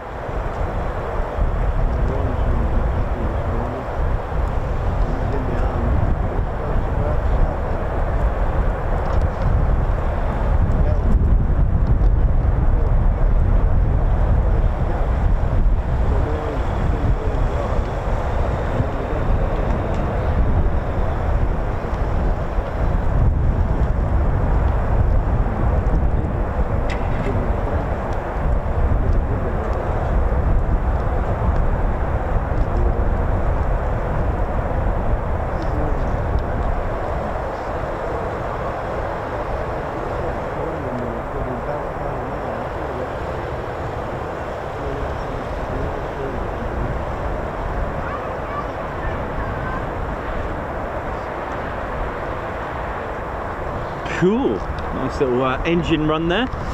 Nice bit of flexing over there.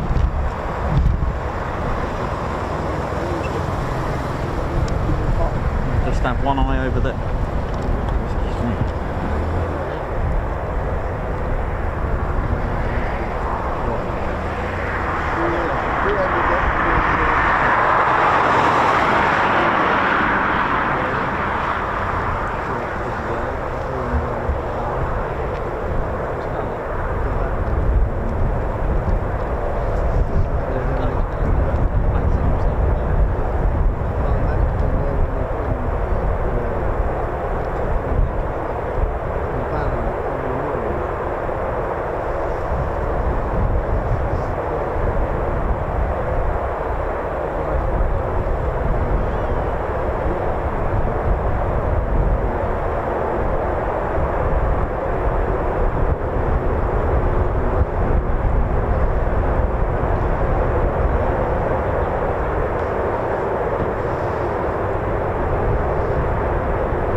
You know, when that wind just stops, it's really nice. Okay, here we go. Lossy 59 inbound.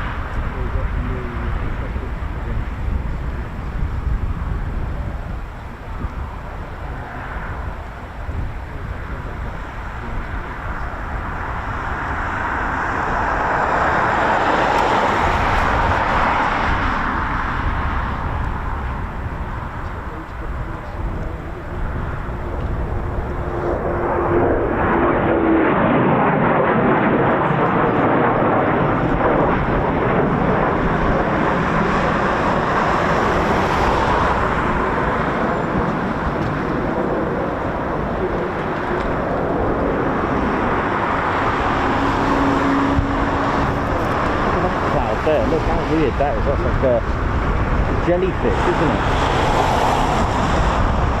What's going on there with that? The loop. Yeah, this year.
From sister station RAF Lossiemouth.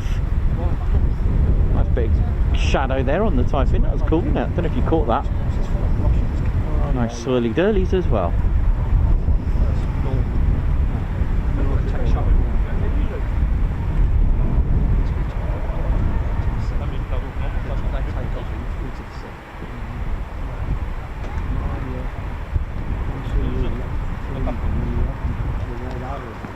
Oh yes.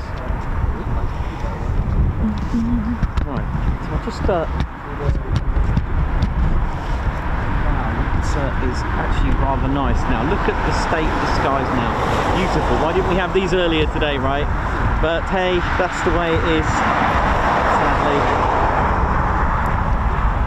Right, let's get down to the main ASP. Let's see what's going on. Can't remember which one it was. So it's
that. Did you see the fist pump there, man? Yes. Beautiful. Love that. Love that.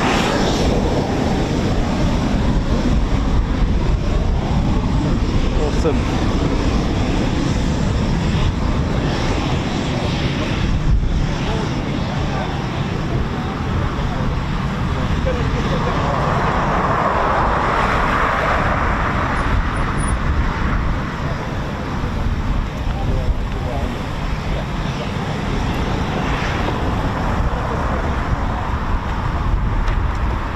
So canopies, or at least a canopy is up, which is good.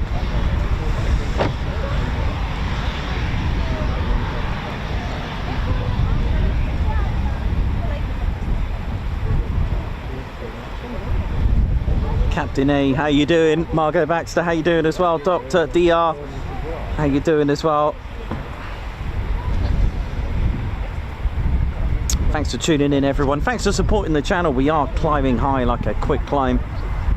It is absolutely amazing. Thank you so much. 123k we are sitting happily at, and the channel, my little channel, I'll always call it my little channel. It was it's not that little anymore, is it really? But it's certainly a fun channel, and I hope you all enjoy the community as well. And for those that have taken up Ted Coningsby membership, it's really amazing to see the community grow. And of course you've got some absolutely amazing perks, especially the Discord server that you get with it as well as a member, because we've got a Discord server. For those that don't know anything about Discord, it's like almost like a Facebook, but it's really a private server, or at least we've made it into a private server. So it's, imagine like a Facebook group, shall we say, but just for Ted Coningsby fans, where you can go in, talk to other Ted Coningsby members and create threads, almost like a forum, a private server where you can talk to other Ted Coningsby members, and you'll get the link on joining the Ted Coningsby channel through YouTube membership. Lots of perks with that, including discount on all our merchandise, lots of patches available as well, t-shirts, key tags, key rings. Do check it out, and don't forget your discount code, which it does change if you're finding that your discount code doesn't work. Go into your YouTube perks and it will tell you the latest and greatest discount code. Offers and discounts, they change, okay, so do be mindful of that, but I'll always write down what you get. And, obviously members only videos, members only live streams, there's members only what's the word I'm looking for, there's priority tickets to Ted Coningsby events as well, which we do once a year so far. And we've also got members first videos as well, where you'll be able to watch the latest videos, photos from behind the scenes as well. Lots of cool stuff that goes on.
Yeah, so we'll stay until about 14:30 and see how things go from there.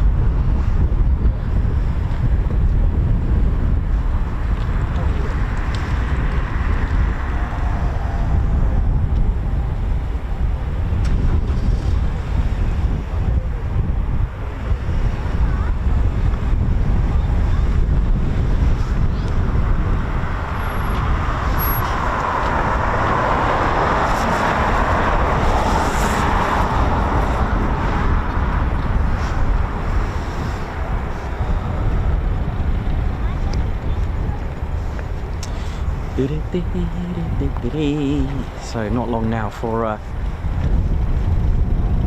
potentially the next set of, or shall we say, the second wave. I could see 1, 2, 3 canopies up at the moment.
Yes, welcome to the Ted Coningsby channel. Thanks for joining us. And I did begin the history with the with 106 Squadron. So just a quick recap. So Coningsby's aerodrome was completed in November the 4th, 1940, with its first residence being 106 Squadron on the 23rd of February of 1941. They were also joined by another squadron a month later, but on arrival 106 Squadron pretty much a week later went straight into the battlefield, the first ever raid of the Second World War for Coningsby, with 106 Squadron the night of the 1st into the 2nd of March. 5 Hamdens took off for a raid over Hamburg. The following night, again, if you can imagine the horrors of war, an old saying that I came across at Duxford, hours of waiting, moments of horror. 106 Squadron took to the skies again the following night for a back-to-back mission, the night of the 3rd into the 4th of March. Sadly, it was going to be Coningsby's first ever lost. All 4 crew of Hamden X3002 failed to return. The first loss of RAF Coningsby, all 4 of the crew killed in action. On the 15th of March, Coningsby's 106 Squadron were joined by 97 Squadron. 97 Squadron had Oscar Foxtrot as their markings, and they were equipped with the Avro Manchester. Now. So I'll tell you what I'll do. I'll go into more detail on another stream. It's so cold that I feel that I should just not go into too much detail with the Avro Manchester. For those that know about the Avro Manchester and how it turned into the Lancaster, and how the Avro Manchester has the same as the same Air Ministry's specification of P1336, and why there's a B1236, which is for a 4-engine heavy bomber. Just a recap, B1236 was for the short Sterling. In fact, it was also for the Supermarine. Correction, it should have been for the Supermarine 317. That's the one that got the go-ahead, but a turn of events, and very unfortunate events, was then left for the spare project of the short Sterling bomber, the first ever 4-engine heavy bomber. That's right, the short Sterling. It does surprise a lot of people. Now, the next specification was P1336. Now, you're probably wondering, hang on a minute, we're going with 4-engine bombers on an issue before. What's going on there? Correct, that's right. They wanted to replace the aging. They wanted to replace the aging Hamdens, the Blenheims, and even they were even thinking about replacing the good old Wellington bomber as well. However, that kept going, and in fact, it was more beneficial. And in fact, it was quite a successful bomber throughout the war.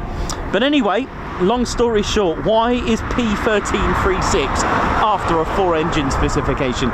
Well, it was to replace, and the specification was for a twin-engine bomber. Now, that specification, yeah, are you ready for this? Is the same as the Lancaster, and it's the same as the Halifax. Scratch your heads for a moment, because definitely the Lancaster and the Halifax are definitely not twin-engine bombers. Correct, the Handley Page Halifax was going to be issued with the very engine that was about to fail, the Avro Manchester.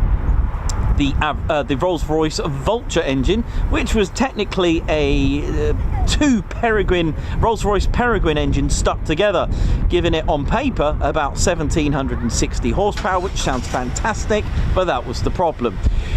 Let's rewind a little bit and just give you a little bit more on that before I move on. Okay, so the Handley Page Hampden was going to be a twin engine. The Handley Page Halifax was going to be a twin engine project. Luckily, they didn't go down the route of having the Rolls-Royce Vulture, probably because they seen the state of the Manchester. In fact, the Manchester was grounded several times. In fact, they only made 206 of them, and didn't even see the end of the war, and retired it in 1942. Any airframes that were left were probably used in training. The thing is, the Handley Page Hampden, in luck for them, that Air Ministry specification had a bit of a leeway.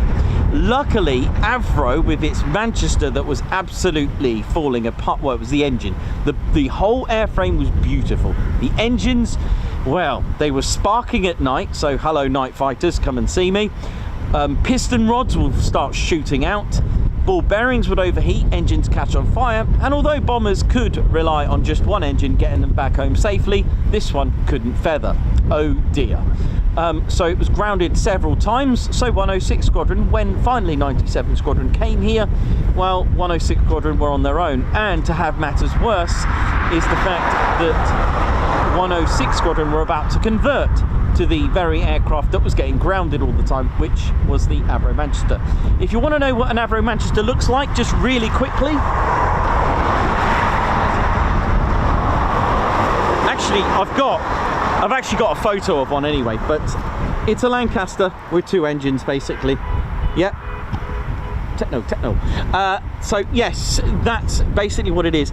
It had 6 foot either side chopped off it for the Avro Manchester, so basically a 90-foot wingspan.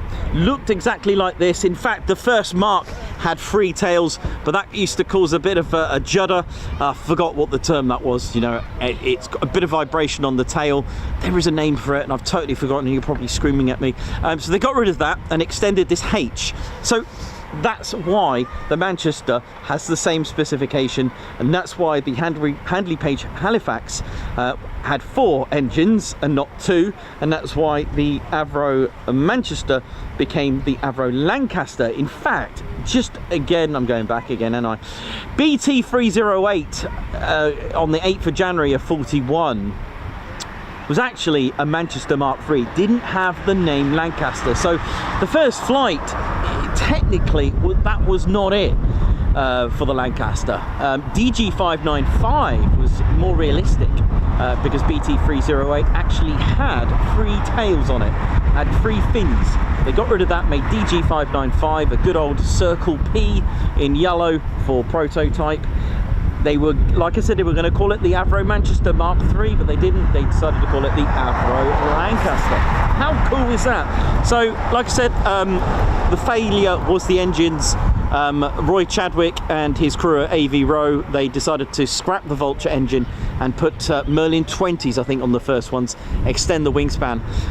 How cool is that, though? There was another version, the Lancaster 2, which you may not be familiar with, that had the Bristol Hercules engines, I believe. And the thing is with that, there was a jet engine test version that they kept. A few of those actually survived, but the Lancaster 2s didn't really, they weren't like the Mark 1s and 3s, put it that way. So there we go, and that's the fate of that.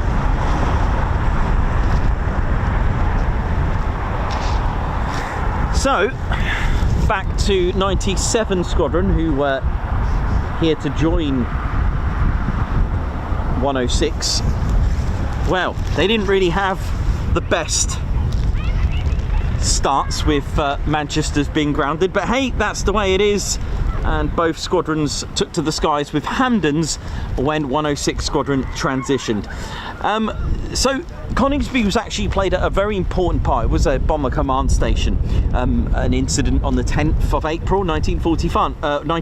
106 Squadron sent on a small-scale raid to raid Dusseldorf, and 2 more Hamdens were lost by night fighters, and the 8 men lay side by side in a Dutch cemetery where they were lost. And in July and August, 106 Squadron lost a total of 15 aircraft.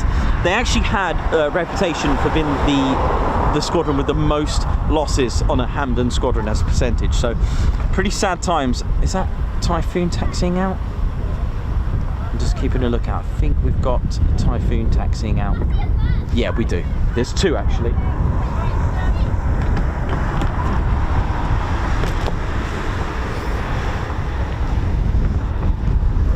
See if I can take this rain cover off. He's going to do it. He's just gone and taken the rain cover off, everyone. He's gone and done it.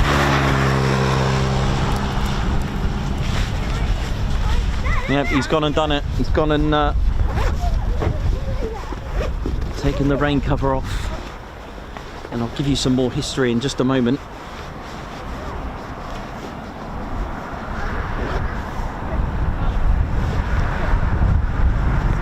Some Typhoons that are taxied out on the south side of the station. Now, here we go. I think it was 2 there now. Maybe 3.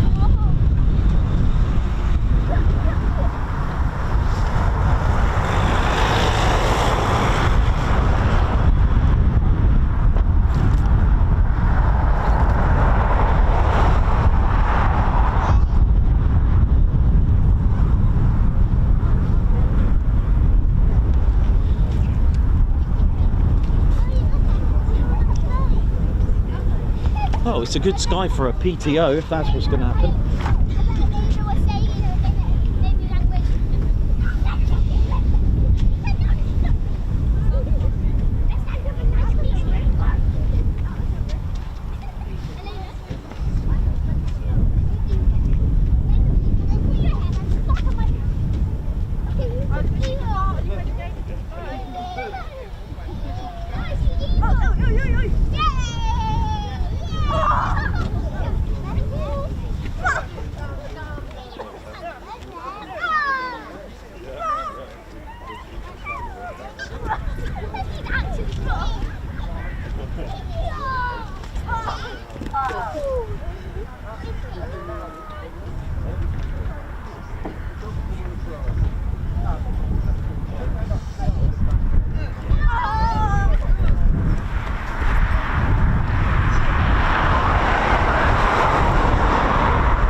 Four Typhoons just getting ready for departure at the holding point.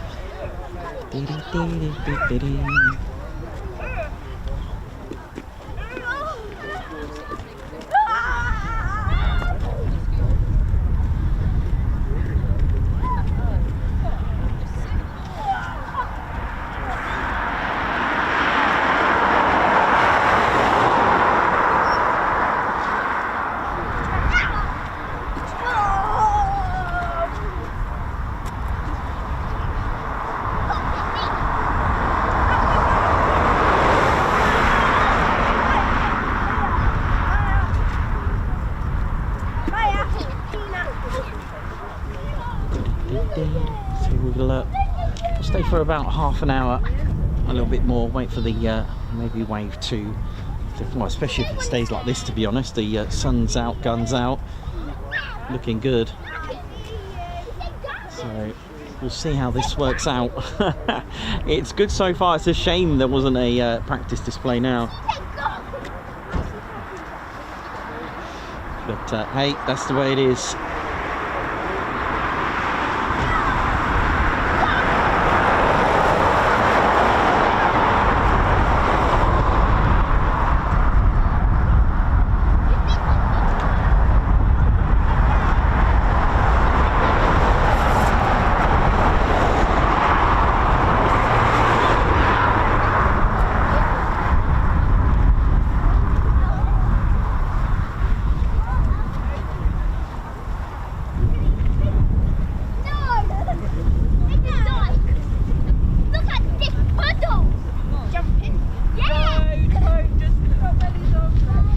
So 4 Typhoons ready for departure. Again, if you didn't know, the name Typhoon was given to the Eurofighter in September of 1998 at the Farnborough Air Show. They chose to keep the theme for wind phenomena, such as tornado. And again, we've also keeping that theme with the Tempest. Here we go, let's ride.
aviation to teddy bears. Hope we're all good. Hope we're well.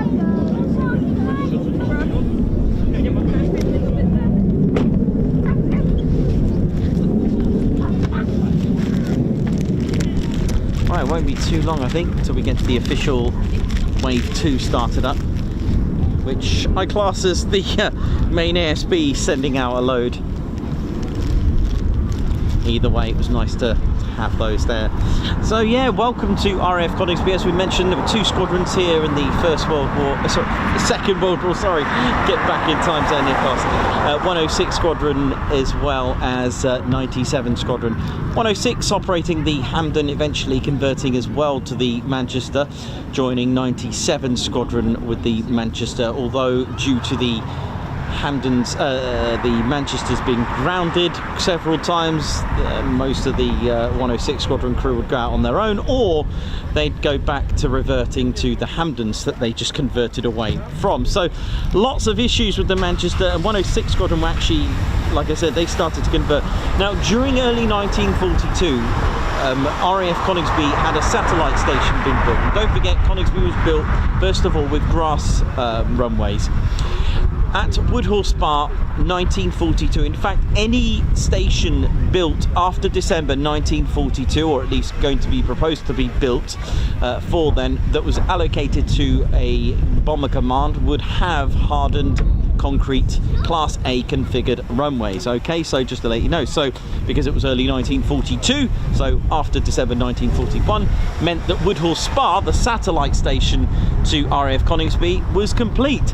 And actually, it is very one of the things we always associate the Dambusters 617 Squadron is Scampton. Actually, Woodhall Spa actually played a vital, most of the operations for 617 actually was from Woodhall Spa itself. So, Coningsby satellite was ready at Woodhall Spa. It was complete with hardened runways.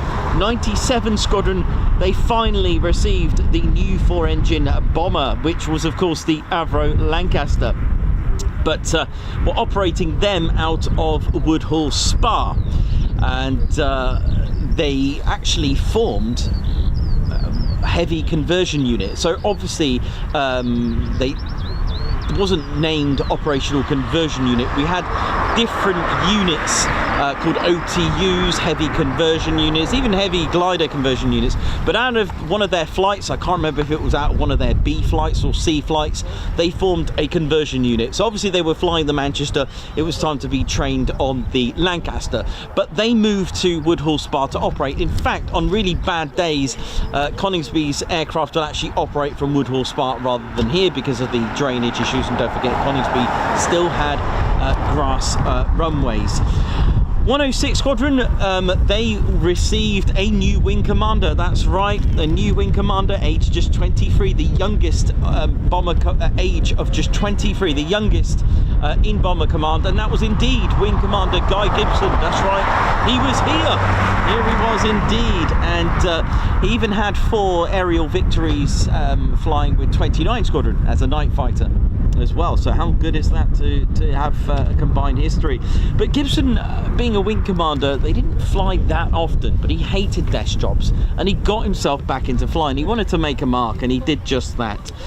He took care of, he went back into mine laying, also known as gardening. That's right, gardening, not planting pretty flowers with seeds, is actually mining sea mines, basically, to deter and to make the objective for the German fleet a bit of a problem.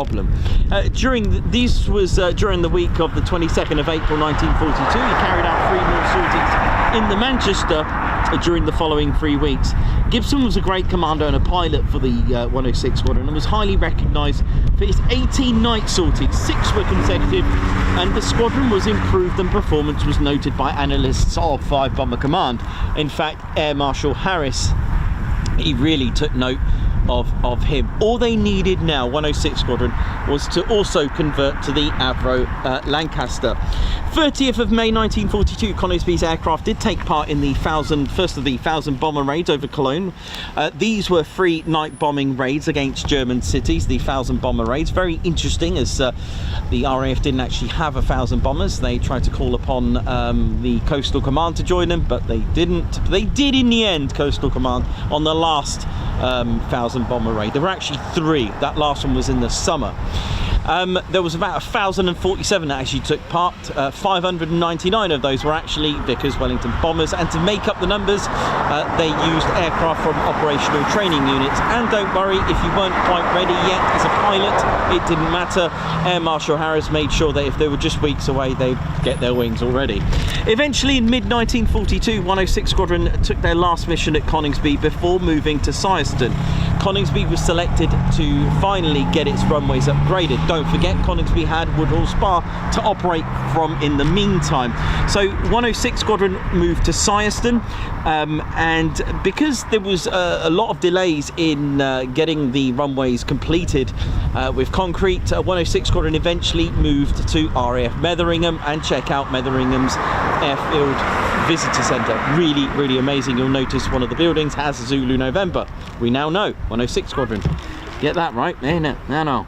So there we go. So the transformation to the new runways meant that flying ceased for nearly a year.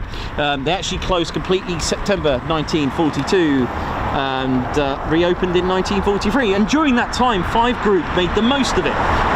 They brought over the training school, the 5 Group G Equipment School, and even Bomber Command's Field Cookery School. Imagine Reggie with pots and pans cooking up some sort of chuck and casserole. So they took residence here, basically made the most of the facilities here whilst the runways were being constructed. And yeah, so 97 Squadron, they were at Woodhall Spa already. In fact, they took part leading the way. 6 of their Lancasters took part in the Augsburg raid in April of 1942 as well, the first main mission deep into Germany for the Lancaster. But we know that story from RAF Waddington when I give you that one. In the spring of 1943, first to use the new runways were 1514 Beam Approach training flight, the Avro Anson and Oxford. The beam approach training helped pilots learn to land in poor visibility using the beam approach system, which I've given you a demo before. On the 25th of August 43, Coningsby was back in Bomber Command operations. It was indeed the famous 617 Dambuster Squadron that actually used the runways first, officially, with heavy bomber, the Avro Lancaster. They swapped with 619 Squadron, who were at Woodhall Spa. Woodhall Spa, the actual Petwood Hotel, was home to officers of 97, 617 and 619. So 617 swapped with 619, so 619 came here. They eventually moved to Dunholm Lodge as well. And 61 Squadron also made Coningsby its home with the Avro Manchester and 619. Do you know, looking at history, it was very common to just have 2 squadrons at any one time, and of course split up into their B, C flights and D flights, however many flights there were. Also, Coningsby actually took part in the first D-Day raids here as well. 97 Squadron were back here at Coningsby as well, and it was quite interesting because it was quite an interesting story, because on D-Day, on the night of the 5th into the 6th of June, it was 18 Lancasters of 97 Squadron that took off for their mission over Normandy. And 97 Squadron sadly became, and they were amongst the first casualties of D-Day, and it was Zebra flight, Lancaster flown by Wing Commander Jimmy Carter, DFC, who was in absolutely top-notch good spirits to fly the mission, as it was not too deep into enemy territory. In fact, Carter joked that, "Thank God I'm not in OTU now," he said. And the thing is, this flight actually cost him and 3 other crew of Lancasters their lives. They actually set off at Coningsby at 2:56 GMT in the AM from Coningsby's new runways. Now the thing is, we all seen the movies, you know, the men scrambling from the fighter command stations. And the thing is, the Luftwaffe, they were just as ready as well. And they were going to be up against some real heavy squadrons, real experienced squadrons. I mean, they were in the height of things, but that Normandy campaign, that really did change things. So let's see what was going on. Let me show you what they were going to be up against. So first of all, let me tell you about what was going on across the channel. It was German night fighter pilot who was Hauptmann Helmut Eberspacher. And he was of number 1 SKG-10, and he was sitting on alert, just like Fighter Command would do. SKG-10 was a Luftwaffe, basically fast bomber ground attack unit, equipped with the Focke-Wulf FW-190, the G3s and the G8s. Now, Eberspacher, the holder of the Iron Cross first and second class, he'd been promoted to the Staffelkapitän to lead the 3rd Staffel of the 1st Gruppe in May. Now, SKG-10, they flew hit and run missions and fighter bomber missions with the FW-190s over southern England by day and by night. Now, due to the lack of regular night fighters in France and in view of increasing number of night bombing missions being flown by the Royal Air Force against French targets, from April 1944, the FW-190s of SKG-10 were also employed on what was called Wilde Sauer, which means wild boar. They were free-ranging night fighter missions against the British bombers on brighter moonlit nights. Now, this sounds absolutely bonkers, because it was for this purpose an experienced Eberspacher night. I mean, just face it, right? We've got all the kit in the world flying at night.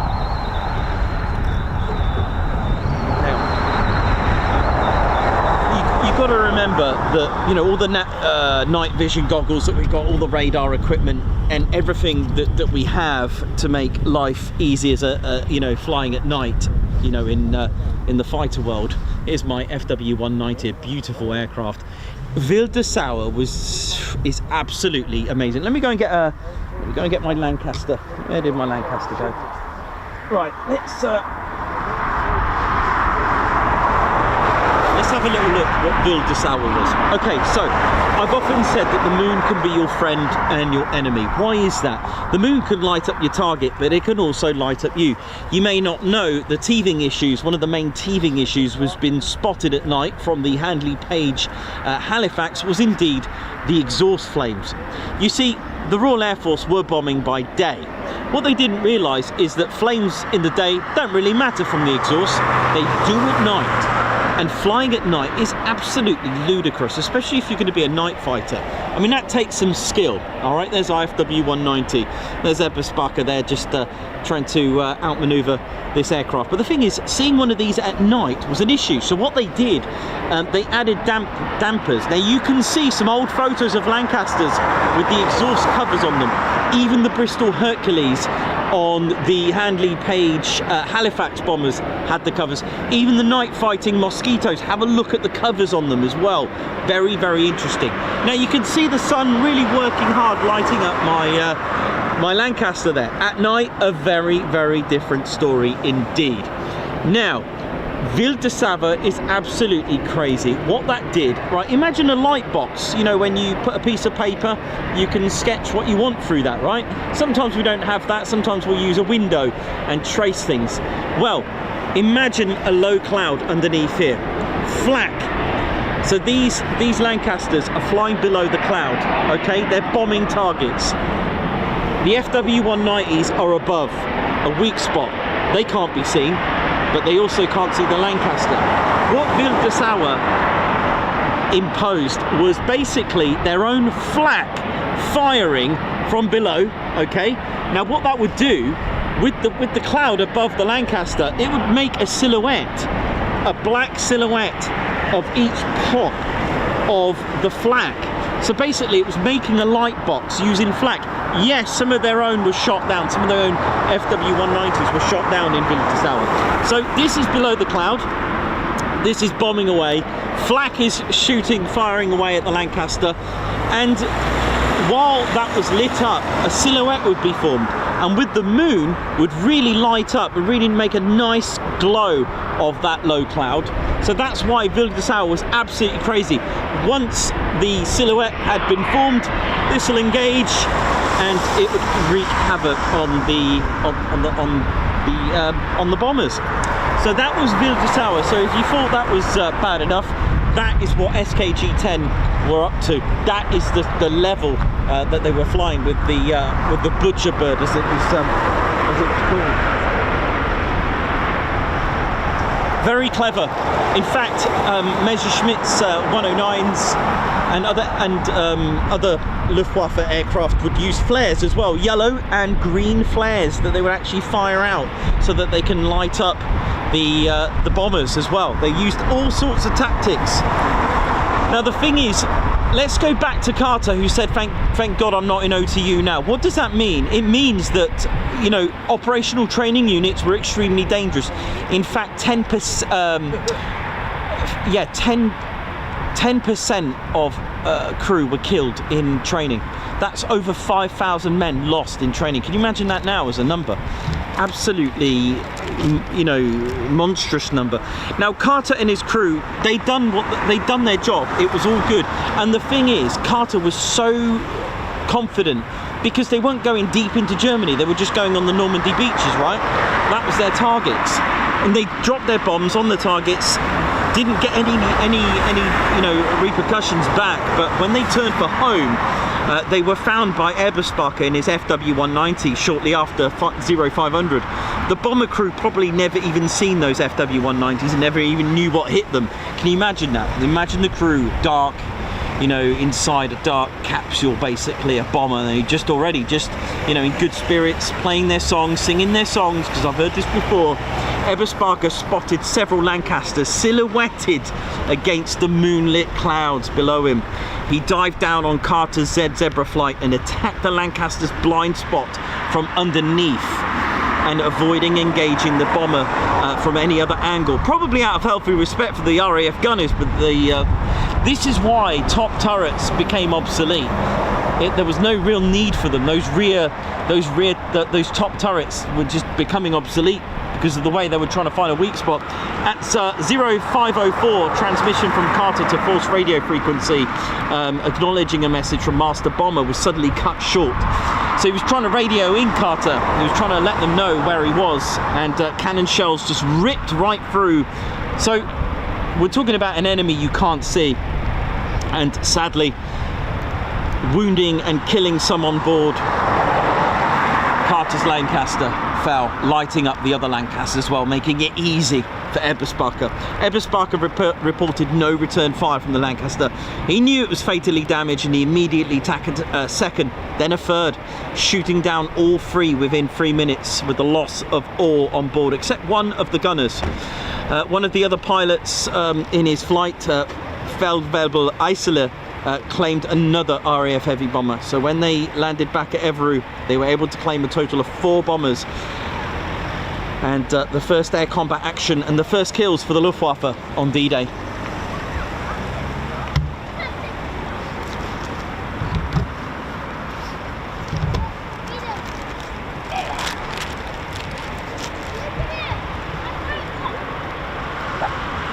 As we started to get into the into 1944, deep into 1944, Coningsby also received many Mosquito squadrons. The first ever, world's first multi-role aircraft. That's right, better believe it. The first ever multi-role, an absolute masterpiece from Sir Geoffrey de Havilland. Here it is, the Mosquito that was serving here. Oh yeah. Beautiful. And I'll be covering that in a Teducation. I'll be doing a full, we talk about this a lot at Marham, and but it was stationed here as well, operating here. At the time, it was probably the fastest of its kind at that time, around 427 miles per hour, which that is quite spectacular. Sadly, on 19th of September 1944, it was going to be Wing Commander Guy Gibson's last ever flight, and I say sadly because on that night he never returned. 23:30 over Steenbergen at Netherlands. KB 267, his Mosquito, was seen crashing down. Both crew, himself and his navigator, never seen again. Gibson flew 171 operational missions, shot down 4 enemy aircraft during his time as a night fighter with 29 Squadron. He was just 26 when he died. 97 Squadron and 83 Squadron operated the Avro Lincoln, along with further Mosquito squadrons, making Coningsby their home in 1946. 109 Squadron and also 139 Squadron. In 1950, saw the Boeing Washingtons. Now, Boeing Washingtons, they're basically an RAF designation for the 70 to 80 or so B-29s. And I do have a Boeing Washington here. I'll be quick because it looks like we've got some taxiing aircraft. Here's a Boeing Washington. What's the difference? Nothing other than RAF markings. This is Kilo Delta of 115 Squadron. Look at that, beautiful, an RAF Marham legend.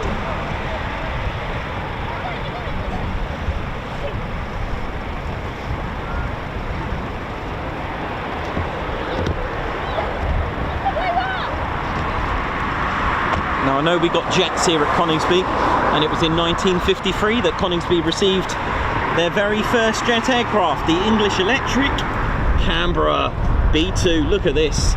An absolute beauty, isn't it? Chris blocks them now on the ceiling. And we'll talk to you about that another time. Didn't have as much long service as it did at Marham, but nevertheless did serve well here at Coningsby.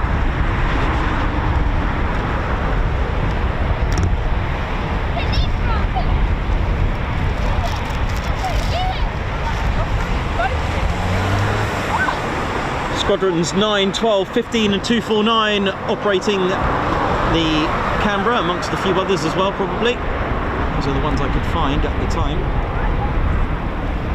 1962 to 64, believe it or not, all the way down where the runway caravan is parked up nicely, you would have seen Avro Vulcans.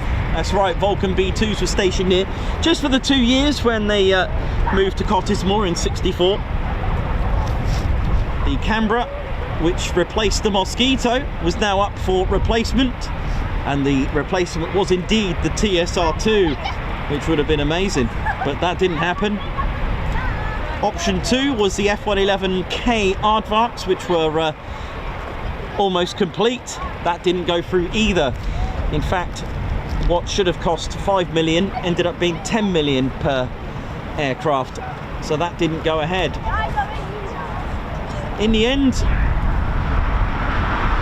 and a new era for Coningsby in 1969.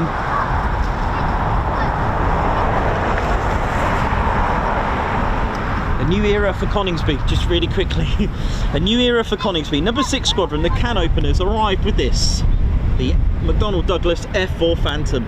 And that changed Coningsby, because it was their, you know, it was time to leave Bomber Command and become Fighter Town.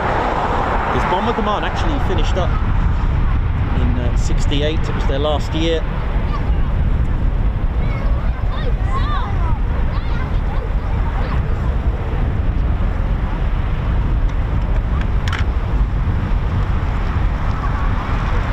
More Typhoons taxiing out.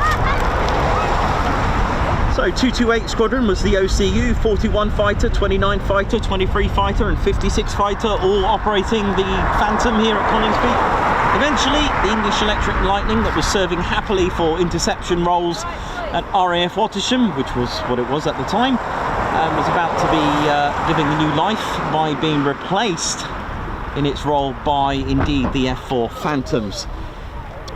BBMF arrived here in 1976. We also had Jaguars and Harriers here from 41 Squadron as well. The Tornado F3 arrived in 1984, and we all know what squadron operated that first. Indeed, it was 29 Squadron. And finally, when we talk about replacing aircraft, the Tornado was being replaced, and indeed it was this very aircraft. Arrived at Warton for number 17 Squadron. They were reserve at the time, and they received the Typhoon, along with 29 Squadron as well in 2003 at Walton Aerodrome. And number 17 Squadron brought the first Typhoon here, May the 19th of 2005. 29 Squadron followed. They became the operational conversion unit. At the time it was designated as the F2 until it became the FGR4. Number 17 Squadron are still active. They're actually at Edwards Air Force Base as a test and evaluation squadron for the F-35B. There's fishies there.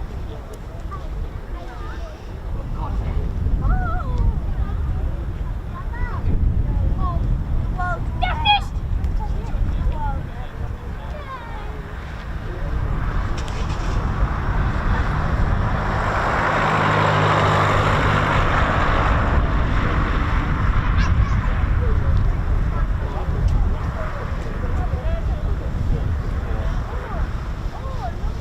So we'll just catch these departures and we'll finish up for the day and get somewhere warm.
So we've got 4 Typhoons about to depart.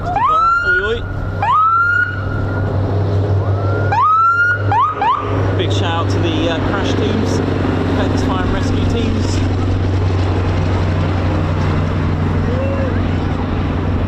Play a major part, of course. Probably just waiting for that Robinson. Oh, it looks like a Robinson, isn't it?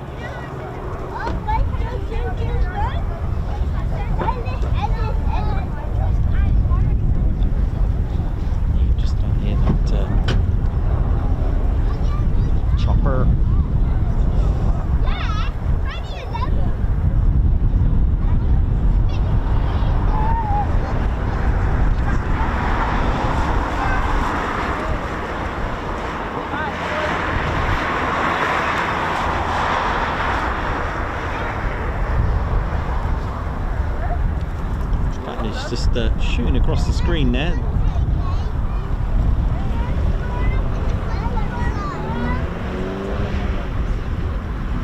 Wow, race car red, beautiful. Unfortunately, gone are the days of a man with a few buttons undone on his shirt with a gold medallion,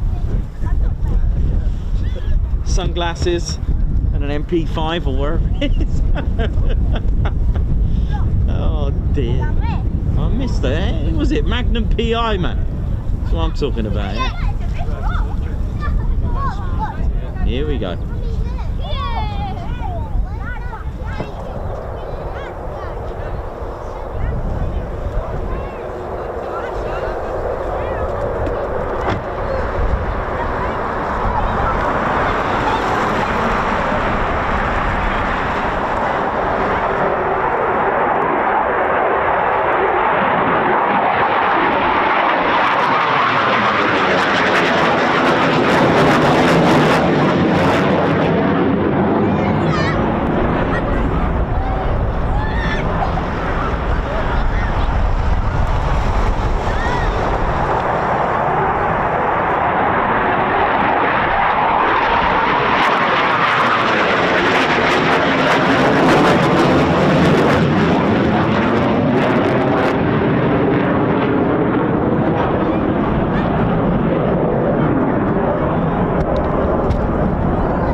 the T3 down there, the family version Typhoon. Time to go. This will make it last departures, I think, before we finish up.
is out, the chippy, the beautiful de Havilland chippy. Look at this. I'll tell you what, in this light it's going to look quite splendid.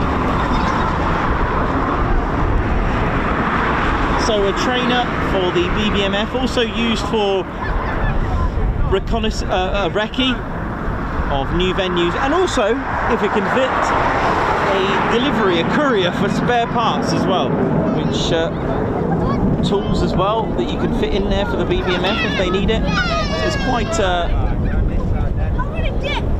the BBMF have two of these.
In runway 12. Or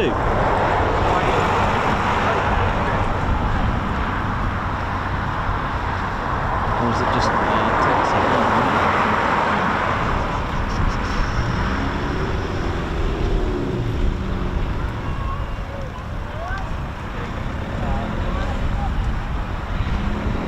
Be using runway 12. Look at this. This could be cool. Let me go and just grab the camera a minute.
said, there are 2 in the BBMF inventory.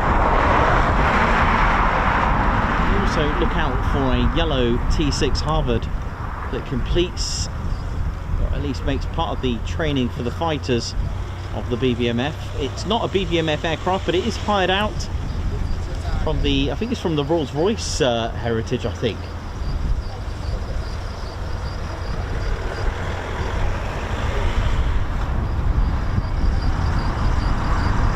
So you may see that this year.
So these beautiful de Havilland Chipmunks. This one's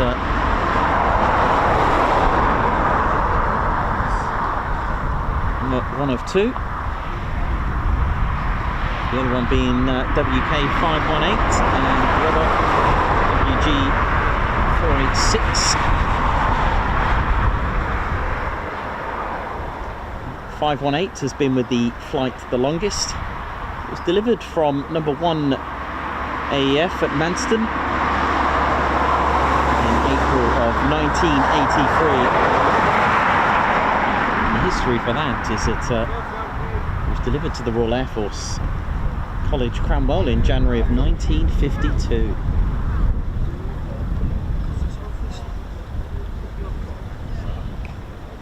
Operations stations include the aircraft operated out of Liverpool, Manchester, Cambridge, Hull, Leeds, the London University Air Squadrons at, and also Cottesmore as well,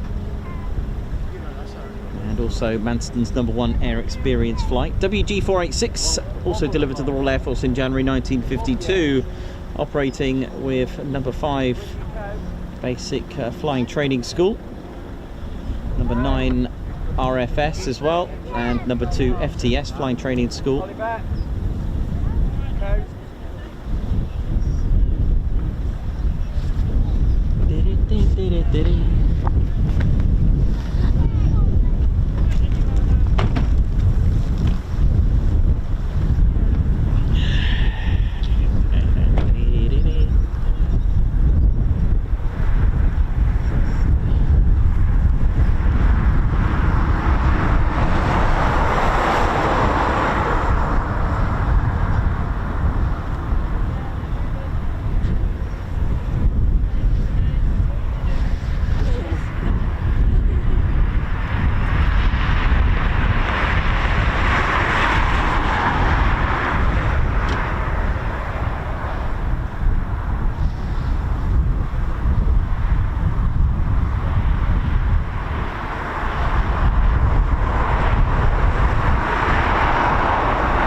So the Chipmunk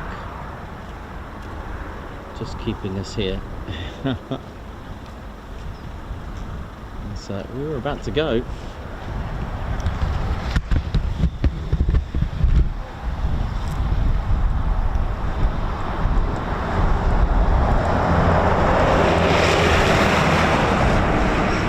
On the grass, hang on a minute.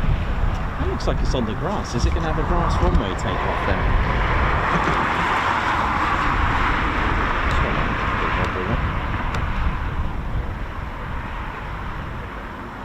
Looks like it's on the grass, doesn't it?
markers for the grass runway.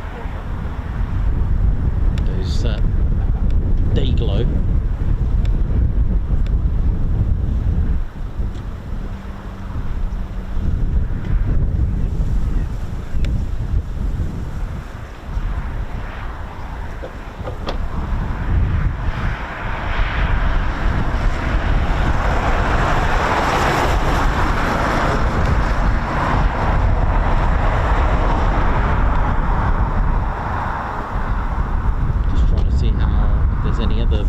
For it up further up.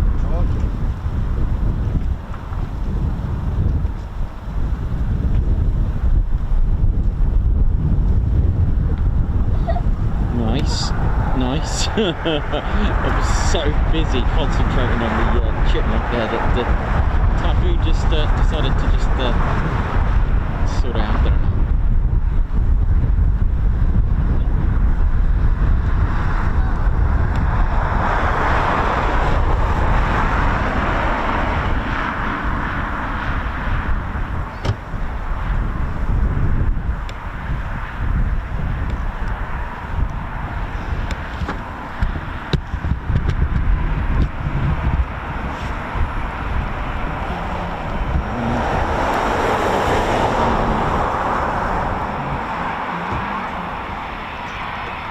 Maybe it is England. That would have been pretty cool to see that.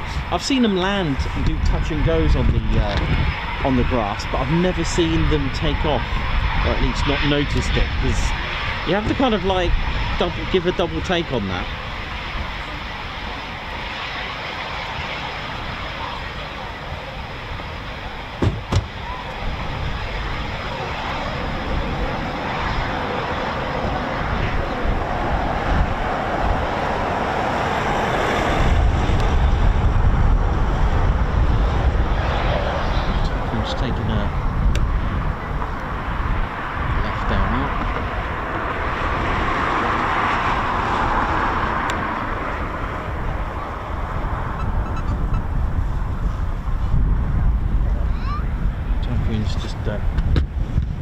Onto our right.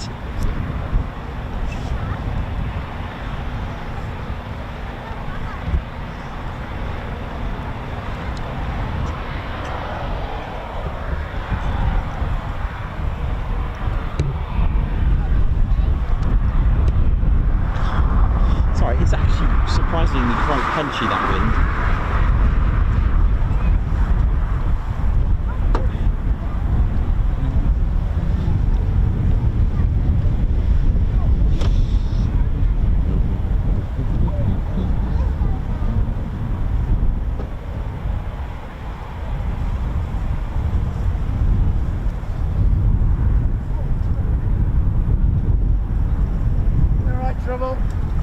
You alright there? Yeah, you? Good, thank you. Okay, here we go. Chipmunk. Looks like it's ready for departure. Here we go.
Nice, good-looking aircraft, that the Chipmunk.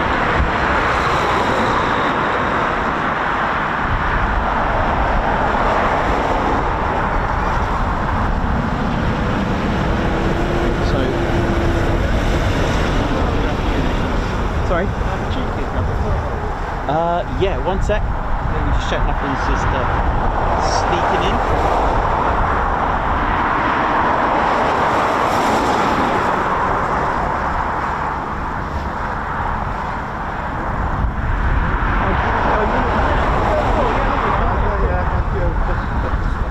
Yeah, no, sorry, I thought you meant from down there. No, you're alright. Only reason I asked is the lads that you didn't wear.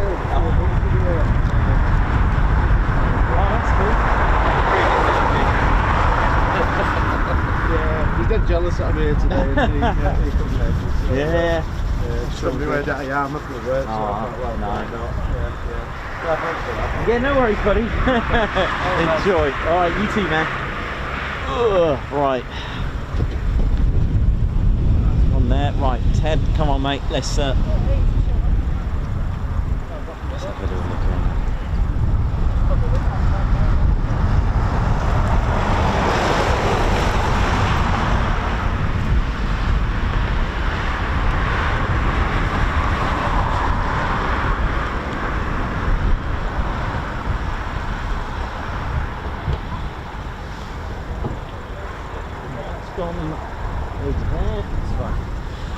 Ted, come on, mate.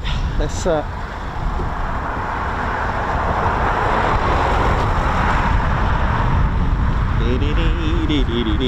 So let's catch up. So Pat Galloway, congratulations on your 2 years milestone. Wow, nice one. What an amazing 2 years it's been to be part of the best aviation stream ever, and a great way to learn about aircraft. Thanks, Nico and Ted. Thank you very much. Thank you for that. Nice one. Alan Q, thanks a lot for your super chat as well. Guards March. Stuart Skeggs, member for 26 months, also part of our fighter squadron. Thank you so much, all your TCS family. Hope you're all well. 26 months, oh yeah. And thanks for being part of our fighter squadron as well, oh yeah. And also got Janet Draper as well with 1 year membership. Guards March, congratulations on your 1 year milestone. Steve Chapman with 18 months as well, nice one. Ted Coningsby, simply the best, thank you very much. And Gary Inge with 5 months, love this channel very much. Thanks a lot, and much love back to you as well. It's been a cold one, it's been fun, we've had a good time, and that's the way it is. Just enjoy whatever happens, that's the thing. Always come knowing that there could be nothing, and what you get is an absolute bonus. That's the way it should be. Always remember that.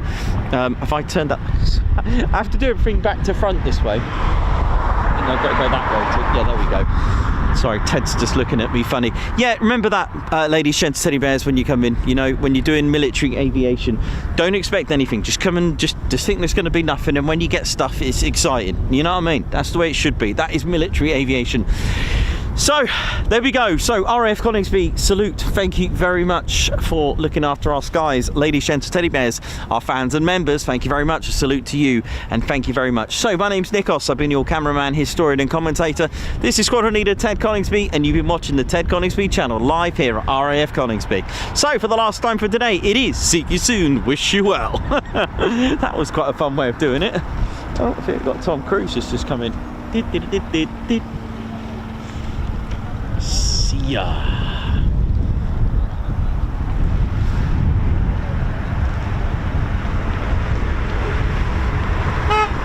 Oi, oi.